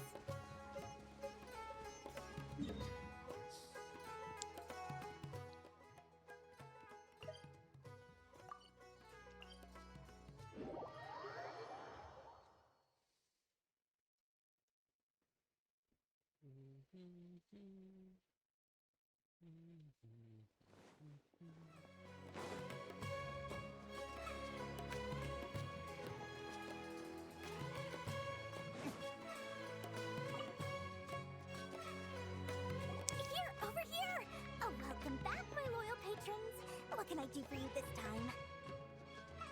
You name it. Canned knowledge, supplies, or anything else you need. I'll find a way to get it.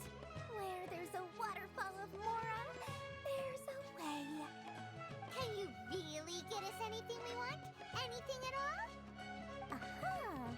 So it appears that canned knowledge alone is no longer sufficient for your opulent appetite. Then please, oblige me. Tell me what you have in mind. I'd like to buy info on the whereabouts of the Divine Knowledge Capsule. Oh! I knew customers with pockets as deep as yours would undoubtedly crave something more profound than ordinary canned knowledge. But you know, that kind of information isn't going to be cheap. After all, I had to work really hard to weasel my way into the auction site. Not to mention that if anyone found out that I was the leaker, I would be in big, big trouble. But how can we be sure your information is accurate? Paimon's curious how you just happen to have this kind of info the moment we need it. Because to me, anything of value is what I consider to be my supply. Therefore, I must always be aware of what's hot on the market in order to secure more sales. As for the information's authenticity, well, you've no need to worry about that. I used a camera to take a picture of the transaction. That way, no one can dispute it. Name your price. It's always a pleasure doing business with such sterling patrons. Now that you've paid in full, here's the scoop. The Divine Knowledge Capsule was purchased yesterday by a certain Misery, the leader of Ain el-Ahmar. Ain el-Ahmar? You mean the Eremites who worship the Scarlet King? Ah, so you're already familiar with them. The group has done everything in their power to obtain the Divine Knowledge Capsule. After all, they believe it contains the power of the Scarlet King. That Divine Knowledge Capsule is unlike any other canned knowledge I've seen before. It was glowing bright red. The capsule is clearly visible in the picture I took. You can look for yourself. Thanks for the info, Dory. Please, it's my pleasure. It's all thanks to discerning customers such as yourselves that my efforts yesterday were not in vain. Please, don't hesitate to contact me if you ever need anything else in the future. Mora for Dory opens doors. Well, we figured out where the Divine Knowledge Capsule is. It turns out it ended up in the hands of Ain el-Ahmar. Let's head back and talk to Al-Haytham. Remember to bring a token of our friendship the next time we meet, okay? I like to think it's built on a firm foundation of solid, shining Mora.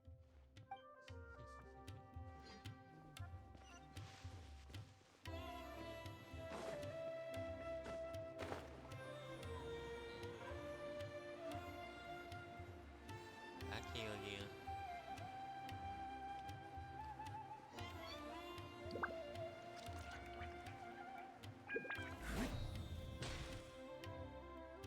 Al-Haytham, we got the info you wanted. Jeez, Really? All right. Let's hear it. Of all my Mido, the very group that we're about to face. Dory even gave us evidence to verify the intel. Have a look. Huh, look at that. Clear as day. It must have taken some guts just to infiltrate the scene of the Eremite's transaction. But then to get close enough to take a picture like this. Bold move, Dory. Very bold move. All right. The person in this picture is indeed Misery, the leader of Ain al-Ahmar. And the glowing red capsule he's holding appears to be the Divine Knowledge Capsule. In which case, if we play our cards right, when we confront them next week, we should be able to force them to show their hand. At first, Paimon didn't get why you were provoking these Ain el-Ahmar guys. But now, it sort of makes sense. Everything's playing right into your hands. After we defeat them, we can finally have a serious talk with their boss and get them to lend us the Divine Knowledge Capsule. Thank you for your time and efforts. Take a few days off while I make some preparations. Let's meet up again on the afternoon of the arranged date, 3 o'clock sharp. I'll be here. See you I'll then. be there.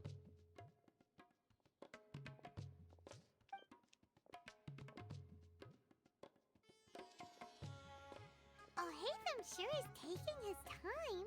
Where could he be? Oh, there he is. Sorry to keep you waiting. Let's head to the pier in front of Faros Lighthouse. Yep, let's go.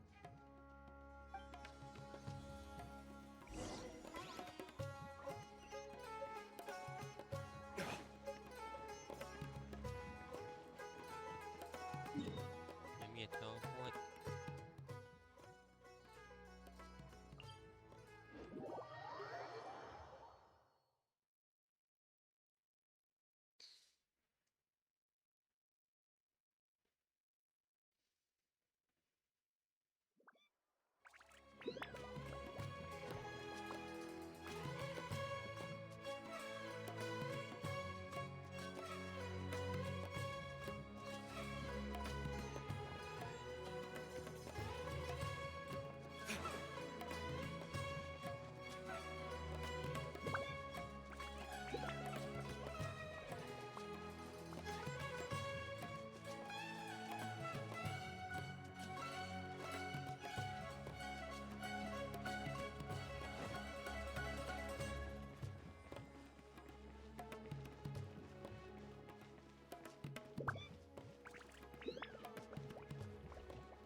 Wouldn't buy me my large thing for the night though. Oh, Hatham. I knew you were crazy, but I didn't know you were crazy enough to actually show up. It was I who demanded that these negotiations take place. I was more worried that you might go back on your promise. But to your credit, it appears that you're sticking to your word. This is turning into quite an occasion. I also brought some backup. I assume you don't mind. Backup? Aren't you the brat from the restaurant the other day? You've come to support this lunatic because he helped you out? Fine, your funeral. I'm not going to mince my words. Once we're done with you, you'll be nothing more than fish food. Get 'em, boys!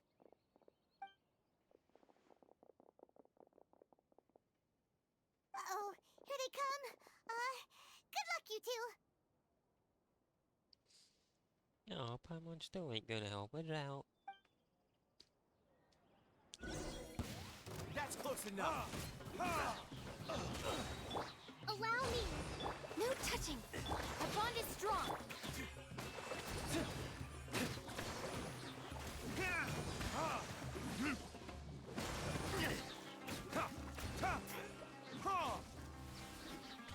Verdictus?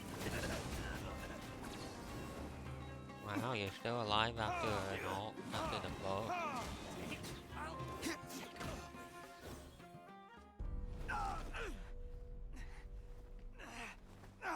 Academia scum!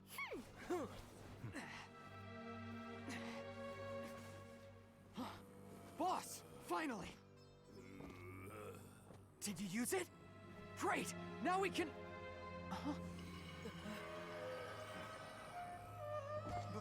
Boss? I don't think someone's doing too well.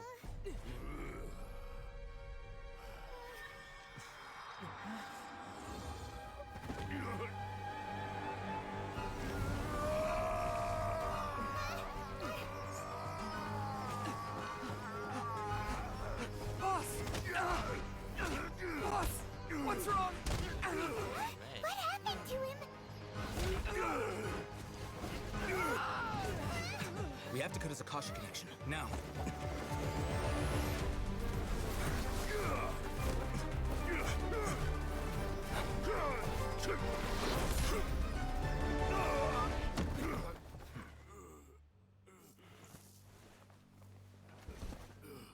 Target acquired! Arrest him!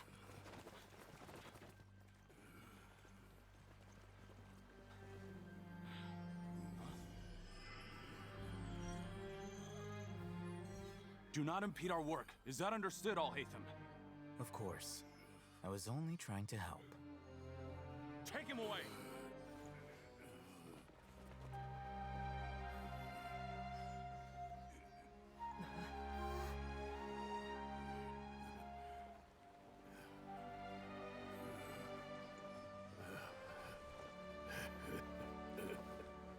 World, forget me.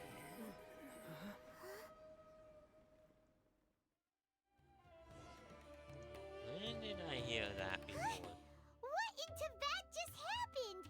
It's like that big guy suddenly lost his mind. It looks like he used the divine knowledge capsule.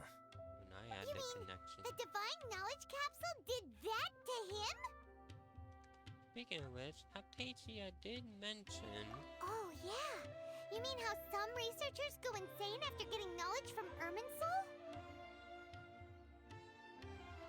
I've heard of numerous incidents of researchers in Satyavada life going insane. The state that man is now in suggests that this is a similar situation. This divine knowledge capsule does appear to be linked to the gods, but beyond that, it doesn't seem anything like the rumors suggest. Possessing it doesn't grant you divine wisdom or power. Did you hear what he said? World, forget me. What could that possibly mean? Exactly what I heard before at Irminsul. If the mantra took him away, then that means the Academia got the divine knowledge capsule back too. What a shame. We were so close. Still, Paimon didn't expect the divine knowledge capsule would be so dangerous. Imagine if we tried to open it. Oh, who knows what would have happened to us? As things stand, there is no reason for me to remain in Port Ormos. I believe our collaboration has also reached its end. Oh? Oh, we were so busy trying to find the divine knowledge capsule that Paimon forgot to ask you something. Since you're a member of the Academia, do you have any idea how we can go about meeting Lesser Lord Kusanali? Truthfully, I don't.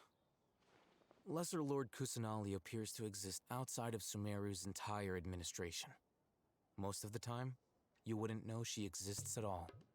Moreover, since the Academia possesses the Akasha, a symbol of our deity's wisdom, scholars have no reason to desire to make contact with the deity herself anyway. Everything about Lesser Lord Kusanali is such a mystery! I'm heading back to the Academia. How about you two? It's almost the day of the Sub-Zeros Festival. Maybe we should head back too. We've been rushed off our feet over the past few days, so maybe a little rest and relaxation will do us good. You have a point. Let's return to Shimu Village. Then we'll part ways you have here, a point. Al-Haytham. Until we meet again.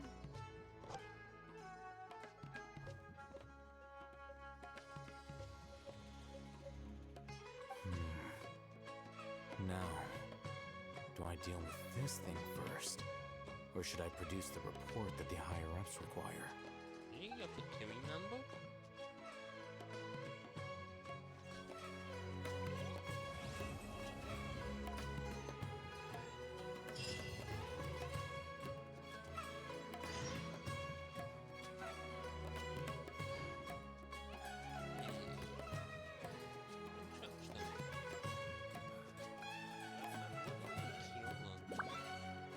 Once, there was a glorious kingdom established. Yeah. Guess we can rest it.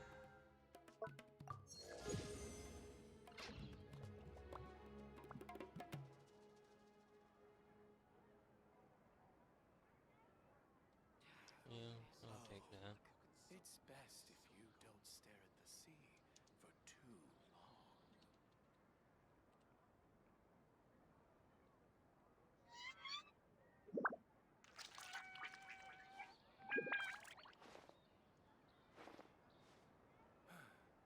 That's enough work for today. All smugglers are rotten to the core. Yeah, I'm gonna end it radio. So give me a second to see who's on. You should really bring the Knights of Favonius with you next time. I see the bad boys on.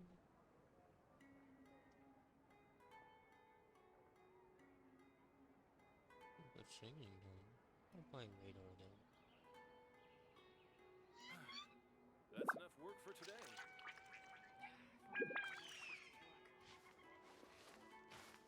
Yeah, I got 3 people on potentially raid, but I'm gonna take the badger. It's best if you don't stare at the sea for too long.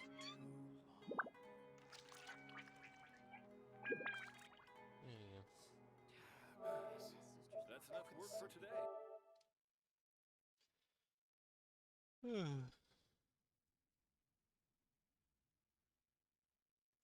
So, I hope that you all enjoyed. Apparently I didn't catch it, so I'm going to do my 2 raid messages. If you're still around, if you're not subbed, use raid 1. If you are subbed, then please use raid 2 if you don't mind. We're reading the Basil. I know she, at least last time I was in her stream, she didn't have anything in there. Any auto mod stuff.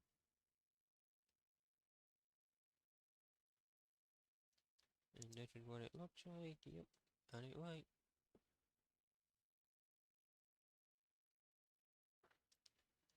To the top, see like 37 viewers, so of course it shows up in the top.